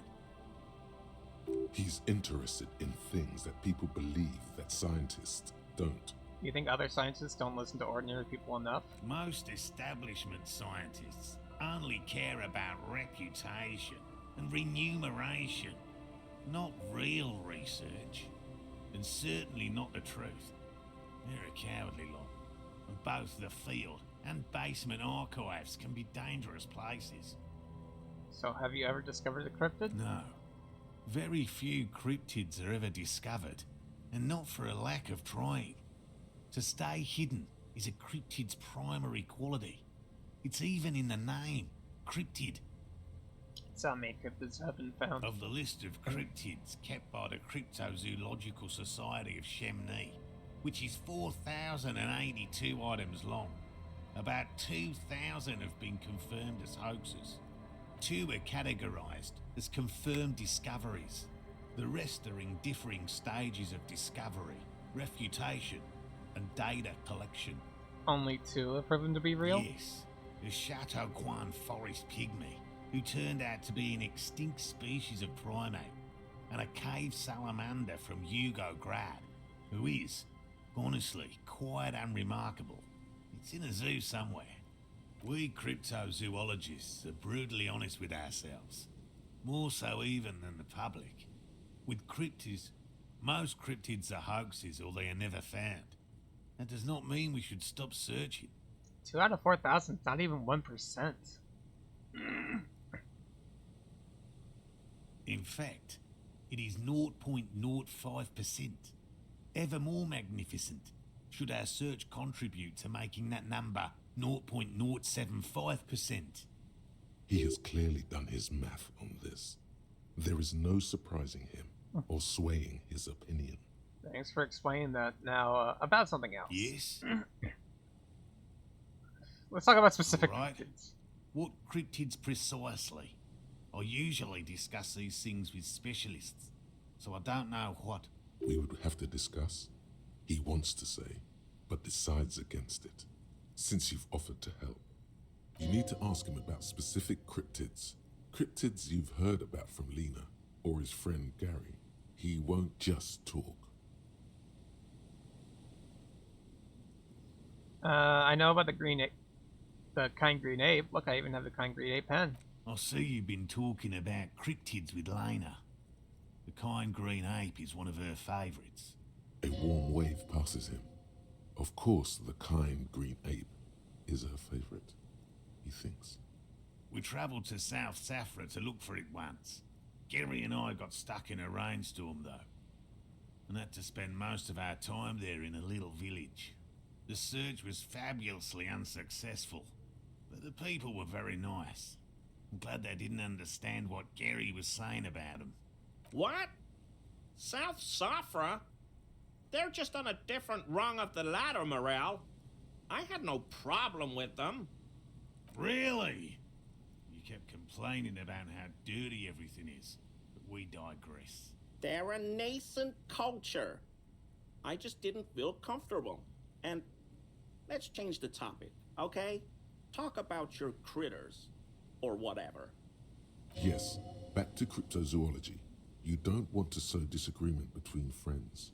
I know about the most dangerous cryptid, the gnome of Jeroma. Formerly the most dangerous, yes. But do you know the most dangerous living cryptid? He doesn't want to make it feel like you knowing it is some big deal.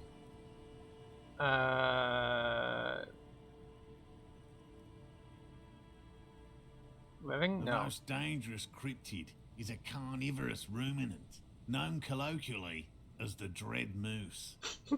Dread moose! Yes, The dread moose subsists entirely on flesh. It has even been known to dig up fresh graves in search of sustenance. Does it also attack people? Human remains have been found deep in the forest, torn apart, then trampled into the mulch by large hooves. Infer from that what you will. What does the dread moose look like? Just like an ordinary Arden moose.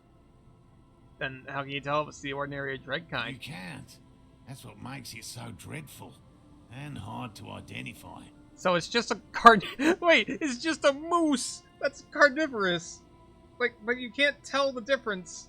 And like a regular moose will fuck you up. What's... So the only real difference is, oh, it's not going to, like... I don't. A moose that looks like any other moose. What's going on here? He's kidding, right? I'm not completely sure about this dread moose. I am 100% behind the dread moose. I utterly believe it exists. I'm not completely sure about this dread moose. The bodies found in the forest are just one piece of physical evidence. There's more. What's the other evidence? The recent surge in the moose population has hidden carnivores. The dread moose are effectively removing competition for both themselves and their evolutionary cousins. Why would it need to hide its carnivorous nature? Moose are already being hunted for sport. Can you imagine what would happen if they came to be viewed as predators? What exactly is the relationship between carnivorous moose and regular moose? The carnivorous moose are a very young species, the result of a genetic mutation that fared well in the process of natural selection. It makes sense that such a majestic animal with natural weapons, antlers, would come to rule the forest. The only strange thing is that it took so long. Are there any reliable eyewitness accounts of a moose killing other animals for food? One slaughterhouse at the outskirts of the woods in Vasa reported that its staff kept seeing moose in the distance. The moose would just stare at the building as though they were waiting for something. Its eyes bloodshot and full of cruelty. That does sound suspicious. And that's not all. Some of the slaughterhouse apprentices went hiking by a nearby creek and saw a moose nibbling on an unidentified carcass. This isn't something unique. Various species of deer have been known to scavenge when plant food is scarce. Right. Anyway, there is more than enough evidence to justify a thorough search for the dread moose. Let's close the subject before it turns into an argument. Here is a man who has had more than his fair share of heated arguments and would, surprising as it may seem, prefer not to have any more. I know the biggest cryptid, the Giant of Pocono. That's impressive, I guess. But have you seen it with your own eyes? Have you seen it? I haven't had a chance to travel to Coco Nor. No, and I likely never will. The Samaskill desert region has been embroiled in a small civil war for the last 8 years. I fear this mindless barbarism may have wiped out the elusive creature entirely. Sightings of towering luminosities have grown rare recently, while they once used to be constant. Yes, sightings of mirages are constant. A mirage is a constant phenomenon that people have no time to report when a war is going on. It remains unclear what this has got to do with you seeing it, as he was inquiring before. He was just being defensive. I know about Cryobacter catlensis. Oh, everyone knows about that one, thanks to Professor Mijanu being the talk of the town for a time. Although, probably because her life ended as a result of her work in Gutler, no one remembers her contributions to the search for the Nong-Ok. The Non-Ok? A flightless cursor owl found in the Seminine Isles. Its long legs permit the Nong-Ok to run faster than any other avian, perhaps any other animal, who knows. When it's not hunting its prey in this manner, the Ok hangs from tree branches, like a bat, waiting to dive on hapless prey below on the jungle floor. Mijanu liked extreme animals, you see. One of the few figures of the academic establishment I respect. Really a shame she disappeared. When did she disappear? Oh, decades ago. in the 30s. I didn't know her personally, of course. The chasm of academic pretension still stood before us, even though she had unusual courage for someone from the other side. Which cryptid did you almost catch? You said before that you almost caught one. A willow person. It's a long story. One non-specialists would find rather dull. Willow people? Not at all. What are willow They're people? not people, really. Some argue they aren't really animals, as they seem to have evolved directly from trees. Okay. They're very, very thin, almost flat in fact, and Oh. can camouflage themselves easily, wrapping themselves around trees and blending in with the tree bark. In that way, they're not too dissimilar from the phasmid we're looking for here. Almost like a look around, right? That's what they're called, a look around or a turn or what the fuck is it called? I think it's called a look around. So I may have seen these willow people without knowing it. You probably have. How did you almost catch one? Gary and I painted an entire grove's worth of trees in slow-drying paint. It was a bright lavender colour. I was hoping one of the willow people would get paint on it and not be able to camouflage itself. After waiting in hiding for hours, I saw a figure slip from one of the trees, a lavender shadow dashing through the grove. And then? I chased it with a net. Not very elegant. You can't be elegant in the field. And, well, it was faster than me.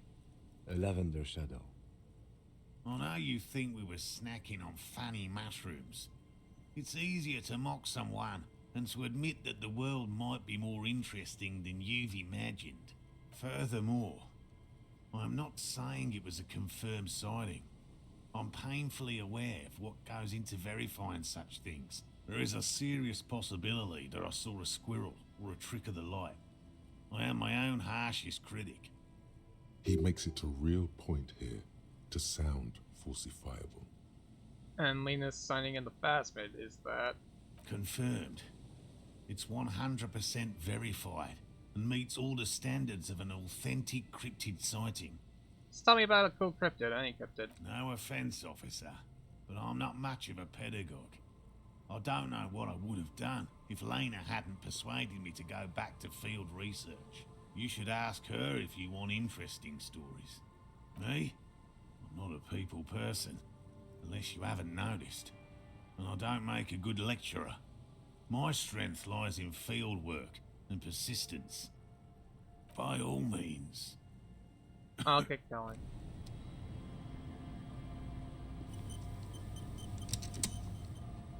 Treasure wishing Yelmdal was a real place. The soggy lungs smell of ignition fluids. Still they won't light up.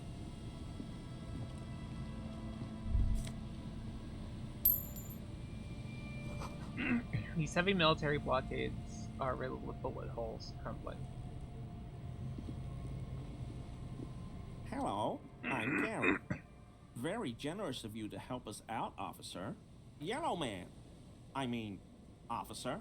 The lieutenant raises his eyebrows slightly and takes out his notebook. Oh boy. Yellow man. Interesting. This is something to ask him about. Oh boy. After a little probing first. I'm just waiting for my friend Morel to finish up with his insect traps so we can return to civilization. Not a lover of the great outdoors? I like nature, just not this bloody coast. It's mostly drunks and degenerates that come here. Nobody's perfect. I'm sure you've been tempted to drink. Oh, I've been tempted. But someone has to stay strong for Revocol. He pronounces Revocol with a hard K, unlike other people. Serious question time. This man is no innocent. No one is.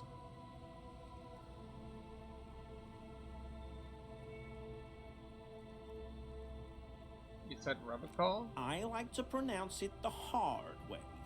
The old way.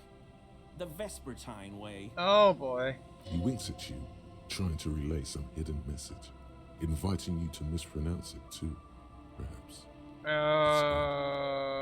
That's the fucking, what is it? With the quotation, like the quotation marks or like brackets or whatever.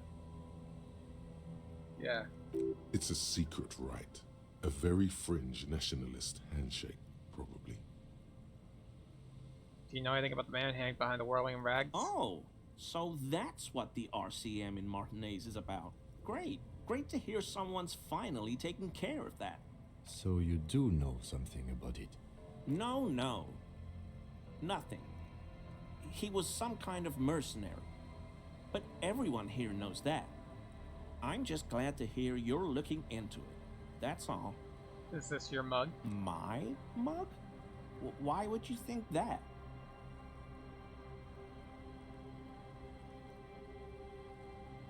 You said yellow man. That's not something many people go around saying. Really? I hear it all the time. All in jest, of course. No offense meant to anyone. Still seems suspicious. Did I mention the mug was found at the scene of the lynching? Okay. I admit it. I threw the mug away in the trash container behind the hostel. I know I shouldn't have, and I am very sorry, officer. You're not going to find me, are you? Not Gary, I just want the information. Whew.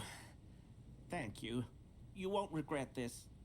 I won't use another man's property to dump my garbage ever again. I don't know what got into me, really. Work has been stressful lately. Damn Koiko's price dumping us out of competition. What did you do, Gary? Nothing.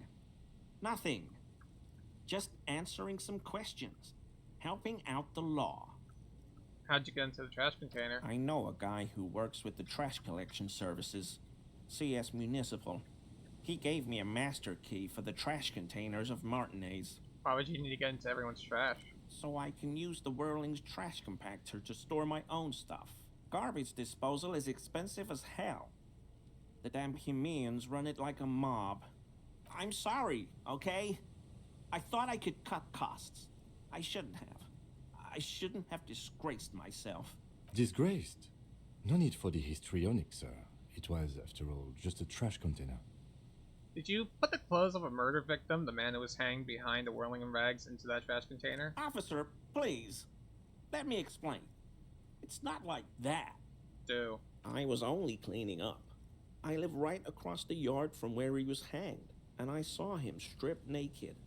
All the clothes lying around in the yard, smelling. People are animals, you know?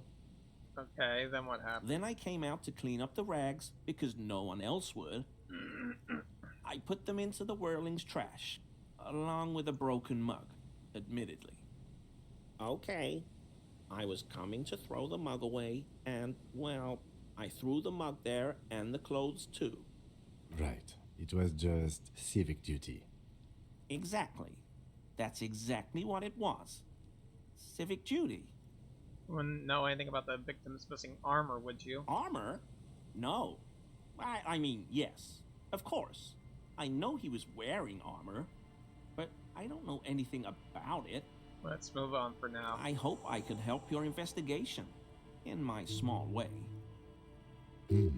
Does this mean you were in his apartment, admiring his colonial mug collection? Perhaps it would be interesting to tell him. Are you a cryptozoologist too? No. I help Morel with research sometimes, and I've learned some things along the way, but I don't usually go in for picnics like this on my own. You were surprised to see my colleague, Lieutenant Kitsuragi? Not many Sealites here, or anywhere, other than Sail. I meant no offense, truly. Do you remember how, when we met Measurehead and I said the next races will be a really good one? Yes. Well, this is that racist. Yes, our lucky racist. I don't know, I like the previous races better. He is nothing compared to Measurehead. I mean...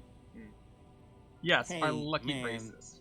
All I meant was there are not many Sealites around here. I'm just stating a fact. Do you have a problem with Sealites? No problem at all. we ball. Is he? He's looking comfortable enough. Maybe it was just beads. Sounded like beads. But what kind of beads might a man like Gary be hiding beneath his clothes? Are those prayer beads I keep hearing? I don't pray, officer. Faith in non-existent helpers is a sign of weakness. Not for proper Revicolian men such as ourselves. So, Gary, you live nearby an apartment. No, we're not going to say we entered this fucking house. Oop, over there. That patch of reeds over there, it's a great place to hide something. Kind of out of the way, being so close to the water. Wait, I can't see You anything. don't have a reason to. Yet. What's this about? Nothing. Just a hunch. The hunch passes, leaving you there, by the old boy bobbing in the water. Time to go.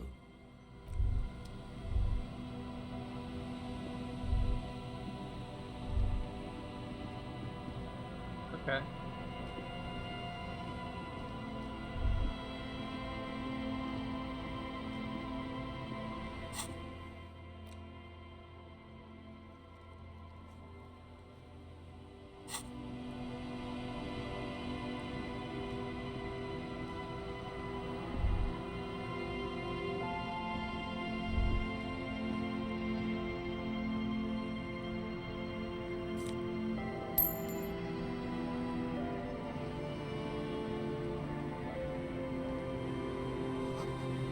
No boat in the boathouse today.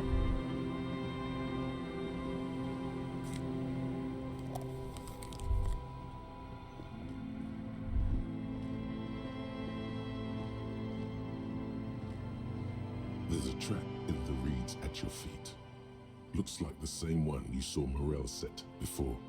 Same mesh, same wiring. Look around. Behind you, the ruins of a residential building rise over the reeds, shielding them from the wind. The reeds rustle confidently. Locusts are crawling around in the trap, confused but uneaten. You see no carnivorous reed phasmid gorging on them. Big surprise. Anyway, 1 down, 3 to go.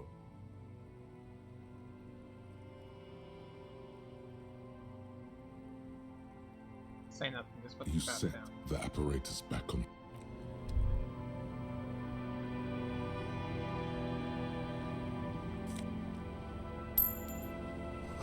Oh, the house is shabbily constructed. A strong breeze might blow it over.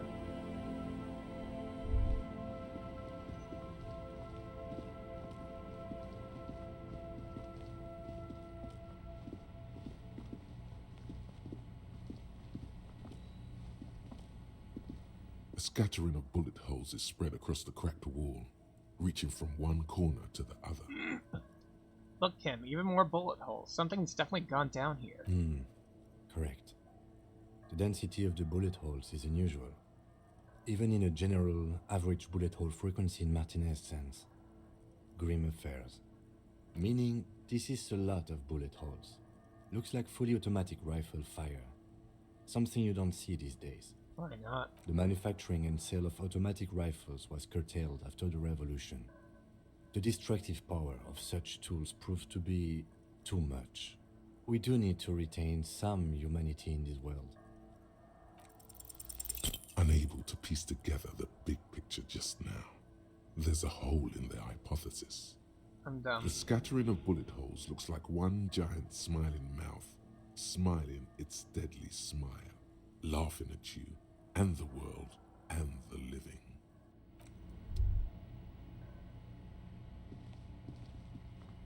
Sciences Entrée Interdite.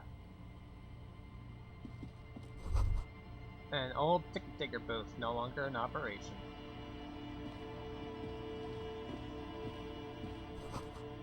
People paid money to park here?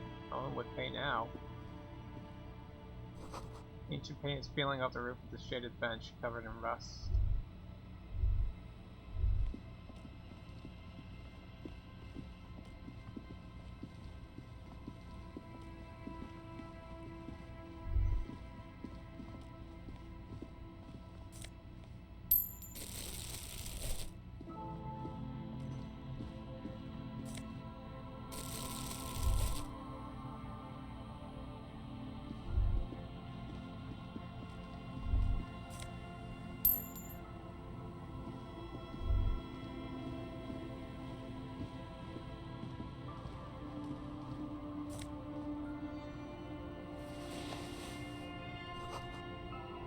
doors not only barred shut, it's inaccessible. I think I am starting to lose my voice, or just getting really tired. It is 1:20. How long have we been going for? That's about 4 hours. Right? No? Am I stupid? Yeah, that's 4... almost 5 hours. Yeah, I think that's good. Let's just get back to Lena. The section of the coast hasn't been used in decades. Let's get back to regular old, like let's get back to the whirling. Let's go talk to the working class woman, tell her husband's fucking dead.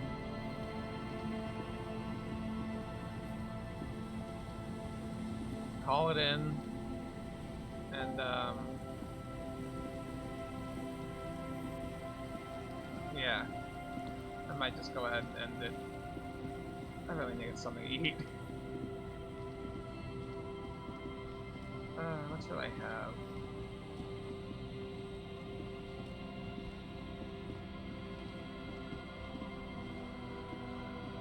I don't know. I can just wait till tomorrow, maybe. Well, it is tomorrow, but fuck.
Okay.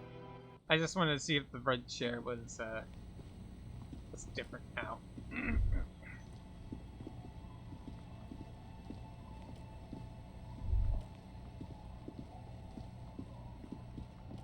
Oh, the trap by the thing. A familiar apparatus lies among the reeds, another one of Morel's traps, weighed down by stones to keep it in place. The reeds bend forlornly toward the sand. You see slabs of concrete north. In the east, the city center hums to you. This trap is also full of panicked locusts. No sign of any cryptozoological beast inside. Another empty trap.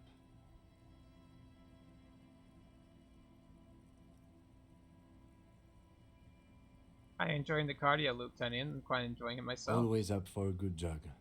Otherwise, would I still be on this case with you? That is so fair. Actually, we should go check the trap while we're out here. Right? Yeah, we should. All the way over there. Every time I think I'm out, I'm like, nope, we gotta go right back the fuck in. Yep.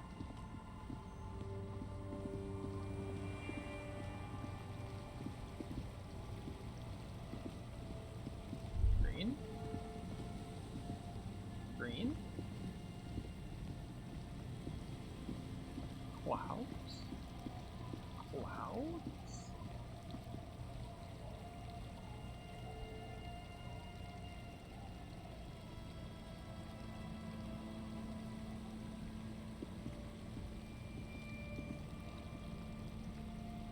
What do you mean? Okay. Well, fuck you too, game. I guess nope, nobody gets to see that.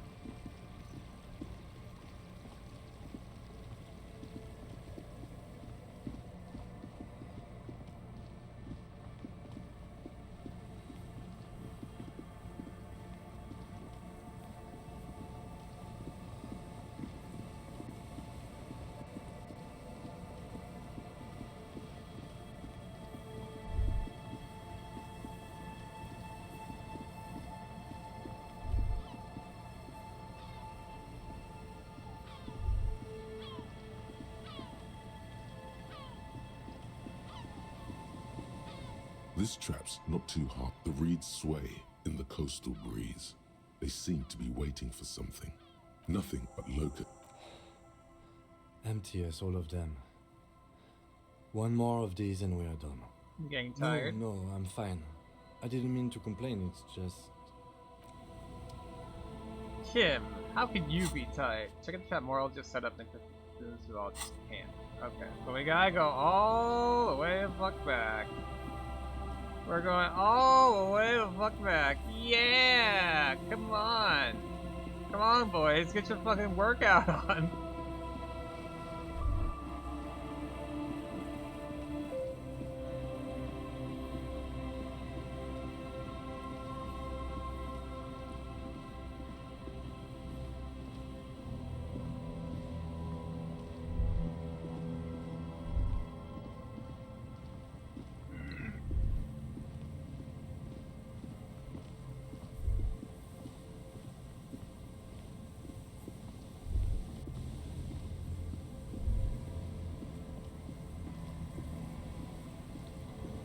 Okay, yeah, I'm really considering making myself something. So, what should I make? What food should I make?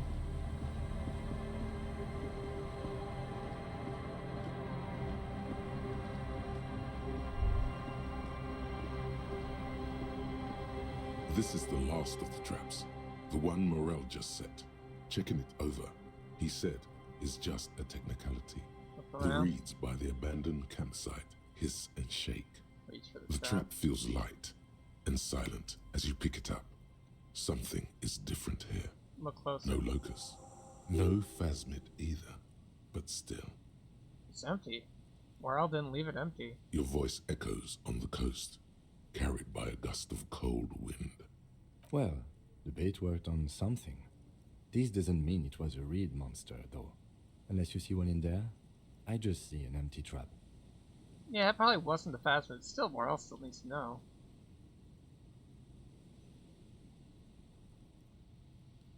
You're right, but they still need to know. Okay, but after that we get back to our own assignments. There is no justification for this detour at this point of our investigation. We have a lot of work to do back in town.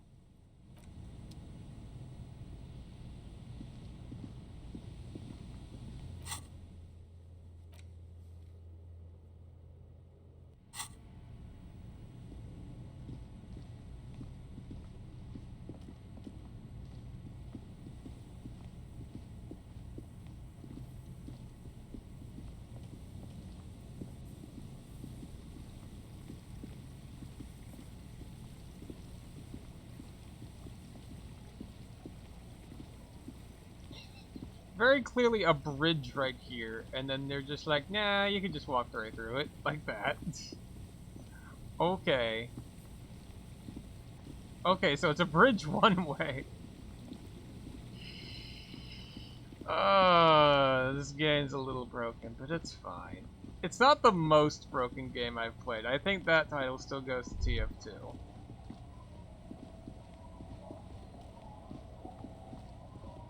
Ultra Kill comes in a close second. It's a very close second.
Okay, the working class woman is gone. That's unfortunate.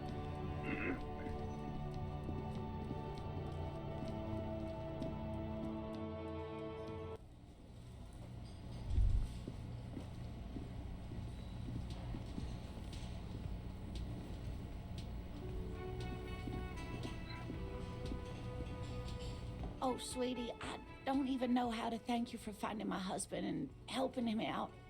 I hope we haven't been too much trouble for you.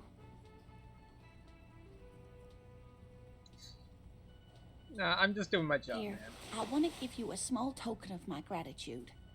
It's a tie, Mexican origin. The pin is an antique, quite special. The little silvery knob holding the tie together feels warm in your hand. It's in the shape of an avian skull with 8 eyes. Whoa. You could ask her about this when you get the time. It's probably a cryptid, but the phasmid, of course, is more important.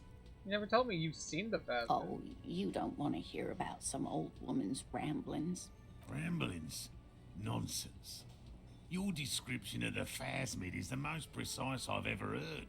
But darling, I didn't even get the size of it right. Measuring things is important. How did she get the size? You were a child, my dear. Really. It's extraordinary what you were able to describe. Now go on. Tell our friend about it. He's proven his interest in the field. Reflexively, the lieutenant read his familiar notebook. Kim's in on it. He's playing. You know, he's hammering it up. He's enjoying this just as much as we are. It was summer. I was building a racing track out of sand on the beach near a tall stand of reeds. Quite a tall one. Many times my height, I remember. When all of a sudden... Where was this and how old were you? I'm getting ahead of myself. I was 5 and a half in Betancourt in the suburbs. My grandmother had a summer home there. She'd just started forming memories. Real memories. Not the billowy haze of infanthood. Betancourt got bombed in the war. It used to be quite near, circa 20 kilometers from here. What happened? The strangest moment of my life. I looked up and one of the reeds moved. Not like a plant, but like a living thing. It stood up and looked at me. Its body unfolded like some antique toy. I've never seen anything like it. I didn't know this can happen, so I reached my arm and touched the thing. It felt just like a stalk of reed, but it moved, swaying, towering above me. After a while, 20 seconds, a minute maybe, it left, went into the reeds. Did you follow it? I tried, but I was only a child. There was mud and high water. I couldn't see it anymore. I was just standing there, knee-deep in mud, looking around me. Where did you go? Don't go. Then what? I ran back home to my grandmother and asked her if reeds could walk, and told her they were looking at me. Of course, she just laughed at me, but I knew what I'd seen. For years, it was a story I told at parties when I wanted to impress boys, that sort of thing. Of course, most people just took it as a strange, amusing anecdote. So did I, honestly. But then I met Morel. We were on a date. Can you imagine? She tells me a story, and it's the most detailed report of the Insulindian phasmid I've ever heard. The sounds. She told me it hissed. So that's how they met. This is beyond significant for them. It did, yes. Like reeds in a gust of wind. The way it moved, the colour, how some of its limbs were white, like marble.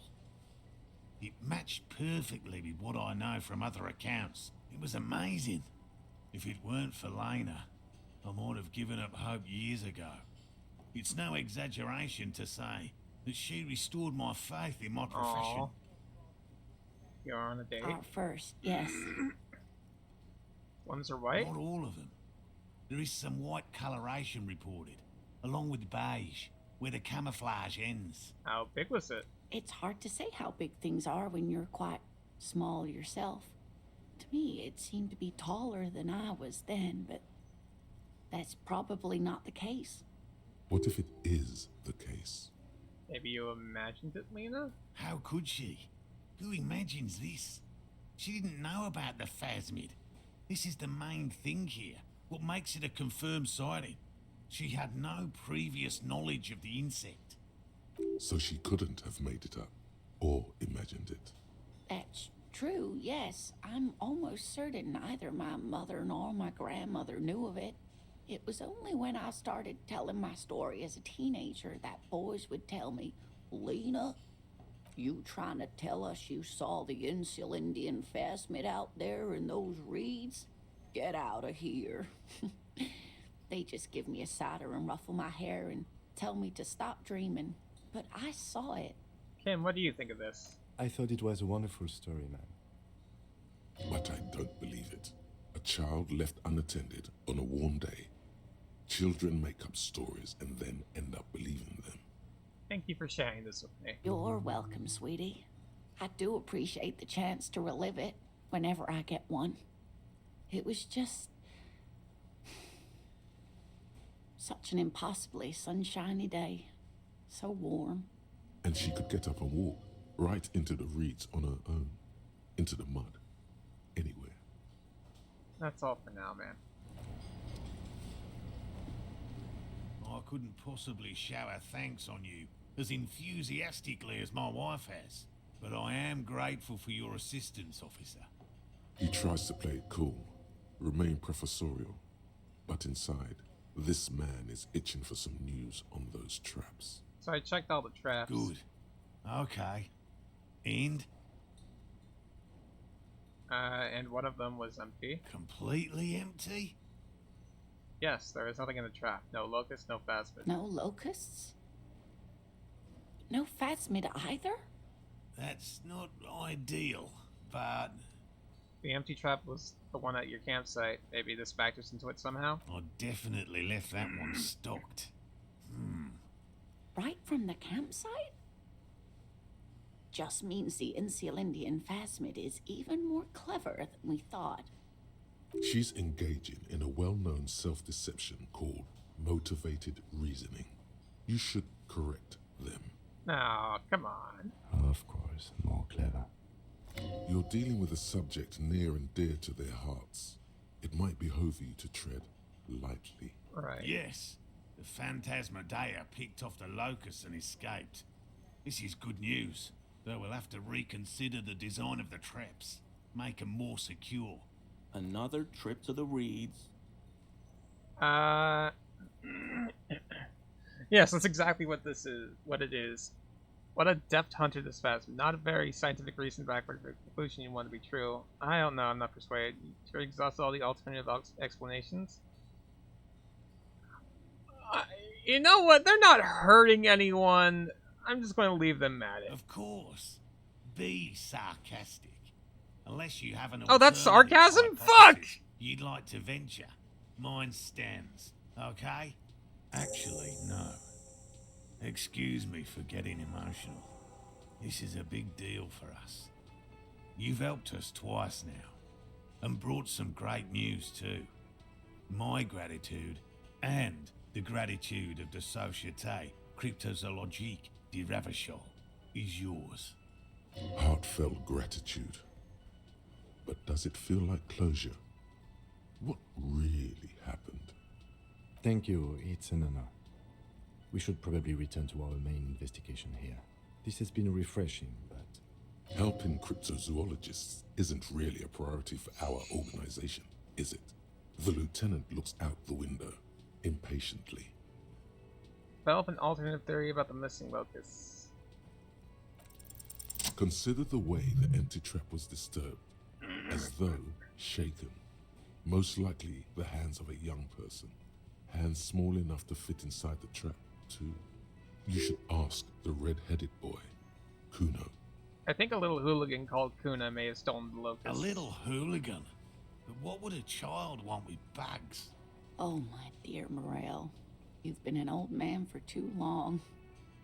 kids love to torment insects almost as much as they love to torment old folks. Talk to the little gremlin and see if anything comes up. Delinquents, my favorite.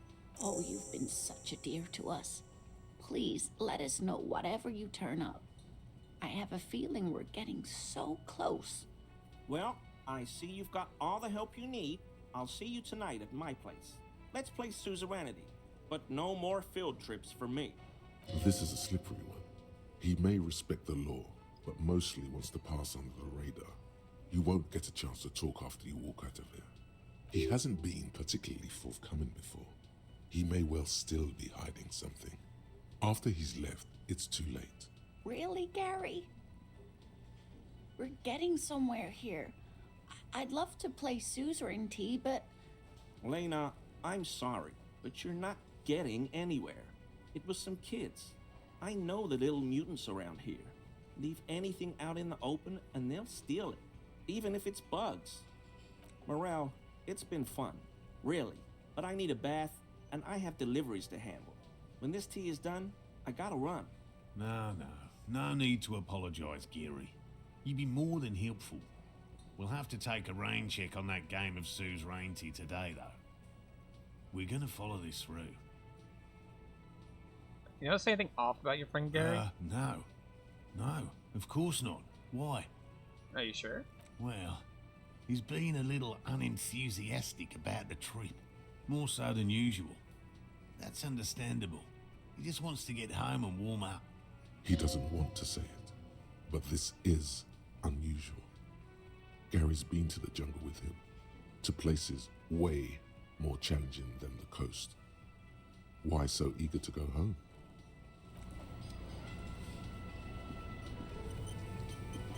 Always a pleasure to see an officer of the law.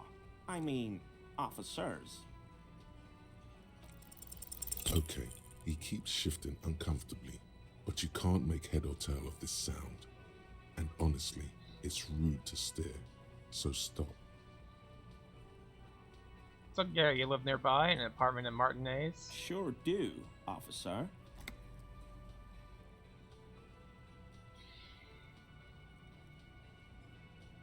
We'll return to this later. Of course. Of course. I don't want to tell, like... Why are we telling this piece of shit that we have? Can I help you? Oh, my bill for 20 night. real? Yeah. Good. You got the room for the night, but remember, you'll need another 20 real tomorrow. I found a new bird for the whirling. What is this thing?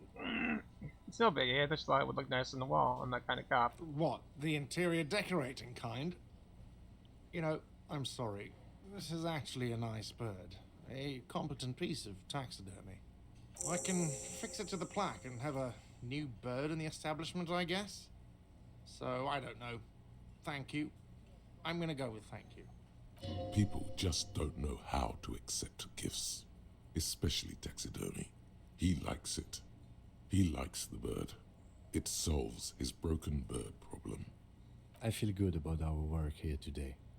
It's all about the little things, like bringing people random stuffed animals. It's not actually about that, but he liked it. Goodbye. And there we go.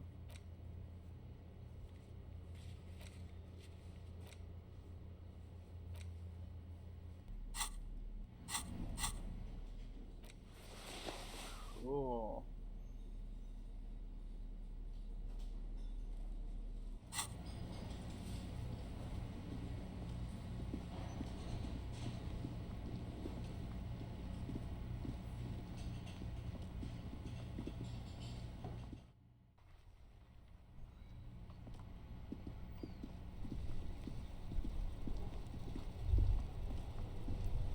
Snow covers the white on blue police livery of the motor carriage.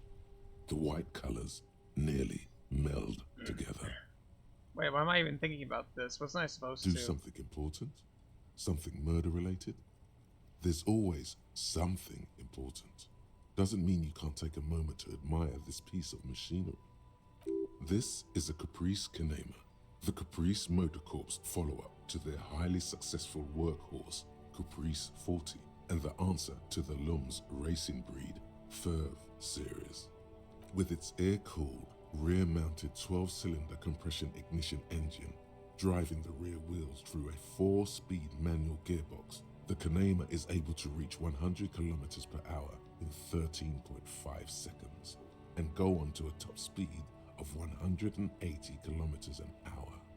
Won't it roll over in the first sharp corner? The high center of balance is offset by a large battery bank mounted at the bottom of the cabin, feeding all the auxiliary systems and making the Kanema effectively a mobile power plant. This tactile is really rubbing me the right way here. Due to a quite steep price tag, it is very unusual to see one in police livery. That machine really puts the loco back in locomotion. Very cool. Mm-hmm. You want to take a closer look? Puts it back in there. 130. I reckon that's a 7-liter V12 there. What's that? 7-liter V12? 7.2. Supercharged. Kim's a car guy. Saying these words brings him immense joy. Fine machine. Yes. An extraordinary machine. Helium headlights would improve the range and quality of the visual field a lot. It's a bit girly right now. Fitted with some proper off-road components. Ever thought about switching to helium headlights? Actually, I have a pair at home. Just haven't gotten around to fitting them yet. I need to lay some wiring for the ballast first. If we ever get this case solved, maybe we could do it together? Maybe. Yes, definitely maybe. And means no. Alright, let's move. Inside, you see a set of steering levers, a radio microphone, a pull-out. Radio. Precinct 57, how may I assist you? I need to report a dead body in the One Martinez moment. boardwalk. Can you please describe the body? Age, sex, cause of death? All of this shit. We suspect he might have been inebriated when he fell. There were bottles all around him, and traces of vomit on his shirt. Any signs of violence? No, seems like it was an accident. No field autopsy necessary. What about his belongings? Did you examine his clothes? Yep. Any information on the library card? Good. You have a lead. Do you and Lieutenant Kitsuragi want to take the case, or should I assign it to someone else? We're taking the case. I have assigned the case to Lieutenant Kim Kitsuragi. Please follow up on this library lead to identify the man. We'll send someone to take the body to the morgue. That's all for now. Thank you for reporting in. Is there anything else I can do for you? Now to the library. I'm afraid they're closed. It says here that the library is open from 10 a.m. to 6 p.m. Okay. We should try again during business hours. Anything else, Detective? I'm all done for now. 57th, over and out. In the cabin, you see a set. And that's that. Fairweather T500. Remember that weakness you were looking for in the ceramic armor? Like, maybe it can only stop small, fast projectiles, but a large, slow-moving pry bar would shatter it? Or, if I run an electrical current through it, maybe it will melt. Or, personal favorite, frequency something something radio weapon? None of that would work. You need to shoot the part of the enemy that doesn't have Fairweather T500 on it, because the armor itself is invulnerable. Good news is, so are the armor pieces on you.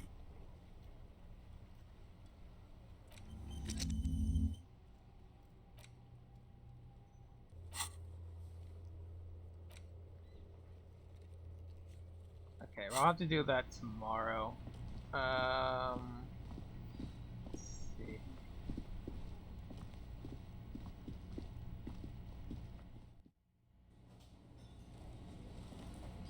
Alright.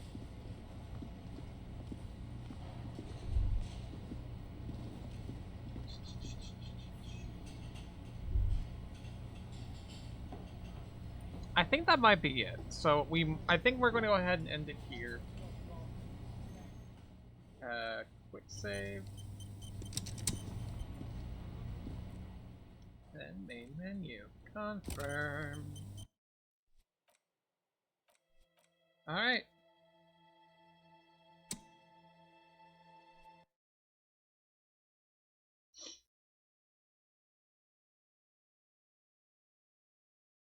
Alright.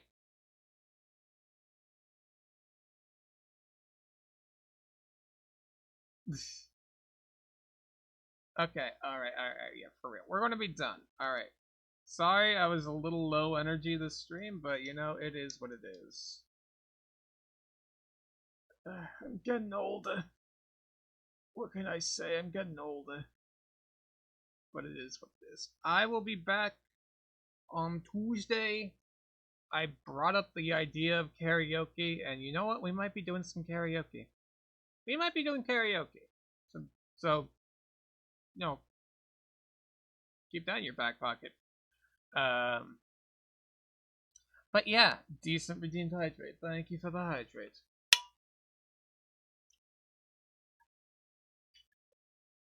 It's good shit right there. And then Thursday, right, we said we might do Overwatch. We'll play it from we'll play it by ear. We'll play it by ear. All right. But yeah, I'll start uploading the fucking the last one to YouTube, and then this one I'll leave on here for a couple days. I'll be sure to get rid of that snippet of ad in the beginning, but it's fine. It's fine. We'll you know we'll figure it out. I'll figure it out. All right. I'm going to go ahead and end it. Thank you all for hanging out. I really appreciate it. Again, see y'all Tuesday. Discord down below if you want announcements. But yeah, other than that's it. Bye. Bye. I'll be more energetic next time. All right, I'll see y'all.